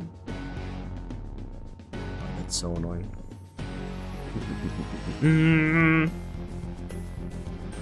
But anyway. Chris's is the best for co-op? Oh, it is. Yeah. Interesting. No, but like Ada straight up looked like some like post-surgery porn actress. What the hell? Is that what she actually looks like in the older games? Huh. 'Cause damn, what a glow up. She looks like a regular human in the remakes. Wow. That's so funny. So they're remaking Resident Evil Veronica, huh? I guess that means we won't be getting Resi 5 or 6 anytime soon. Because not that these games look, well, old, but they look dated. A PS3 game for both of them, yeah. I'd argue they're a bit. They're showing their age. Okay, no, yeah, I'm looking at some other screenshots of Ada Wong. She is not that caked up. Oh my god, all these... I just scroll down the freaking... Oh my god. Holy shit, this community is so horny. Bro, she's in like lingerie. It's like 7 different mods, but they're all just like some stripper outfits for Ada Wong. Oh my god. Oh my god. That's so crazy. Anyway. I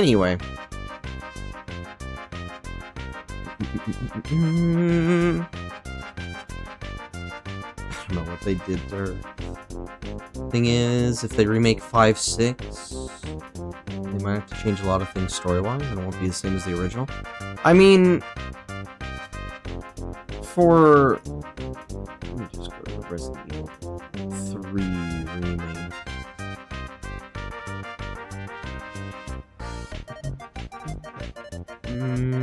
Where? Here, Resident Evil.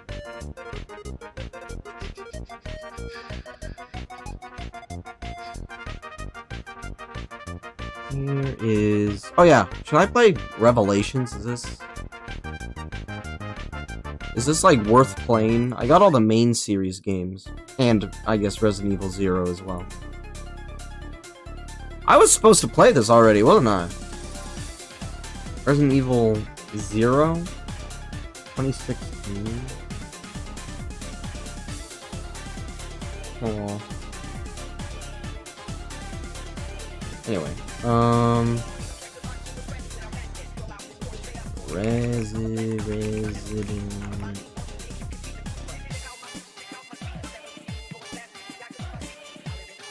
96, 98, and then 99. Whoa. Whoa. Look at him go. You got a rocket launcher and everything. M6.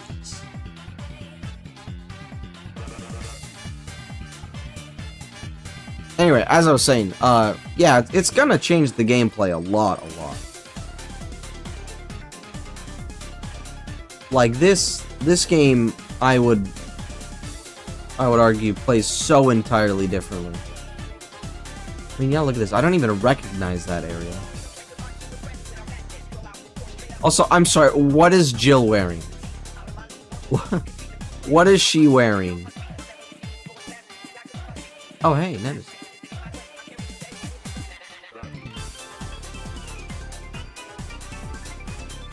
You get to see the lab?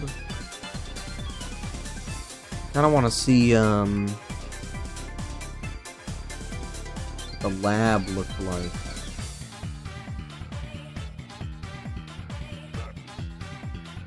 Oh no, he's dying.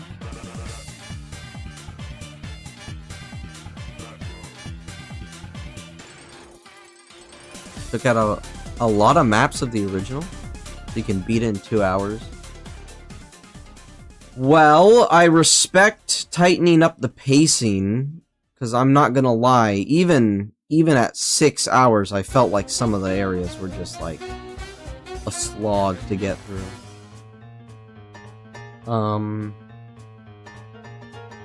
But yeah, why are there so many?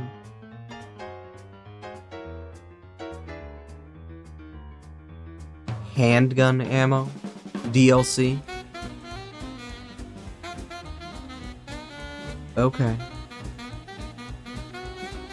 The amount of DLC these games have kind of makes me want to vomit. Oh my god.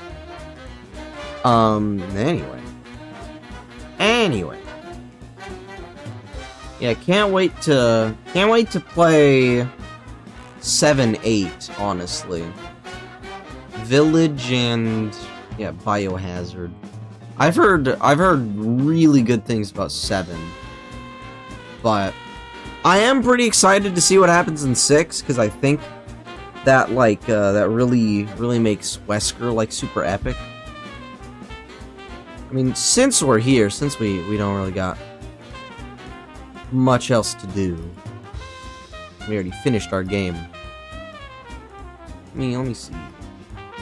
Resident Evil 0? What is Resident Evil 0 supposed to be? Whoa. That is a thumbnail. Most underrated Resident Evil game. Actually, wait. Gingy, my boy! Gingy, yes! Resident Evil 0 through 3. This video... Alright, let's watch some Resident Evil, lads.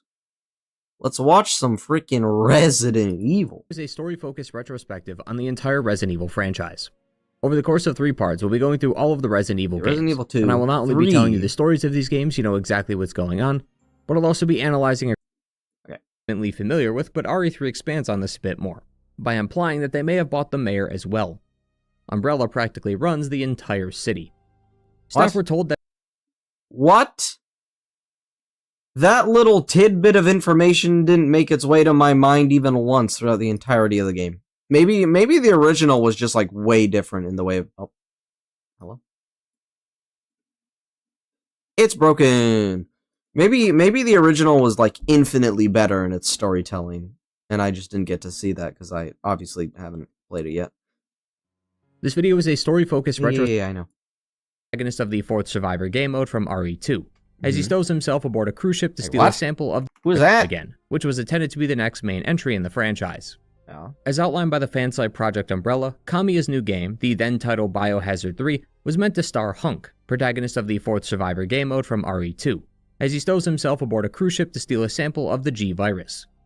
Kamiya and the team, however, ran into a problem, as Sony had announced its newest generation of console, the PlayStation 2. Yeah. Hoping to capitalize on the new market, Kamiya's team would shift focus and make their new game for the PS2. This created a bit of a complication. Code Veronica was going to go to the Dreamcast, RE0 had just started development, and Kamiya's team needed to understand the PS2's hardware so they could deliver the quality fans expected.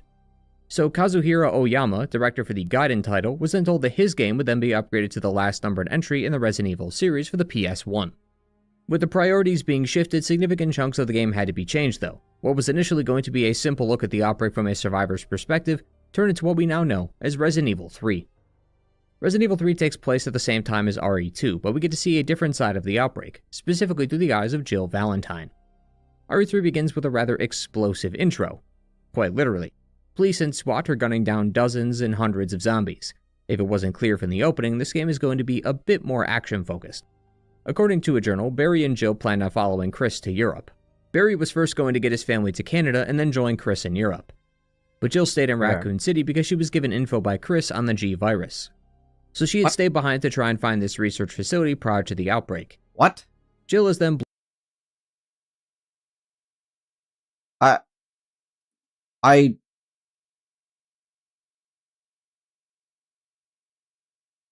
What? The G virus wasn't mentioned like even a single time, I feel. Am I stupid? Am I dumb? 7 is the reason why Resident Evil continued in the franchise because of how negative everyone didn't like 6. Really? That's interesting. That is very interesting. They don't tell you in the game, you just figure it out yourself. Awesome. Blown out of her apartment and is quickly surrounded by the undead. Making her way inside a warehouse, she finds some momentary peace of mind, just enough for her to gather her thoughts and figure out... Okay, wait. Prior to the outbreak. Jill is then blown out of her apartment and is quickly surrounded by the undead. Making her way inside a warehouse, she finds he hasn't mentioned Nemesis. In the game, Nemesis is the one who does all the crazy stuff. some momentary peace of mind, just enough for her to gather her thoughts and figure out how to escape this city with her life. That's the name of the game here in RE3, Escape, by any means necessary. But as this was a shorter game with a shorter development time, the game feels a lot like RE2, much to its benefit. Rather than go to 3D, something that was slowly becoming more mainstream. That's interesting. She actually has the shoulder bash in this. Capcom continued to keep the pre-rendered backgrounds as they felt they couldn't fulfill their vision with just 3D. RE3 looks much better. I fucking hate the camera in these older Resident Evil games. That's why I couldn't finish Resident Evil 1. The camera was so bad. Better as a result. To portray the outbreak effectively, the pre-rendered backgrounds are made to convey death and destruction on a grand scale, while 3D was used for effects like fire and water. Dead bodies have been painted into the background with destroyed vehicles, busted up windows, trash, and other items out on the street, all used as a way to showcase how utterly devastated the city was during the attack. New designs were also given to the zombies to reflect the diverse nature of the city, on top of increasing the amount per screen, reinforcing just how many people were infected. Strangely, there are times when zombies reappear in areas you've already traveled through, making return trips harder. Survivors can also be found in the streets, although only for a short while, as they'll be dead not long after. It feels like the city is truly moving on without you, and is slowly getting more overrun the longer you take. It makes Jill's goal of escaping all the more desperate, as the city falls apart with each passing hour. So it seems like Jill is going to have a lot on her plate, and unfortunately she's going to be having seconds whether she likes it or not. Not too long after starting, Jill meets with Brad, the pilot from RE1. Brad immediately takes off to the RPD, claiming that something is out there and is chasing them. Soon after, Jill gets to meet with her RE3 nemesis, aptly named Nemesis. RE3 was the first game in the series to have a subtitle like this. I can imagine this was done to project a certain understanding about the world into the player. No longer are we dealing with experiments and mysteries. It's a 1v1 between Jill and her nemesis. The nemesis was created by Umbrella. The original doesn't actually explain how it was made, but future games will retroactively say that it was an experiment that involved the old tyrant form and a nemesis parasite. Airlifted by a carrier, this being was trained in a lab to hunt down STARS members, and definitely make sure that you remember that. STARS. Now, to be fair, its obsession with the stars isn't actually for any particular reason, it seems. Umbrella just wanted to keep the nemesis in Raccoon City, so they used the stars as test subjects since they were localized to the city, and a strong contender against the nemesis, which could provide some valuable combat data. The nemesis in RE3 is the highlight. His name and likeness are on the box after all. You run into him numerous times throughout the game, and at which point you're forced to make a choice. Fight or run. Fighting the nemesis like Mr. X does reward you with gear if you kill him. The only caveat is you have to kill him. Running away is a valid choice, but that also comes with some caveats of its own. Unlike Mr. X, who only stayed on one screen, Nemesis can actually chase you across the screen. Who is Mr. X? Is he the dude in Resident Evil 2? The trench coat man? I think it's because of Resident Evil 2 expanding what happening, so they sort of brushed off information. Okay. Screens. This like, you already played Resident Evil 2. Now you have to take into account the areas that you're in. It's something that's always in the back of your mind as you wonder when he'll show up next, and oftentimes it's a matter of when and not if, as this guy does not go down easily. But that is not to say that you are simply wasting time trying to fight him. On top of the rewards you acquire through its momentary deaths, his appearance and your subsequent reaction can change how the story plays out. At certain intervals, an event will trigger that will give you a choice. These don't always involve the nemesis, but most often do. These are basically QuickTime events where you have to choose between two options, and you must choose, otherwise you'll suffer some health loss as a result of your indecision. Interestingly, the game calls these live selections. QuickTime events, at least in the way that we know them as, didn't really appear until 1999 with the release of Shenmue. Its creator Yu Suzuki was the one who coined the term. What? This game released in 1999. Anyway. As the manual called them QTEs, or QuickTimer events. That game released in December of 1999, a mere 4 months after Resident Evil 3, making RE3 a kind of a precursor to the current style that we've grown accustomed to. Just another feather in its cap, I suppose. But more than just the QTEs and the fights, narratively Capcom went to great lengths to make sure he earns that title of Nemesis. He kills a few of Jill's allies throughout the game, such as Brad and a future character named Mihail. These moments are often bittersweet, as the characters do stop the Nemesis from advancing, but you know these deaths are often in vain, as he'll just return later. Halfway through the game, Jill also calls a chopper to get her out of the city, despite the game portraying this as the end. I just realized, does that make it Mihail's fault, bombing the train? Does that mean he was the one who got everyone killed? Because in the remake, I believe everything was on fire and about to die anyway before he did that. And with a slideshow of credits not too far behind, the Nemesis shows up and blows it out of the sky. And this is on top of the many times he just comes back. You blow him up, dump acid on him, and even shoot him with a laser gun, and yet he still comes back. It's as if his singular goal of killing the stars is so pronounced that he's too determined to die. It makes each fight feel exhausting. As the game continues and his appearances start racking up in the double digits, you start to wonder if there's really any hope left, that if defeat is even possible at this stage. Even when you finally kill him at the end of the game by shooting a giant laser at him, just as you leave, the parasite slowly stumbles towards you. It will die not long after this, but I can imagine most players are ready to throw their hands up in awe at this stage, utterly convinced that he could not die. So the Nemesis is not only draining your resources and any options you have, but also your sanity. He's not locked in. It looks like the remake also made the freaking crazy boss fight at the end a little more exaggerated. Here with you, you're locked in here with him. It's his arena and his playground. You're just living in it, and he does not like visitors. With this in mind, it's no wonder Nemesis became the subtitle of the game. It's incredibly telling that promo art for him in various magazines shows him holding the corpse of Brad. They wanted you to feel like he really was your nemesis, that you were powerless to stop him. That you'd be forced to watch while you pepper him with bullets and yet stands there without a scratch while he continues to ruin every one of your plans along the way. A constant threat that never leaves you, even after you quit the game. Shinji Mikami stated that he wanted to make the nemesis so as to introduce a new feeling of fear within the player, the fear that they are being stalked at all times.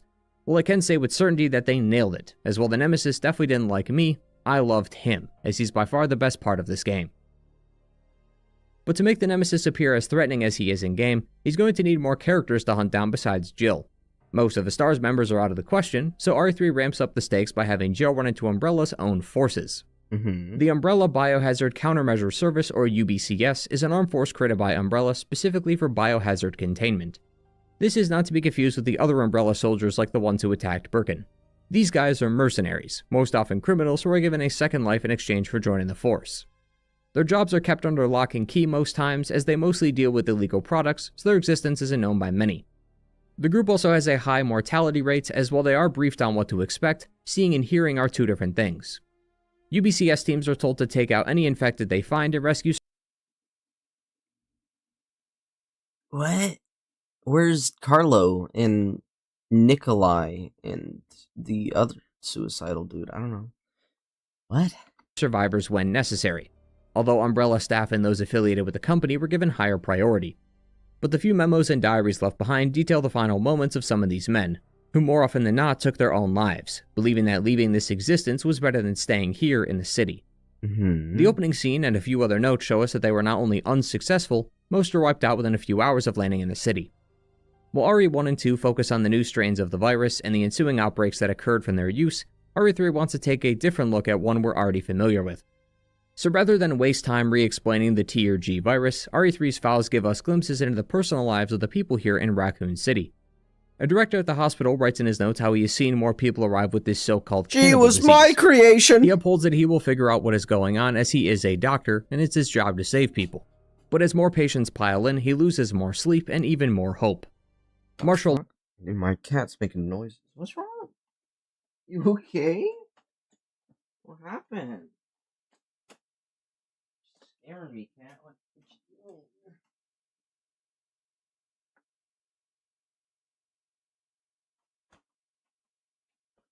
Gee willikers, Batman. That was weird. I didn't even know cats could do that. Law and a military blockade was also put around the city to stop this cannibal disease. Further, notes in the environment also shows that Umbrella was hiding in plain sight, using front companies as a way to hide their real locations underground. Yeah. This is something we've been intimately familiar with, but RE3 expands on this a bit more, by implying that they may have bought the mayor as well. Okay. Umbrella practically runs the entire city. Staff were told that because of this, civilians may accidentally stumble into the labs. If so, they were to be arrested and taken to the lab to be guinea pigs for the experiments. That's cute. Evidence also suggests that they were watching over the events from behind their monitors and observation stations. A few of the notes we collect in-game contain info that could have only been obtained recently. It's another example that reinforces the game's willingness to move the plot on without your presence, but it also shows that while the outbreak was happening, Umbrella was sitting back and recording data. There is a real sinister dissonance seeing the clean break rooms where they relaxed, kicked up their feet, and conversed while people were outside dying.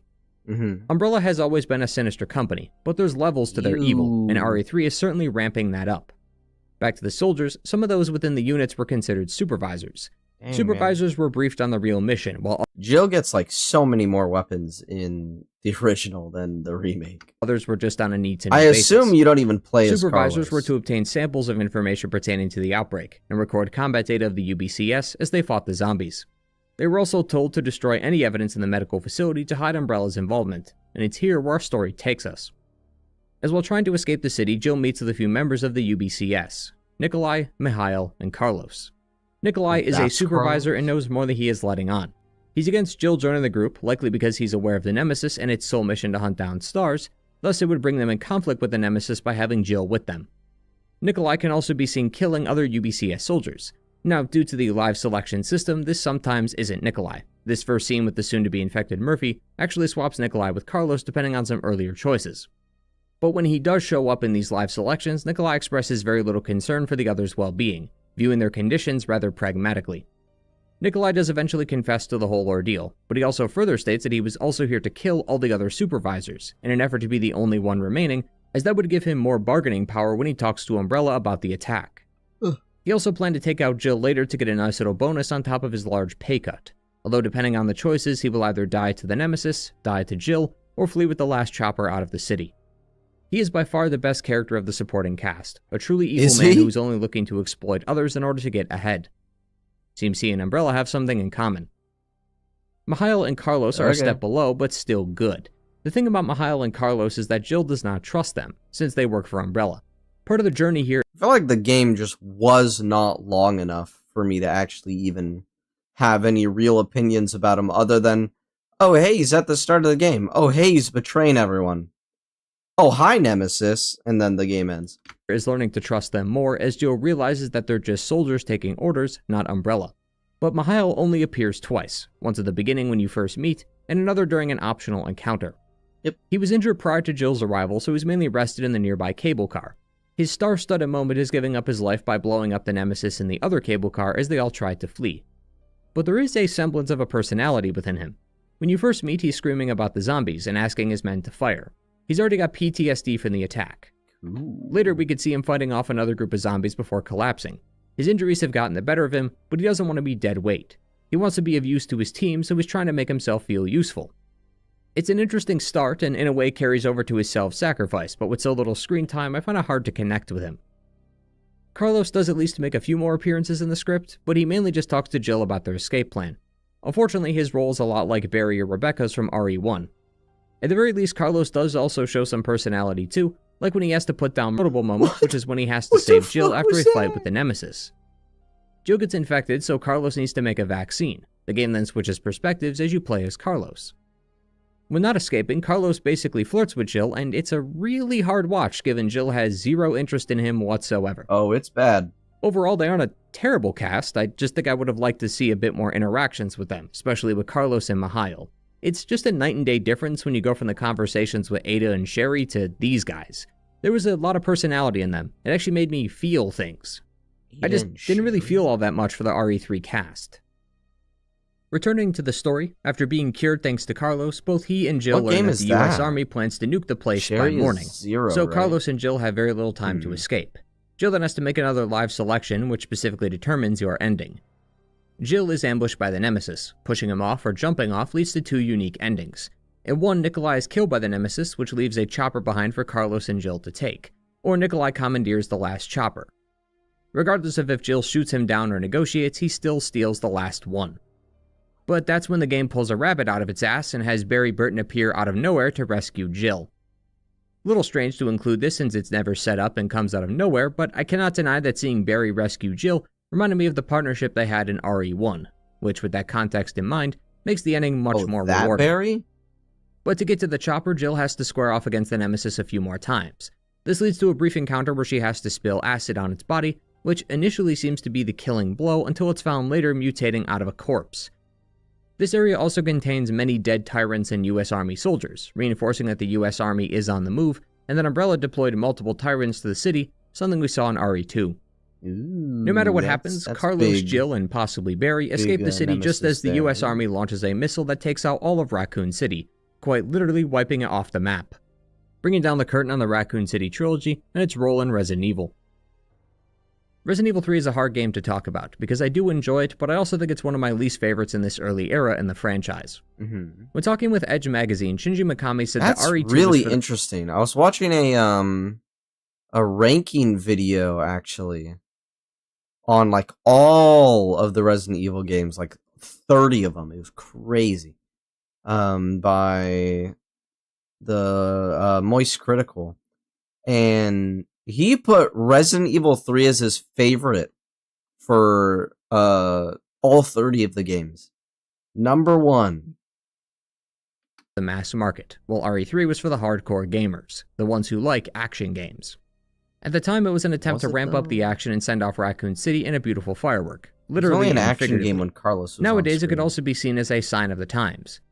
The games have had more focus on action, and this will continue quite deep into the second era of the franchise, one that was literally defined by its action. I think that's why I feel less interested in Resident Evil 3 compared to some of the other games, because I always fall back on that survival horror style that made the franchise great. Yeah. Call me stuck in my ways, but I like when Resident Evil sticks to horror. It's created some of the best games in the franchise when it sticks to that. But it doesn't necessarily mean that Resident Evil 3 is bad by any means. I think the Raccoon City trilogy is one of the franchise's strongest stories. It's such a pivotal part of the game's history, it's the origin story for most of the game's cast, and it's something that continues to haunt them as they continue throughout the timeline. From the Arklay Mountains to Raccoon City itself, these three... Wait, what? Oh, Claire is Resident Evil 2. That's that Jill. games are solid in their own way. But with Raccoon City quite literally behind us, there is only one place left to go. The end of Resident Evil 3 gave us a few details on the characters of the trilogy and where they went. Jill continued to search for Chris, Barry wants to make up for his betrayal back in RE1, Sherry was taken by the US government and brought into protective custody, while Leon was basically coerced into joining a new organization within the government in exchange for his silence involving the outbreak and Sherry's life. Ada reflects on her life and the scars she earned, likely from Mr. X, before putting her feelings aside and getting ready for the next mission, while Hunk survived and escaped the outbreak, that's why he was called the fourth survivor. All the threads have been tied up, save for one. Chris is on his way to Europe, and Claire went there to find him. Umbrella schemes have gone on long enough, so it's Chris.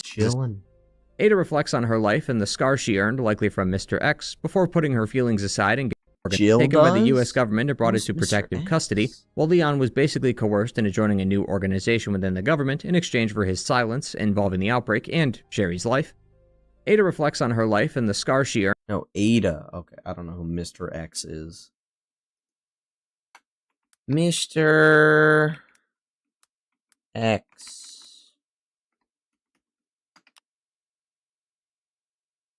Wait, what? That is the Resident Evil 2 guy. What the fuck does Ada have to do with him? Earned, likely from Mr. X, before putting her feelings aside and getting ready for the next mission, while Hunk survived and escaped the outbreak, that's why he was called the fourth survivor. All the threads have been tied up, save for one. Chris is on his way to Europe, and Claire went there to find him. Umbrella schemes have gone on long enough, so it's time to head to Umbrella's HQ in Europe, and finally end this thing. Code Veronica begins by immediately throwing all that out the window. Okay. Code Veronica. I guess we'll get to that later. RE1 Remake. Resident Evil 0. Resident Evil Outbreak, and then Gun Survivor Trilogy? What? Many signs signal when a game company is running out of ideas for its franchise. The first is multiple ports and iterations of the same games, and the second is doing a prequel, because if we can't go forward in time, we may as well go back and fill in the gaps, and that's what Resident Evil 0 plans to do. As the title suggests, 0 takes place before Resident Evil 1. We've heard about the events of Raccoon City and the Arklay Mountains, but what really happened? How was the T-Virus made, and how did this obsession of umbrellas begin? It starts with Rebecca Chambers, as her and the STARS Bravo team went to investigate a series of bizarre murders that happened on a train. Bravo team quickly found evidence of a fugitive named Billy Cohen, said to be sentenced to death soon. Rebecca believes that he may very well be behind the murders that occurred here. Going inside, she'll see that some of the people have been malformed or eaten, and another transforms in front of her into a pair of leeches. The leeches quickly overtake her, but she's saved by that very same convict. Forced to work together, the goody two-shoes nice cop is going to have to get along with the mean, angry convict if they plan to make it out of here alive. So it's got a classic setup. Two people of polar opposite personalities forced to settle their differences to survive.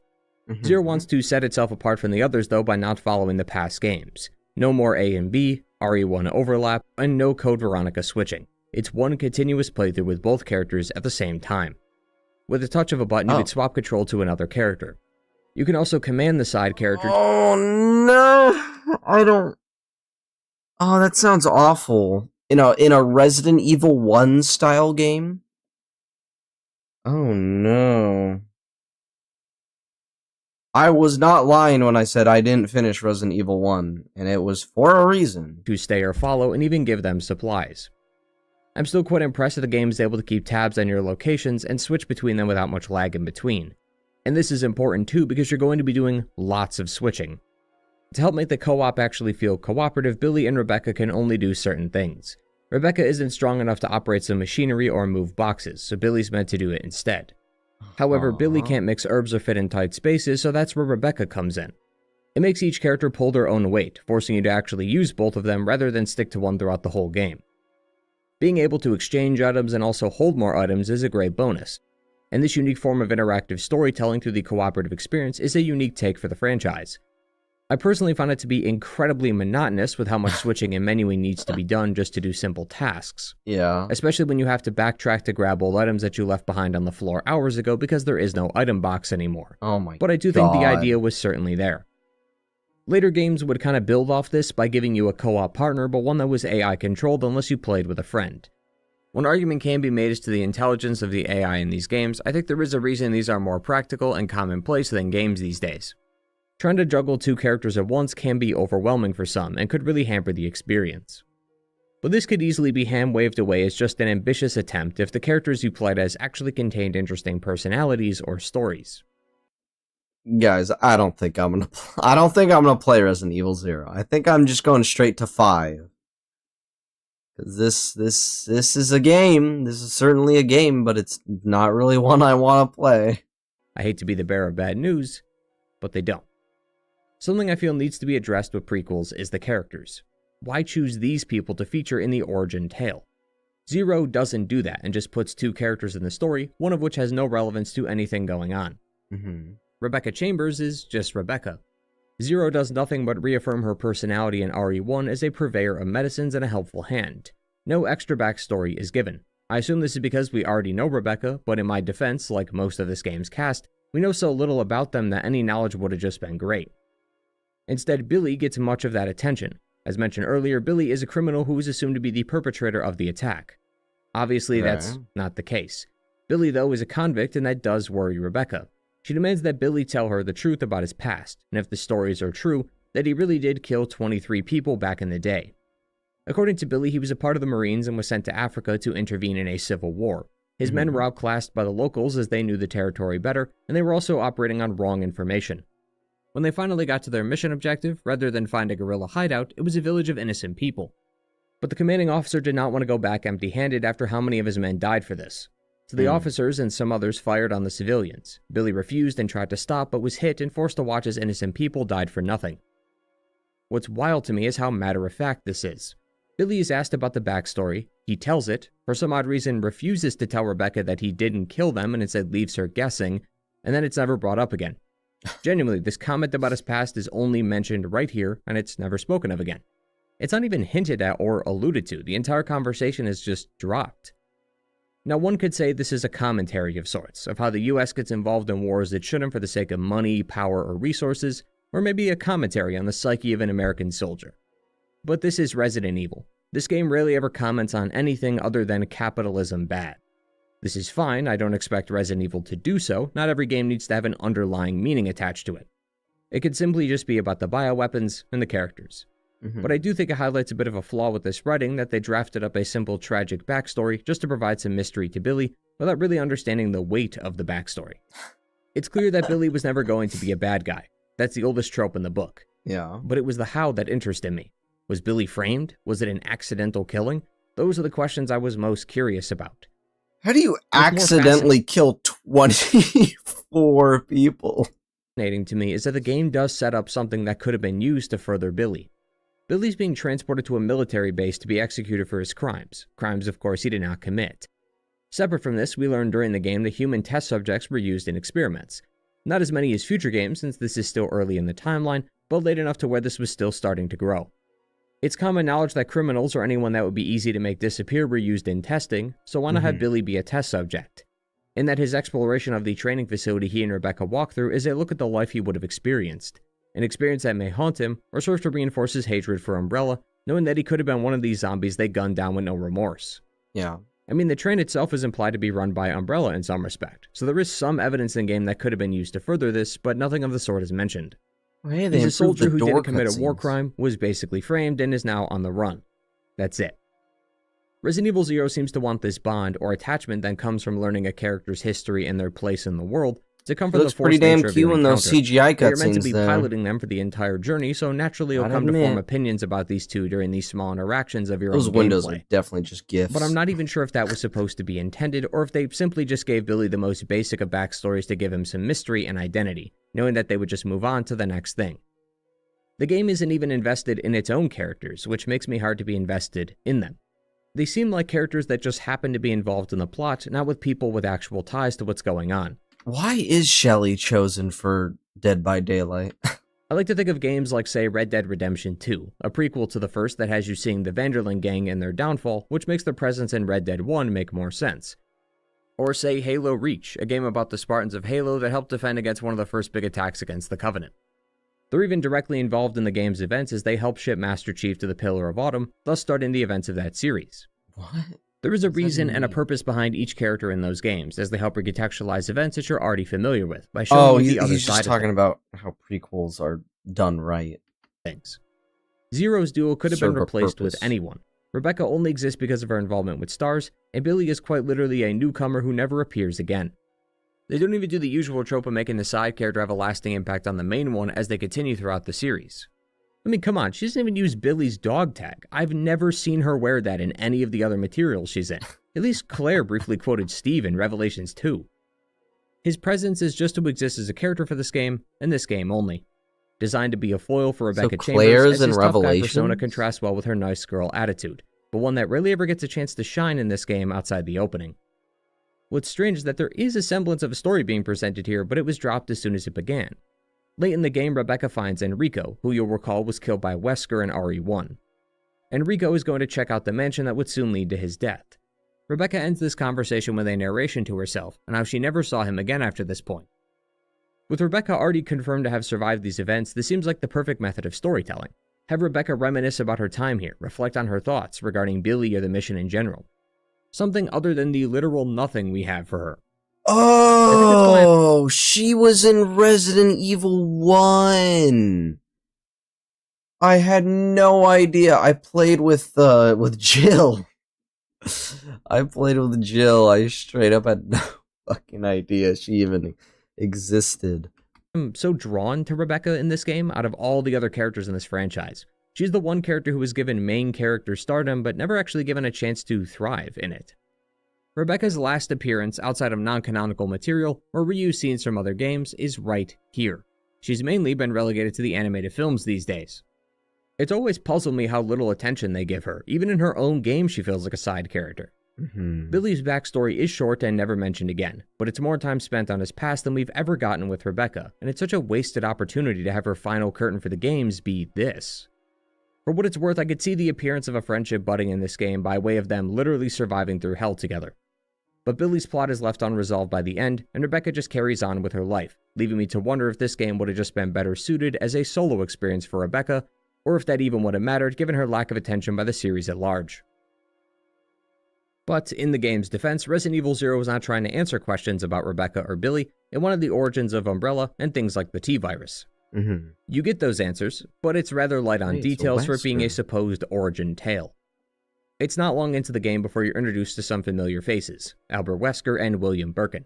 They're confused as to how the T-Virus leaked into the lab, train, and the mansion. It's then that they get a glimpse of a mysterious man in a robe who they seem to know. As it's told in the history books, the founding of Umbrella started from Oswald Spencer and Edward Ashford. Well, this duo is actually a trio, as another man named Dr. James Marcus was one of the original founders. Okay. Marcus's diary documents his findings on the progenitor virus.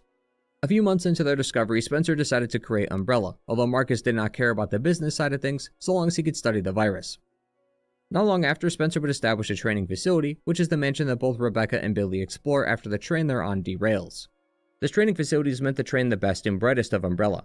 Wesker and Birkin were classmates here. Scholarly Will and Practical Al, as they were called, this duo was unmatched in their respective skills. The two had a bit of a rivalry, something the staff encouraged to further their growth in their studies, but it seems like the two came to an understanding and realized their complementary skill set. Wesker was more suited for combat training and live fieldwork, while William was talented in virology. The two had become quite well known at the facility and earned the favor of some of the founders. But conflict was growing among these founders. Spencer wanted to use the progenitor virus as a money-making tool, while Marcus was dedicated to the research aspect. Spencer essentially started commercializing what Marcus believed was honest research. But it was during this research that Marcus had found that by mixing the base of progenitor with leech DNA, he could make a new strain, a strain he would call the T virus. Building off our previous discussions, given this a strain, he essentially started commercializing what Marcus believed was honest research.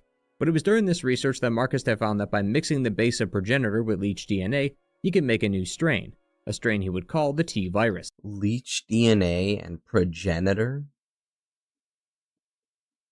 That makes the T virus. So there's the progenitor, the T virus, the G virus, the Veronica virus. There is shit, I forgot what Las Plagas is. I forgot what that one was. Building off our previous discussions, given this is the origin of the series, it's assumed that the T virus strains found in RE1, 2, and Code Veronica were derivatives of Dr. Marcus's work. But progress on both viruses was slowing down. Dr. Marcus was testing the progenitor virus on mammals for bioweapon applications, but came out with varying degrees of success. At the time, he had just used rodents and other animals, and he had felt that he had hit a wall. He then started questioning the applications of human testing and if that would serve to alleviate his stagnation. Over time, Marcus would involuntarily take some of the staff and use them as test subjects, dumping their corpses in the sewer system to get rid of evidence. Hidden behind the painting of Dr. Marcus is a secret section of the facility with dozens of jail cells and torture devices, all with dried blood on them. Some had caught on to this, but anyone who dared question it would end up just like the people they were investigating.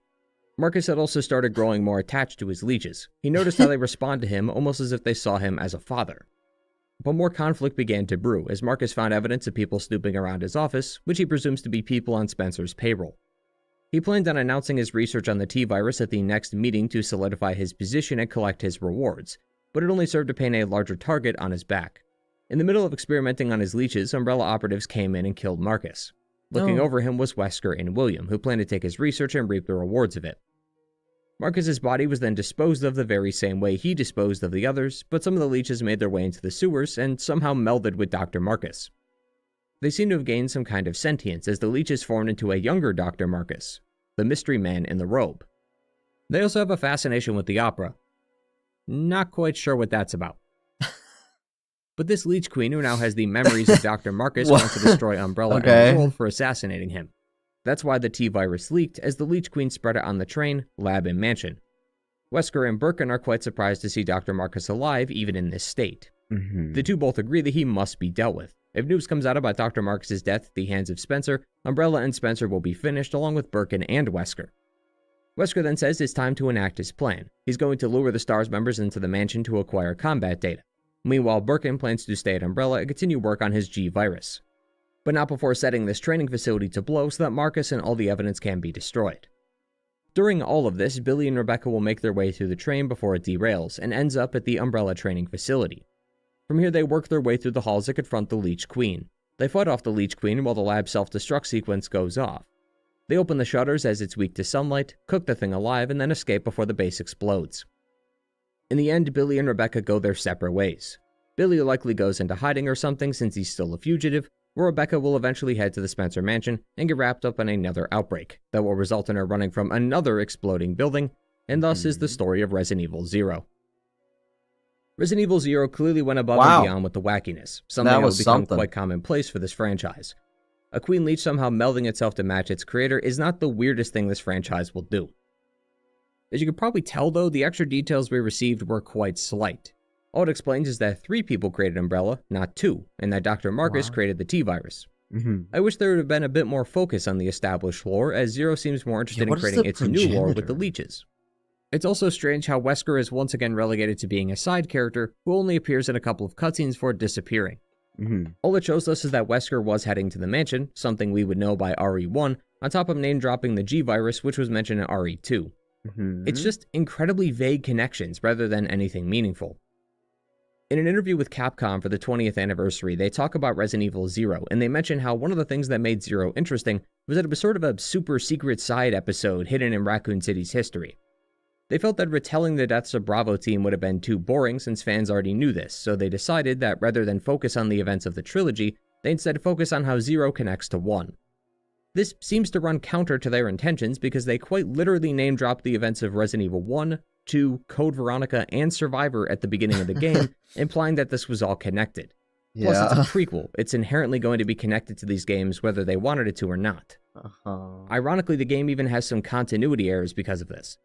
Firstly, this means that Rebecca has already experienced an outbreak like this and yet never mentions this to Chris. I love the implication that Rebecca just went through hell not too long ago, only to somehow forget that during Resident Evil 1. Now, is she feigning ignorance on purpose so that she doesn't have to go through all this again and spare herself the trauma? That'd be pretty cool, but the games definitely don't acknowledge that, and I'm certainly putting in more thought than the games did. At the end of the day, is Resident Evil 0 at least a good prequel? Sort of. It explains some of the details that the games didn't touch upon. It will ruin the reveal of Wesker being a bad guy, but if you're willing to parlay with that, then it's not really a bad game to start with. I think playing the previous games first, then playing 0 will make the scenes a bit better, especially the ones with William and Wesker. Yeah. Because this game seems designed to be less like a prequel and more like a look under the curtain at stuff you didn't see, so that prior knowledge is useful. Although, of course, my golden rule always takes top priority, and that's if you like the game or are interested in it, just play it regardless of the order. You'll get a much more rewarding experience playing the game you actually enjoy, rather than forcing yourself to go through a few others before getting to the one that interests you. As even though I me when I play 7 other games just so I can play the 8th. Didn't enjoy 0 too much, that doesn't mean you won't either. And I should state that even though the info was minimal, it's welcome regardless. Well, that being said, 4 was really good. I loved Resident Evil 4. But I still can't help but feel that the info we got barely answered much at all. To look ahead to the future, there are 2 games, called Umbrella Chronicles and Darkside Chronicles. These games retell the old games from Resident Evil 0 to Code Veronica, while also adding in some unique details to help close some holes in the lore. Now, we could certainly argue if it's worth playing through a condensed version of games you've already played, and we certainly will when we get to those games, but those games knew going in the info was key. These games had a few unique cutscenes as well as a ton of files that either add new conversations that we've never seen or contextualize old events we already know. Even if 90% of the game is just repeat experiences, the extra stuff is appreciated. Resident Evil 0 set out to be an origin story, to explain the origin of Umbrella, and yet it only briefly touches upon it. This is especially troubling when we look even further into the future, and realize that the story of Umbrella is far from over. This origin and the people involved in its creation will be retold and explained again and again, leaving me to wonder what Resident Evil 0 really added in the long run. But Resident Evil 0 was a sign of things to come. We were able to control both characters at roughly the same time, so what if we handed over that control to a second player? Capcom had tried their hands at a Resident Evil multiplayer game around the late 90s, closer to the release of RE2. Concepts and ideas were thrown around, but developer Noritaka Funamizu had found that early testers focused less on cooperative survival and more on self-preservation. He came to the conclusion that Resident Evil was scary because of its lack of multiplayer, that you had to do everything yourself, so the idea was put on hold. But it wouldn't be long until we arrived at the 2000s, and something that really started to take off around this time was online multiplayer. While multiplayer games have existed for years, the console was slow to catch up. Sega's Dreamcast was arguably one of the early adapters of this, with the PlayStation 2 and Xbox following suit. Names like the PlayStation Network or Xbox Live are commonplace these days, but were new and innovative ideas at the time. Being able to play with others online without a LAN connection was a prospect that interested many. With this in mind, Capcom then designed 3 games based around network-based online play in order to catch on to the hype. The hope was that one of these games would at least reach 1 million sales. If one did, then it was all successful. The first one was Auto Modelista, a cel-shaded racing game that released to poor reviews and even poorer sales. They repackaged the game with new features, released the game in Japan, and then launched this new version for the first time in the West, but that too wasn't enough to start a large following. The second online game that they made was a bit of a niche title, one that you may not have heard of, called Monster Hunter. As the name suggests, it's a game about hunting monsters in a variety of ways. Suffice to say, Capcom struck gold. The franchise has continued to push out new releases on a frequent basis, with many getting consistent post-launch updates that come with new monsters and items. 22 years later, and Monster Hunter is still as popular as ever. It's massed over 120 million sales, and the newly released Monster Hunter Wilds and the upcoming Monster Hunter Stories 3 continue to keep people's attention. It's too slow for me. Who knew the concepts of stalking, hunting, killing monsters, and then wearing their skin-like coats would be a hit with gamers? But Resident Evil was Capcom's single biggest franchise, a statement that's as true now as it was 20 years ago. So when new technology and new ideas are being passed around the office, Resident Evil will always get a slice of that pie. And so that leads to our third entry in the plan, Resident Evil Outbreak. Rather than give us something new though, Capcom asked us, are we really done with Raccoon City? No. The answer to that is no, apparently. Resident Evil Outbreak stars 8 completely new characters to the franchise. Each of them was at a bar during the night. Real quick. I've really come around to games that try to do something different or ask the player to go out of their way to experience it. A game that comes to mind is the more recent Silent Hill F, where its narrative is 2 interpretations. One is about a direct story that I don't want to hear it. I don't want to hear it. I want to play Silent Hill F. It's one that Sherry has a sample of it in her pendant, so the beast is after her. Claire fights off Mr. X while Sherry escapes. She then comes across Annette while Sherry sits over her mother's body. With her dying breath, she tells her how much she loved her, and that despite being a terrible mother, she did care about her. Her A playthrough. Stop to her, she's yeah, but where's Ada Wong? Characters What Claire happened stored with her about and who Mr. she. X? We need to. Part of why she became Ada is likely for the same reason they made Claire in the end. A computer lab underneath the mansion in the first game belonged to a man named John, claiming to be the lover of Ada. Her name was also the password for this computer. He wrote a letter to her letting her know that he was infected and that she needed to take all the info about the lab, like the slideshow, and make it public. Ada has come here to the precinct to find a man named Ben, as that would lead her to John. We know John is nothing but Ash at this point, so Ada's in for a bit of a rude awakening. Ben, though, is a journalist. He's going to blow the whistle on this whole thing with Umbrella and the G-Virus, but was in prison before he could get the word out. Basically, William and Annette Birkin are scientists who work for Umbrella. They are the creators of the G-Virus, a descendant of the T-Virus from Resident Evil 1 that claims to be better and stronger than it. They seem purely interested in the research and skillful experimentation of the virus, but William became too attached to his work. Umbrella had planned to take this research of his and use it for their own gain. Once more, the remake elaborates a bit by claiming that William was going to sell it off before Umbrella got a hold of it and sold it for themselves. Leaving Umbrella without much choice, they sent in a squad of soldiers to take Birkin down.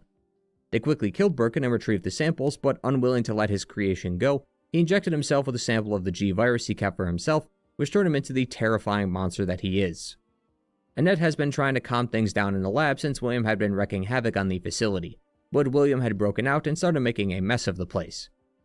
Further, the G-Virus was not the only sample William was carrying. He also had with him a different strain of the T-Virus. This was spilled on the ground and consumed by rats, who spread it to the local populace. This explains why there are new variants like the Lickers, enemies who had not been seen in the mansion.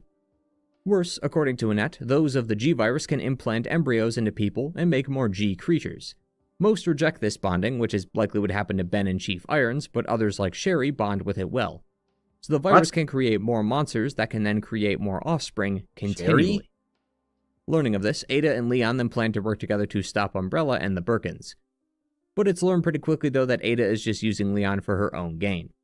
Ada is here for the G-Virus. She plans to make off with its contents and bring it back to whoever hired her for the job. This would slowly become a well-known characterization for Ada. She becomes a major character in the franchise from this point forward, popping up in a few games throughout the series, continuing to follow this style of work. Oddly enough, all of her appearances almost always involve Leon in some way, which leads to a rather complicated relationship between the two.